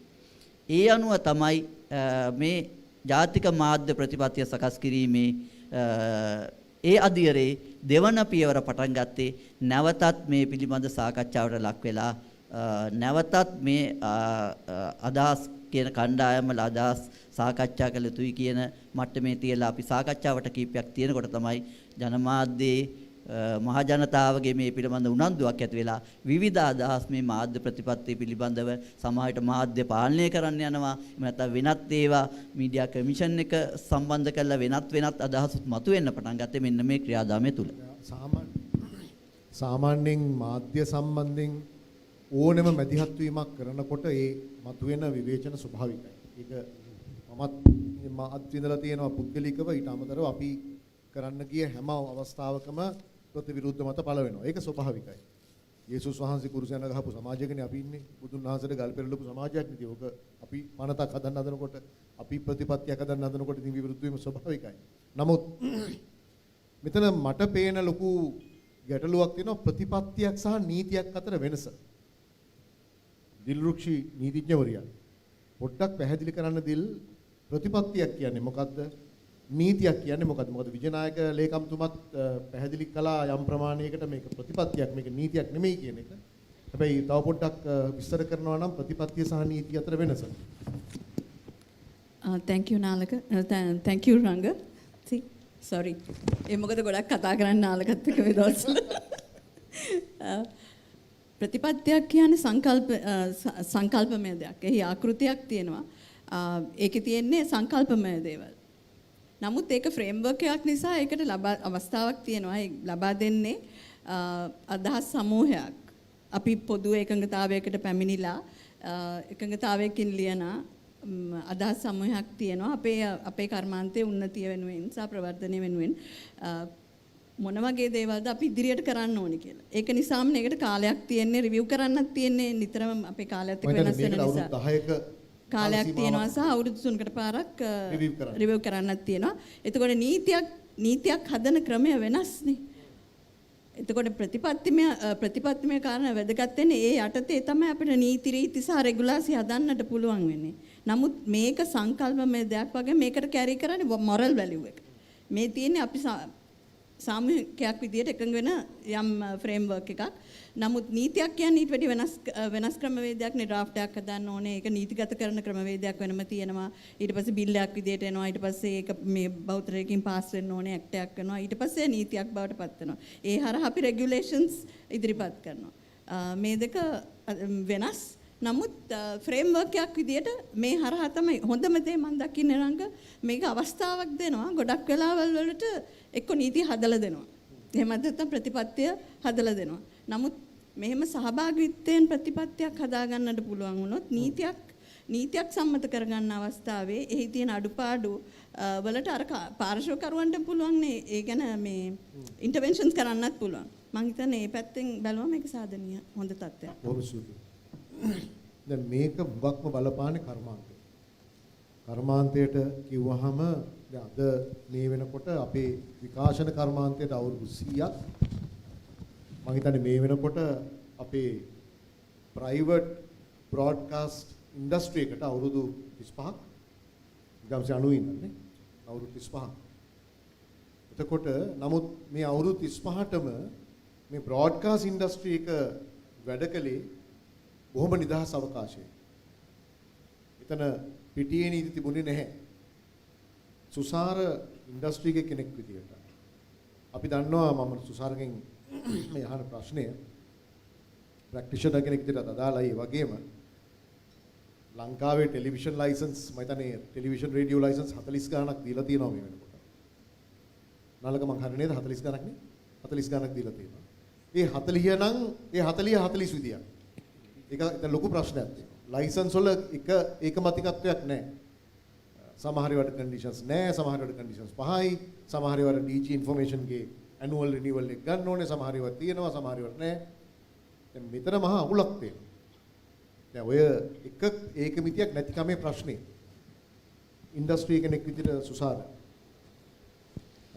එක ප්‍රතිපත්තියක් තිබීම කොහොමද ඔබ දකින්නේ? ඇත්තටම මේ ඉන්ඩස්ට්‍රි එකට විතරක් නෙවෙයි අපේ රටේ බොහෝ ක්ෂේත්‍රයන් වලට ප්‍රතිපත්තියක් අත්‍යවශ්‍යයි. ඒක නැතිකම එවැනි ප්‍රතිපත්තීන් නොමැතිකම නිසා තමයි අද රටක් විදිහට අපි බොහෝ ක්ෂේත්‍රවලින් මේ තැන ඉන්නේ. අපේ ක්ෂේත්‍රය අපේ කර්මාන්තය ගත්තාම ඔබ සඳහන් කරපු කාරණාව මේ එක එක ලයිසන්ස් එක එක විදිහයි. එතකොට ඒ අනුව ඒවා ඔපරේට් කරගෙන යන විදිහේ යම් යම් වෙනස්කම් තියෙනවා. එතනදී අර දේශපාලඥයන් විසින් හෝ විවිධ ජනප්‍රිය වේදිකාවන් වලදී කියනවා මේ මහ ජනතාවගේ ෆ්‍රීකවෙන්සි මේක මහ ජනතාවට අයිති දෙයක් වගේ එහෙම අවබෝධයක් නැතිව ප්‍රකාශ කරනවා. නමුත් එතනින් එහාට ගිහිල්ලා එක එක ආයතන භුක්ති විඳින්න එක එක තලවලින් ලැබුණු වරප්‍රසාදය. එක එක ආණ්ඩු කාලේ. ඒක තමයි. දැන් මම ඊළඟට එන්න හැදුවේ. එතකොට ප්‍රතිපත්තියක් වැදගත් වෙන්නේ යන්නේ එතනදී. ආණ්ඩුව මොක වුණත් පාලන තන්ත්‍රය මොන දේශපාලන මතවාදයකින් බිහි වුණත් ප්‍රතිපත්තිය වෙනස් නොවී පැවතිය යුතුයි. ඒක ඊටාම වැදගත්. දැන් මේ වෙලා තියෙන්නේ කලින් කලට විශේෂයෙන්ම අපි ප්‍රායෝගිකව දැක්ක දැන් මෙතුමා කියපු මේ කාලයක් තිස්සේ සකස් කරගන්න උත්සාහ කරන මේ ප්‍රතිපත්තිය පවා විපක්ෂයේ දේශපාලන පක්ෂ ඊටාම ධනාත්මකව කතා කරලා ඔවුන් බලයටපත් වුනහම ඔවුන් මේක තියාගෙන අත ගන්න පටන් ගන්නවා. ඒ කියන්නේ එහෙ ප්‍රතිපත්තියක් නැති කමේම තියෙන ප්‍රශ්නය තමයි එතනින් ඇවිල්ලා තියෙන්නේ. ඒක එකක්. දෙවෙනි එක අද මේ සිම්ෆෝසියම් එකේ කලින් සෙෂන්ස් තුනේම මට පළවෙනි එක විශේෂ අවධානයකින් සම්බන්ධ වෙන්න බැරුව ගියා. ඊට පස්සේ තිබිච්ච ඒ වගේදීත් කියවෙච්ච සමහර කාරණා එක්ක අපිට මාධ්‍ය ප්‍රතිපත්තියක් නොමැතිකම නිසා තියෙන අන්තරාය පිළිබඳව මෙතන ප්‍රායෝගිකවම සමහර උදාහරණ සහිතව කියවුණා. අපිට රටක් විදිහට අභ්‍යන්තරයේ තියෙන අභියෝග රසක් තියෙනවා ප්‍රතිපත්තියක් නොමැතිකම නිසා ජය ගන්නට බොහොම අපහසු වෙලා තියෙනවා. ඒ වගේම තමයි අපිට ජාත්‍යන්තරයෙන් මේ දූපතෙන් එළියේ ඉඳලා එන අභියෝගයන්ට ජය ගන්න. අර දෙවනි සෙෂන් එකේදී කියවිච්ච සමහර කාරණා. ඒවා ජය ගන්න අපිට ප්‍රතිපත්තියක් නොමැතිකම නිසාම බෑ. දැන් ඔබ කිව්වා ලයිසන්ස් වල වෙනස. ඒ විතරක් නෙවෙයි. ඇඩ්වර්ටයිසින් වල තියෙන වෙනස. ලහිරු කිව්වා ලහිරු ICC එකෙන් ක්‍රිකට් අරගෙන පෙන්නුවා කියලා. හැබැයි ෆ්‍රී ටු එයාර් channels වලට පෙන්වන්න ගියාම ඒ වගේ 100 ගුණයක් විතර වැඩිපුර මුදලක් ගෙවලා ඊට පස්සේ ඒගොල්ලන්ට සීමාවන් ගණනාවක් එනවා. ලහිරුගෙන්ම කියුණා ඔහුට ඉන්දියාවෙන් පවා කමර්ෂල්ස් ආවා කියලා. හැබැයි ෆ්‍රී ටු එයාර් channels වලට ඉන්දියාවෙන් කමර්ෂල් අරන් දාන්න බෑ. තව සම්පත්දායකෙක්ගෙන් කියුණා පසුගිය මැතිවරණ කාලෙදී මැතිවරණයට වෙළඳ දැන්වීම මේ ෆ්‍රී ටු එයාර් channels වලට අපි ඔක්කොම ෆ්‍රී ටු එයාර් channels මෙතන තියෙන්නේ. මේ සිම්ෆෝසියම් එකේ මේ බ්‍රෝඩ්කාස්ටර්ස් ගිල්ඩ් එකේ ඉන්නේ ඔක්කොම ෆ්‍රී ටු එයාර් channels. නොමිලේ ජනතාවට මේක සපයන්නේ. අපිව නියාමනය කරන්න සහ අපිට කටයුතු කරන්න අමාත්‍යාංශයේ ඉන්නවා. හැබැයි අනිත් අයට මොකුත් නැහැ. TRC එකේ ඉන්නවා. TRC එකේ ඉන්නවා. එතකොට අනිත් අයට මොකද අපි පොඩි වැරද්දක් වුණොත් අපිට ලියුමක් යනවා. එතකොට හැබැයි අනිත් අයට එහෙම නැහැ. දැන් මේ මැතිවරණයේදී පසුගිය මැතිවරණයේදී අපි දැක්කා එක ඉන්දියාවෙන් ලංකාවට ආක්‍රමණය කරලා තියෙන නාලිකාවල ශ්‍රී ලාංකීය දේශපාලඥයින්ගේ වෙළඳ දැන්වීම් ගියා. විශේෂයෙන්ම උතුරු නැගෙනහිර ඉලක්ක කරගෙන. ඒවට හිට මුදලුත් ගියා. ඒවා නියාමනය වෙන්නෙත් නැහැ මැතිවරණ කොමිසම එකත් ඒවා නියාමනය වෙන්නේ නැහැ. ඒ වගේම අනිකුත් සෝෂල් මීඩියා ප්ලැට්ෆෝම්ස් යන වෙළඳ දැනීම් දැන් අපිට එනවා ලියුම් මේ මෙච්චර ඇඩ්වර්ටයිස්මන්ට් ගියාද ඒ වගේ ගාණ කීයද ටැක්ස් එක කොච්චරද මේ ඔක්කොම එනවා රේට් කාඩ් මොනිටර් කරලා එනවා. අනිත් ප්ලැට්ෆෝම්ස් වල ඒව මොනවත් නැහැ. එතකොට මෙතන තියෙන්නේ මර අවුල. අපිට ප්‍රතිපත්තියක් නොමැතිකම නිසා අපේ ඉන්ඩස්ට්‍රි එක ටික ශූන්‍ය කරගෙන යනවා අපි. හැබැයි අනිත් පැත්තට අර වර්ධනය වෙන ඉන්ඩස්ට්‍රි එක අපේ සමාජයට කරන බලපෑම හෝ ස්වයංව ඒවා පරිපාලනය කර ගැනීමට තියෙන අවස්ථාවන් පවා මෙවන්නක් නොමැතිකම නිසා අපෙන් ගිලිහිලා යනවා. බොහොම දැයිසුනා මම දැන් ලොකු වපසරියක් සුසාර ආවරණය කළා. ලසන්ත මාධ්‍ය සංගම් වල පැත්තේ. මොකද මාධ්‍ය සංගම් තමයි බොහෝ දුරට මේකට ප්‍රමුඛ දායකත්වය දෙන්න ඕන.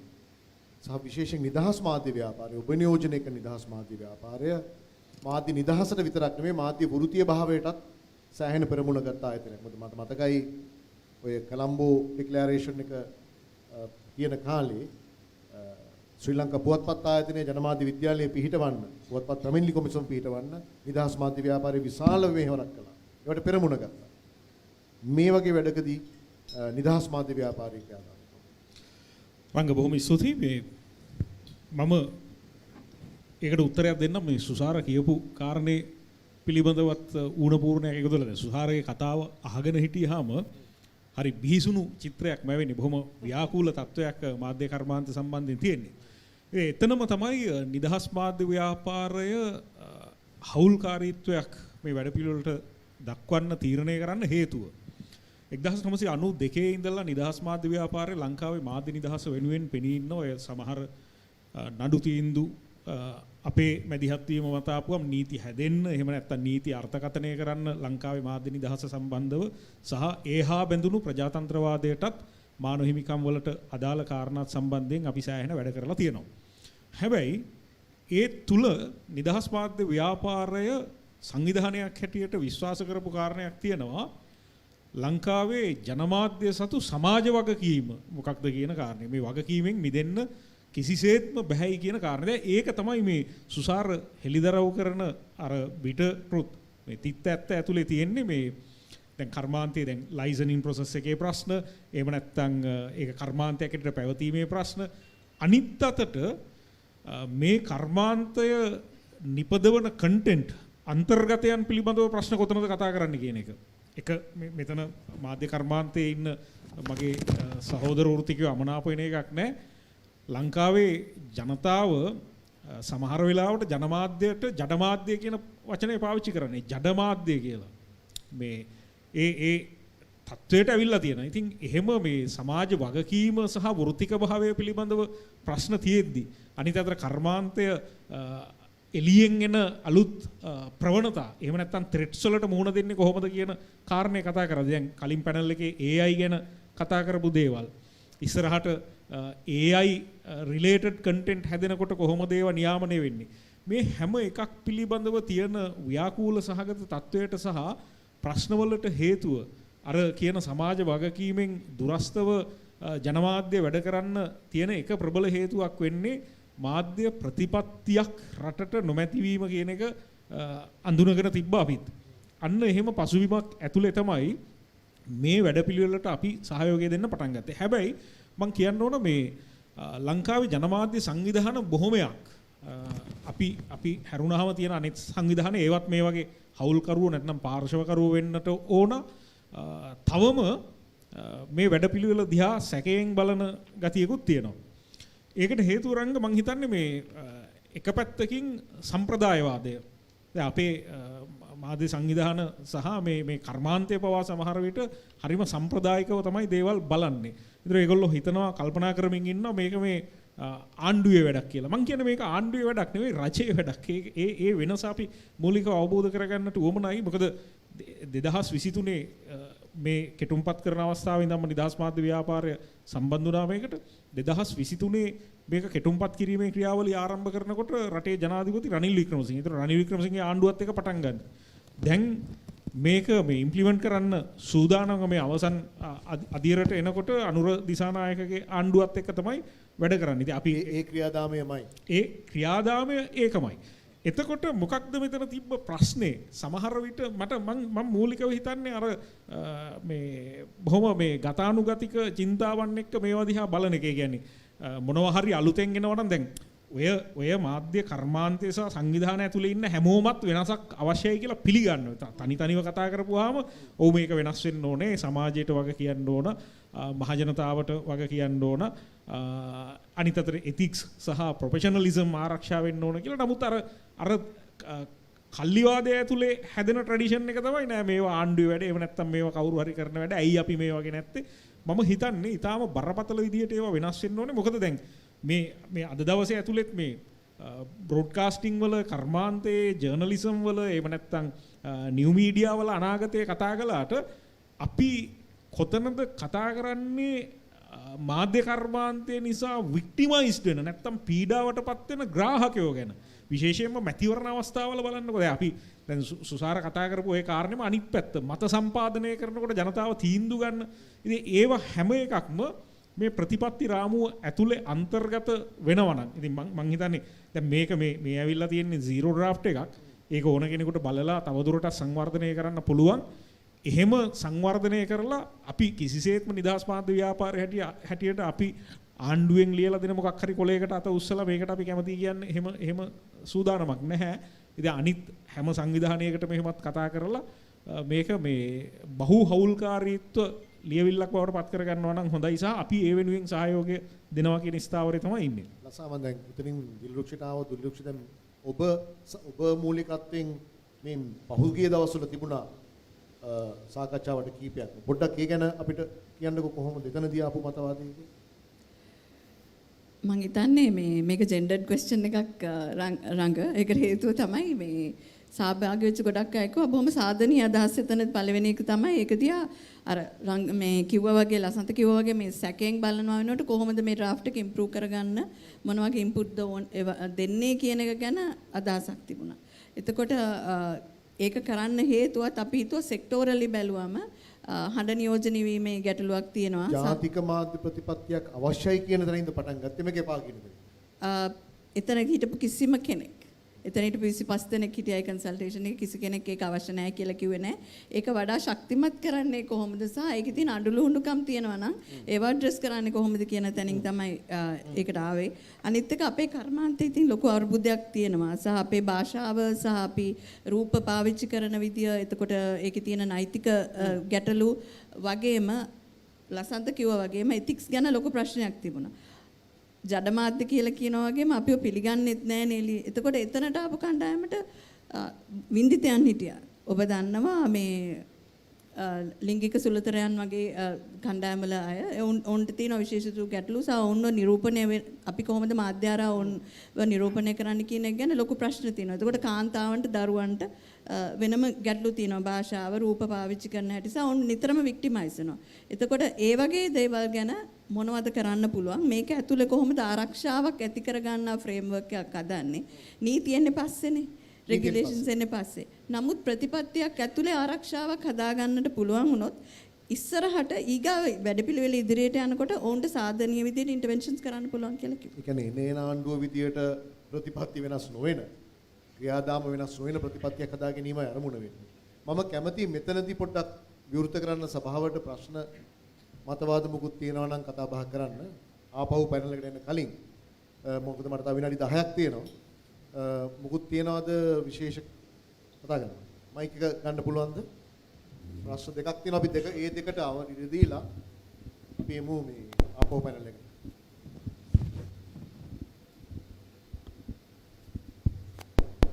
මාධ්‍ය සම්බන්ධ ප්‍රතිපත්තියක් නිර්මාණය වීම කියන කාරණේ දැන් මේ ප්‍රතිපත්තිය නියාමනයට ඇවිල්ලා මර්ධනය දක්වා විකාශය වෙච්ච එකක්. ඒ කියන්නේ ක්‍රියාවලියෙන් සිද්ධ වෙච්ච එකක් නෙමෙයි. මම මේ ප්‍රශ්නෙට ප්‍රවේශයක් ගන්නෙ. ප්‍රතිපත්තියක් විතර එනවා. ඒක යම්කිසි වේදිකාවක සාකච්ඡා වෙනවා. ඒ සාකච්ඡාව අවසන් වෙන්නේ නියාමනයට. ඒ නියාමනය සම්බන්ධයෙන් නැවත සාකච්ඡාවක් එනවා. ඒ සාකච්ඡාව අවසන් වෙන්නේ මර්ධනය කියන වචනේ ඇවිල්ලා. ලේකම්තුමා සඳහන් කරා දැන් අපි දන්නවා මේ නීතියක් පාර්ලිමේන්තුව හරහා සම්පාදනය වීමට මහජන සහභාගීත්වයේ වෙනුවෙන් පාර්ලිමේන්තුවේ ඉන්න පාර්ලිමේන්තු මන්ත්‍රීවරුන්ගේ දායකත්වය අවශ්‍යයි. එතනින් එහාට ගිහිල්ලා මාධ්‍ය වගේ දෙයක් වෙනුවෙන් ප්‍රතිපත්තියක් හදනකොට ඒ සම්බන්ධයෙන් දේශපාලන අධිකාරිය පළ කරන අදහස් තුලින් තමයි මේක මේ ප්‍රතිපත්තිය නියාමනයේ සිට මර්ධනය දක්වා ඉන්නේ. දැන් උදාහරණයකට ගත්තොත් මේ ප්‍රතිපත්තිය මාධ්‍ය මර්ධනයක් වෙනකන් විකාශය වෙච්ච කතාවක් හැදුනේ දැන් මේ ප්‍රතිපත්තියක් ගේන්නේ ඇයි කියලා දේශපාලන අධිකාරිය ඕනම තලයක කෙනකින් ඇහුවට පස්සේ ඔහු දෙන උත්තරෙත් එක්ක ප්‍රශ්නේ පොඩ්ඩක් පැහැදිලිව කියන්නකෝ. ඒ කියන්නේ දේශපාලන අධිකාරිය හෝ දේශපාලනය මේක නිර්වචනය කිරීම තුල මේකට ගැටලුවක් වෙන්නේ නැද්ද? මේ ප්‍රතිපත්තිය වෙන වෙන පැතිවලට අර්ථකථනය කරන්න යම් යම් අයට අවස්ථාව ලැබෙන්නේ නැද්ද? පැහැදිලි. උපේන්ද්‍ර මයික් එක වුණාද ඉක්මනට?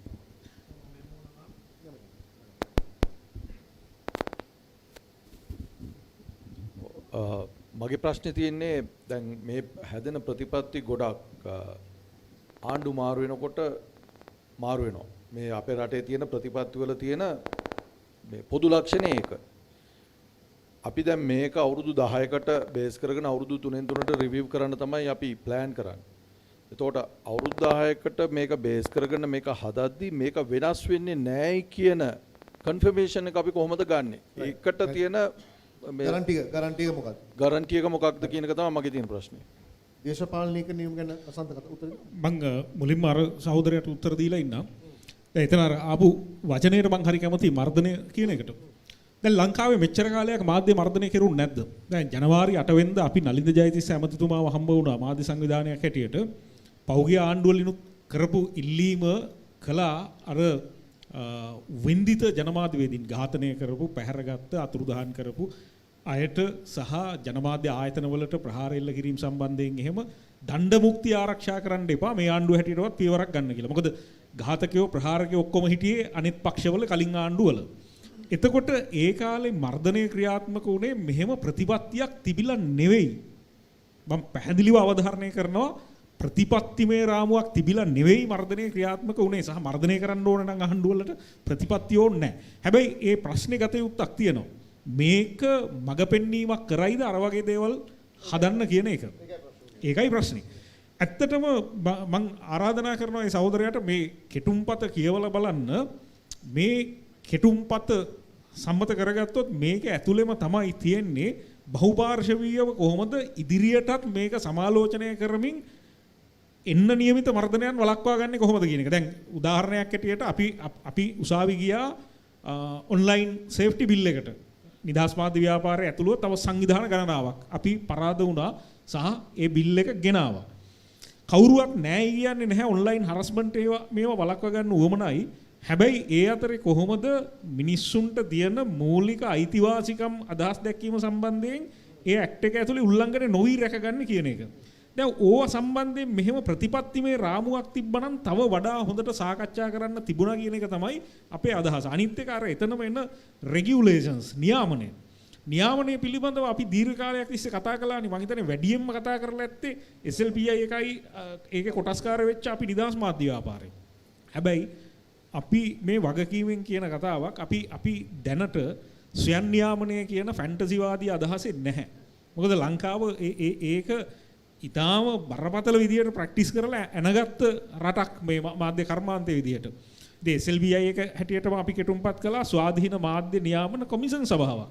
ඉතින් එතන තියෙන්නේ ස්වයං නියාමනය නෙවෙයි හවුල්කාරීත්ව බහුපාර්ශවීය නියාමන වැඩපිළිවෙලක්. ඒ වගේ යාන්ත්‍රණ ඒ වගේ ව්‍යුහ ස්වාධීන කරන්න බැරිද කියන ප්‍රශ්නේ මම අහන්නේ. දැන් උදාහරණයක් ඇටියට මැතිවරණ කොමිෂන් සභාව තියෙනවා. තොරතුරු දැන ගැනීම අයිතිවාසිකම් පිළිබඳ කොමිෂන් සභාව තියෙනවා. කවුරුවත් කියන්නේ නැහැ ඒවා මේ ආණ්ඩුවේ කෑලි. ඒවට සමහරට අරමුදල් එන්නේ පාර්ලිමේන්තුවෙන් මේ ව්‍යවස්ථාදායකයා හරහා එහෙම මුදල් වෙන්න ඕන ක්‍රමයක් තියෙන්න එපයි. ඒවා පවතින්න. ඒ හැර කවුරුවත් කියන්නේ නැහැ මේ කොමිසම මේ ආණ්ඩුවෙන් මුදල් දෙන හන්ද මැතිවරණ කොමිසම ආණ්ඩුවේ එකක්. එහෙම නැත්නම් රාජ්‍ය සේවා කොමිෂන් සභාව ආණ්ඩුවේ එකක්. ප්‍රශ්න නැත්තේ නෑ. ප්‍රශ්න තියෙනවා. නමුත් ඒ ව්‍යුහය නිවැරදිව හදාගන්න එක තමයි ප්‍රතිපත්තියේ තියෙන්නට උවමනා. මට මතක නෑ මේ උපේන්ද්‍ර ඇහුවේ මොකක්ද ඒක දිල් කොහොමද මොකක්ද දෙන්න පුළුවන් ගැරන්ටි එක මේක ඊළඟ ආණ්ඩුවකින් වෙනස් නොවේ. මම කැමති අර පටන් ගන්න තැනින් උත්තරේ දෙන්න සලසන්ත කියපු දෙයකට යමක් එකතු කරන්න. මම බැලුවතින් කර්මාන්තය ඇතුලේ වින්දිතෙක් නෙරංග. අපි එන ප්‍රවෘත්ති කාමරේ අපේ කතෘතුමා ඝාතනය කරන තැන ඉඳලා එතකොට මෙතන ඉන්න ඔය ගැටලුව හිතේ තියෙන නිතරම මේ රජයක් දිහා සැකමුසුව බලන විදිහේ මානසික තත්ත්වයක් කොහොමද තියෙන ඒ වෘතිය හරහත් එන්නේ මේ වගේ දෙයක් නේ. අපි බලයත් එක්ක බලයට විරුද්ධව අරගල කරන ඒ සඳහා වෙනස් හඬක් නගනයි. එතකොට මේ ඔය කිව්ව තත්ත්වය ඇති වෙන්නට පුළුවන්. මොන වෙලාවක ප්‍රතිපත්ති කොයි විදිහද රජයක් පාවිච්චි කරන්නේ කියන එක වෙනම සාකච්ඡාවක්. නමුත් උදාහරණයකින් කියන්නම් අපි දැන් දවස් 3කට කලින් කෙරුවානේ කන්සල්ටේෂන් එක. ඒක ඇතුලේ කරපු දෙයක් තමයි දැන් අපි රෙකමෙන්ඩේෂන්ස් වෙනම සෙට් එකක් හදනවා අපිට මේ වගන්ති වලට මොනවා වගේ දේවල්ද අනාගතයේ සාකච්ඡාවේදී මෙකැනිසම්ස් ගැන කතා කරනකොට ක්‍රමවේද ගැන කතා කරනකොට මොන වගේ දේවල් හරහාද අපි ආරක්ෂාව හොයන්නේ යම් කාරණා සම්බන්ධයෙන් ඒවා භාවිතා කරමින් ලොබි කරන්න හරි අනාගතයේ දවසක කොයි වෙලාවක හරි ඔය කියන මේ සිදුවීම වුණොත් ලොබි කරන්නට හරි අපි දීපු රෙකමෙන්ඩේෂන්ස් වගේක් තියෙනවා කණ්ඩායම් විදියට. ඒවට ප්‍රතිවිරුද්ධ දේවල් කරනවා නම් උසාවි යන්නට හෝ අරගල කරන්නට හෝ අපිට අයිතියක් තියෙනවානේ මේ මොනම දෙයකට හරි කිසිම මේ සැකයක් නැතුව සම්පූර්ණයෙන්ම සහයෝග දෙනවා කියලා එකක් නැහැ. මං හිතන්නේ ඒ ප්‍රවේශය තියාගන්න එක සහ මේ විවෘතව එක දිහා බලන එක වැදගත්.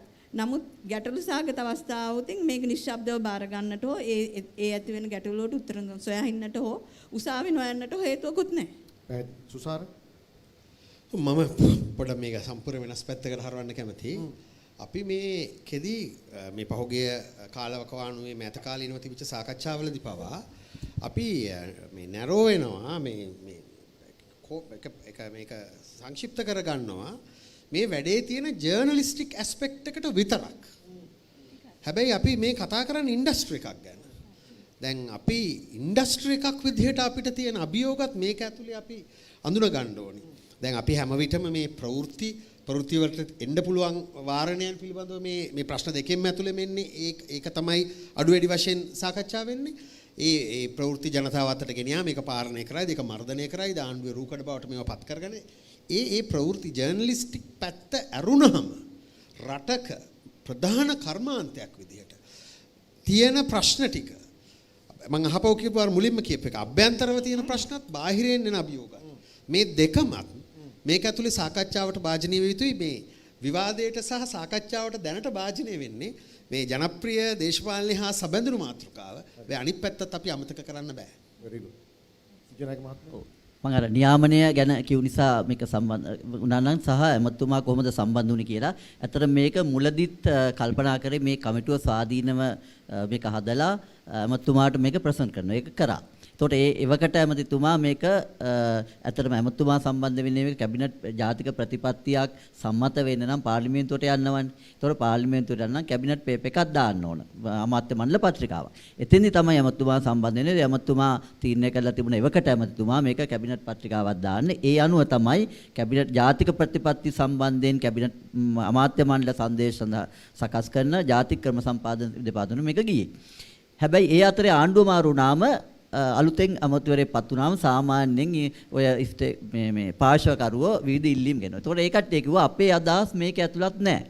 අපි කන්සල්ට් අපෙන් අදහස් ගත්තේ නැහැ. අපි කන්සල්ට් කරේ නැහැ කියලා. එතකොට තමයි ඇමතුමා මැද යතුරු. ඒ කට්ටිය ගිහිල්ලා වෙනම ඇමතුමා හම්බුණා. අන්න එතකොට ඇමතුමා සාකච්ඡාවක් ගෙනල්ලා මේ කමිටියත් එක්ක කිව්වා මේවා සලකන්න. එතෙන්දී ඇමතුමා ටාගට් දේටුත් දුන්නා. ඔන්නෝකට නැති මං හිතන්නේ මැදිහත් වුණා කියන්නේ. කොහොමත් දැන් ප්‍රතිපත්තියක් එකතෝ රජය නැතුව කර්මාන්තයටම ප්‍රතිපත්තියක් ප්‍රකාශ කළා අපි දැක්ක ජාතික සංවිධාන පහුගිය කාලේ වෙන ඒවද ජාතික ප්‍රතිපත්ති රජයෙන් තොරව ක්‍රියාත්මක කරන එහෙම පුළුවන් නම් හොඳයි. නමුත් ඒ ස්වයං නියාමනය කියන එක ප්‍රායෝගික නැහැ කියලා මේ සාකච්ඡා වෙලා තියෙනවා. ඒ අනුව තමයි ජාතික ප්‍රතිපත්තියක් තියෙනවා නම් පාර්ලිමේන්තුවට කියලා සම්මත වෙන්න ඕන කියන තැනට එකග උනේ. ඒ අනුව තමයි එමතුමා සම්බන්ධ වෙන්නේ. දෙවෙනි එක නියාමනය. ඇත්තටම දැනුත් නියාමනයක් වෙන්නේ නැද්ද? දැන් ඕන මට හිතුණා මම ව්‍යාපාරිකයෙක් මට හිතුණා channel එකක් පටන් ගන්න මට බෑ. රජයේ නියාමනයක් තියෙනවා. ලයිසන් එකක් ගන්න ඕනේ. ඉතින් නියාමනයක් තියෙනවා. ඊළඟට අපි ලයිසන් එකේ කන්ඩිෂන් දාලා දෙනවා ගොඩාක්. මම හිතන්නේ දැන්ට විශාල පේජ් ගණනක්. ඒතකොට නියාමනයක් තියෙනවා. ඒතකොට ඒ ලයිසන් කන්ඩිෂන් කැඳුවොත් දැන් තියෙනවා. හැබැයි දැන් ওই නියාමනයේ තියෙන්නේ රේඩියෝ වලට ශ්‍රී ලංකා ගුවන්විදුලි සංස්ථාවේ එකව ගන්තියක් තියෙනවා. රූපවාහිනී වලට රූපවාහිනී සංස්ථා පනත එකව ගන්තියක් තියෙනවා. ඒකේ තියෙන්නේ ගරු අමාත්‍යවරයාගේ අනුමැතිය රහිතව පෞද්ගලික නාලිකා ආරම්භ කර නොහැක. මේකෙන් තමයි දෙන්නේ. එතකොට මුලදී දුන්නු ඒවයි ලයිෆ් ටයිම් දීලා තියෙනවා. පස්සේ ඒවයි වාර්ෂික බලපත්‍රයක් දීලා තියෙනවා. දැන් ඕනනම් ඔබතුමාට පුළුවන් නීත්‍යානුකූලව මේ වාර්ෂික බලපත්‍ර ඔක්කොම නවත්තන්න. එතකොට ඔබගේ මේ ඔය මේ channel එකක්වත් පවත්ත එහෙම වෙන්නේ නැහැ. එතකොට එහෙම නීතියක් තිබුණට එහෙම වෙන්නේත් නැහැ. එහෙම ක්‍රියා කරන්නත් බෑ ලංකාවේ ප්‍රජාතන්ත්‍රීය සමාජයේ. ඉතින් ඒ තියෙනවා. ඉතින් ඒ නිසා මේ නියාමනයයි මේ පොලිස් එකයි දෙකක්. ඒතකොට දැනටම ප්‍රතිපාදන තියෙනවා. නමුත් ප්‍රශ්නේ තියෙන්නේ මීඩියා ඉන්ඩස්ට්‍රි එකකින් ඉල්ලනවා මේ ලයිසන් දීමේ බලය අමාත්‍යාංශයෙන් පිට වෙනත් ආයතනයක ස්වාධීන ආයතනයකට. දැන් යෝජනා වෙලා තියෙන විවිධ යෝජනා තියෙනවා. දැන් පුවත්පත් සම්බන්ධයෙන් පුවත්පත් මණ්ඩලය තියෙනවා 70 ගණන් වල. ඒකත් අවුට්ඩේටඩ් කියලා පිළිගන්න. බාධා කරන විනාඩි 2යි තියෙන්නේ. දැන් අපිට ඇත්තටම නවත්තන්නත් ඕනේ ඒක තමයි. මේ ඇමතිවරයා විසින් බලතල දීලා ලයිසන් ලබා දී. ඒක නෑ. මම හැබැයි ওই ප්‍රශ්න දෙකෙන්ම මම කීවර්ඩ්ස් එකක් කරන් මේක නවත්තන්න. එකක් තමයි දේශපාලන අධිකාරිය කියන වචනේ ඔබ පාවිච්චි කරනවා. දැන් මේ ක්‍රියාදාමයේ මුලින්ම සහභාගී වෙච්ච කෙනෙක් විදියට මට අපි බොහෝ මේ සම්බන්ධ වෙච්ච හැම කෙනාටම අවශ්‍ය වෙච්ච දේ තමයි කිසිම දේශපාලන මැදිහත් වීමකින් තොරව මේ කරගෙන යන්නේ. අපිට අඩුම ගානේ එක කමිටු රැස්වීමකට ඇමතිවරයෙක්ගෙන් හෝ කිසිම දේශපාලඥයෙක් උපදේශයක් ආවනම් ඒ තමයි එකම අවස්ථාව අපි අයින් වෙනවා. ඒ මතේ මමත් මගේ අනිත් කමිටු සමාජිකයන් හැම කෙනාමත් එතන ඉන්නවා. මේක සම්පූර්ණයෙන්ම ස්වාධීනව කළ යුතු ක්‍රියාදාමයක්. දැනටමත් ඇමතිවරයෙක් මේකට මැදිහත් වුණා මම එකඟ නැහැ. මේක අපි කරලා දෙන්න. මොකද අපි වෘත්තියේ මං අවුරුදු 35ක්. දැන් අපිට පුළුවන් මේක අපිට වෙන රටවල මේවා හදනවා නම් ඇයි අපිට මේ රටේ මේක හදන්න බැහැ? අපි මේක කරලා දෙන්න. හැබැයි ඒක නියාමනයකට එනවා නම් ඒත් හොඳයි. මේ කිව්ව නියාමනය නෙමෙයි. ලේකම්තුමා කියපු නියාමනය නෙමෙයි. ස්වාධීන නියාමනයකට එමු. මර්ධනය නම් බෑ මල්ලි. ඒක ඉතින් අපි කොහොමදත් නෑනේ. එහෙමනම් අපි ඒකට විරුද්ධව ක්‍රියාත්මක වෙන්න ඕනේ. ඒකට තමයි අපි මේ ඔක්කොම රැස් වෙලායි. උපේන්ද්‍ර කියපු කාරණේ මේක කන්ටිනියුටි කොහොමද කොහොමද මේකට ගැරන්ටිය දෙන්නේ? එකම ගැරන්ටියයි දෙන්නේ. බොහොම පැහැදිලි. මේක කර්මාන්තයෙන් හදපු ප්‍රතිපත්තියක්. ආණ්ඩුවකින් දේශපාලන පක්ෂකින් හදපු එකක් නෙමෙයි. මේක කර්මාන්තයෙන් හදපු එකක්.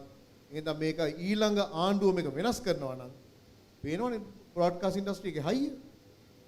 මොකද කරන්න බැරි? කරුණාකරලා අපි කවුවෙමු. මම අවසන් කරන්නම් එක උදාහරණයකින් බංග්ලාදේශ. මම මේ දවස්වල ඉතාම දැඩිව මේ මැදිහත් වෙන රටක් බංග්ලාදේශය. බංග්ලාදේශයේ මේ දවස්වල යනවා ප්‍රජාතන්ත්‍රවාදී ක්‍රියාදාමයක්. ඒ ක්‍රියාදාමයේ එක කමිටු 11ක් හැදුවා. එකක් තමයි මාධ්‍ය කමිටුව. ඒකට උවමනා වුණා මාධ්‍ය ප්‍රතිසංස්කරණය කරන්න. ඒක රෙකමෙන්ඩේෂන්ස් ගිය මාසයේ දැම්මා එළියට. ඒකේ පළවෙනි එක තමයි ස්වාධීන මම විරුද්ධව කියන්නම් ඒගොල්ලෝ මේ zero කෙටුම්පත පාවිච්චි කළා බංග්ලාදේශේ. අපේ ලංකාවේ මාධ්‍ය ප්‍රතිපත්ති zero draft එක. ඒක ස්ටඩි කළා. ඒගොල්ලෝ රෙකමෙන්ඩේෂන් එකක් දෙනවා. බංග්ලාදේශයට අනිවාර්යයෙන්ම ජාතික ප්‍රතිපත්තියක් අපිට වඩා දරුණුයි. එන පක්ෂය වෙනස් කරනවා මාධ්‍ය ප්‍රතිපත්ති. අදන්න ඕනේ ස්වාධීන මාධ්‍ය නියාමන කොමිසමක් අවශ්‍යයි. සහ ඒගොල්ලෝ දෙවෙනි එක අර ඔබ කිව්ව මර්ධනයට ගෙනවා ප්‍රතිපත්තියක්. මාධ්‍යවේදීන් සඳහා ආරක්ෂාව සඳහා වෙනම පනතක් අවශ්‍යයි. දැන් මේ පනතට ඒගොල්ලෝ වැඩ කරනවා. මෙහෙම වැඩපිළිවෙලක් අපිට එකඟතාවයකට එන්න පුළුවන් නම් ඒ වැඩපිළිවෙල ඇතුලේ කරන්න දේවල් පුළුවන් ප්‍රමාණය sky is the limit. හරි ඉතලා අපි එකමුතු වෙන්න ඕනේ. අපි එක හඬකට එන්න ඕනේ. ඒවා පොඩි ප්‍රශ්න වලට ලඟු නොවි. අපි big picture ලොකු චිත්‍රය බලමු. ලොකු චිත්‍රය අවුරුදු 10කට හිතමු. අවුරුදු 10කින් පස්සේ ඔබේ රැකියාව කොහෙද තියෙන්නේ කියන එක. ඔබ කඩා වැටෙන අලුත් බිස්නස් මොඩල් එකක් නැති කර්මාන්තයක පාර්ශ්වකරුවෙක් වෙනවද? නැත්නම් මේ කර්මාන්තය ආරක්ෂා කරගෙන මාධ්‍ය අයිතිනුත් ආරක්ෂා කරගන්නවද? අද තියෙන විදිහට උදෙත් අපි කතා කරපු විදිහට මේවා ඔක්කොම outdated business models. අලුතෙන් පටන් ගන්න වෙනවා. ඒ නිසා ඒකට ප්‍රතිපත්තියක් අවශ්‍යයි. එනේන ආණ්ඩුව එනේන විදිහට ප්‍රතිපත්ති සකස් කරන්න දෙන්න බෑ. ඒකට තමයි මේ ප්‍රතිපත්ති සකස් කිරීම වෙන්නේ. එකතු වෙමු. සැකය තියෙන එක හොඳයි. මාධ්‍යවේදී ප්‍රශ්න කරන්න ඕනේ. සැකය තියෙන්න ඕනේ. ඒක අපේ වෘතිය. හැබැයි අනාගතය ගැන හිතමු. මේ කර්මාන්තයේ කොහටද යන්නේ අවුරුදු 10කින් කියලා. ඒකට එකතු වෙන්න ඕනේ. ඔබ කියපු විදිහට දේශපාලනීකරණයටවත් මර්ධනයටවත් zero tolerance. zero. ඒක බෑ. ඒක මොහොතක්වත් අපිට හැඟුණොත් මම දන්න තරමින් දැන් ඉන්න සියලුම කමිටුවේ නිලධාරීන් පාර්ශ්වකරු ඉවත් වෙනවා මේකෙන්. නිදහස් මාධ්‍ය ව්‍යාපාරයේ සහ සංවිධානත් ඇතුළු. ඒක දෙකක් නෑ. අපි වගකීමකින් මේකට මැදිහත් උනේ. ඒ වගකීම අපි ආරක්ෂා කරනවා. විනාඩි දෙක ඉවරයි. පැනල් එකට බොහොම ටික කාලයයි තිබුණේ. උපරිම උත්සාහය කරගත්තා උපරිමය ගන්න. බොහොම ස්තුතියි සහභාගී වෙච්ච හැම කෙනාටම. අනික අවසාන වශයෙන් කියනවා නම් බ්‍රෝඩ්කාස්ටර්ස් ගිල්ඩ් එක මම රටවල් 10ක 12ක මේ කලාපේ වැඩ කරනවා.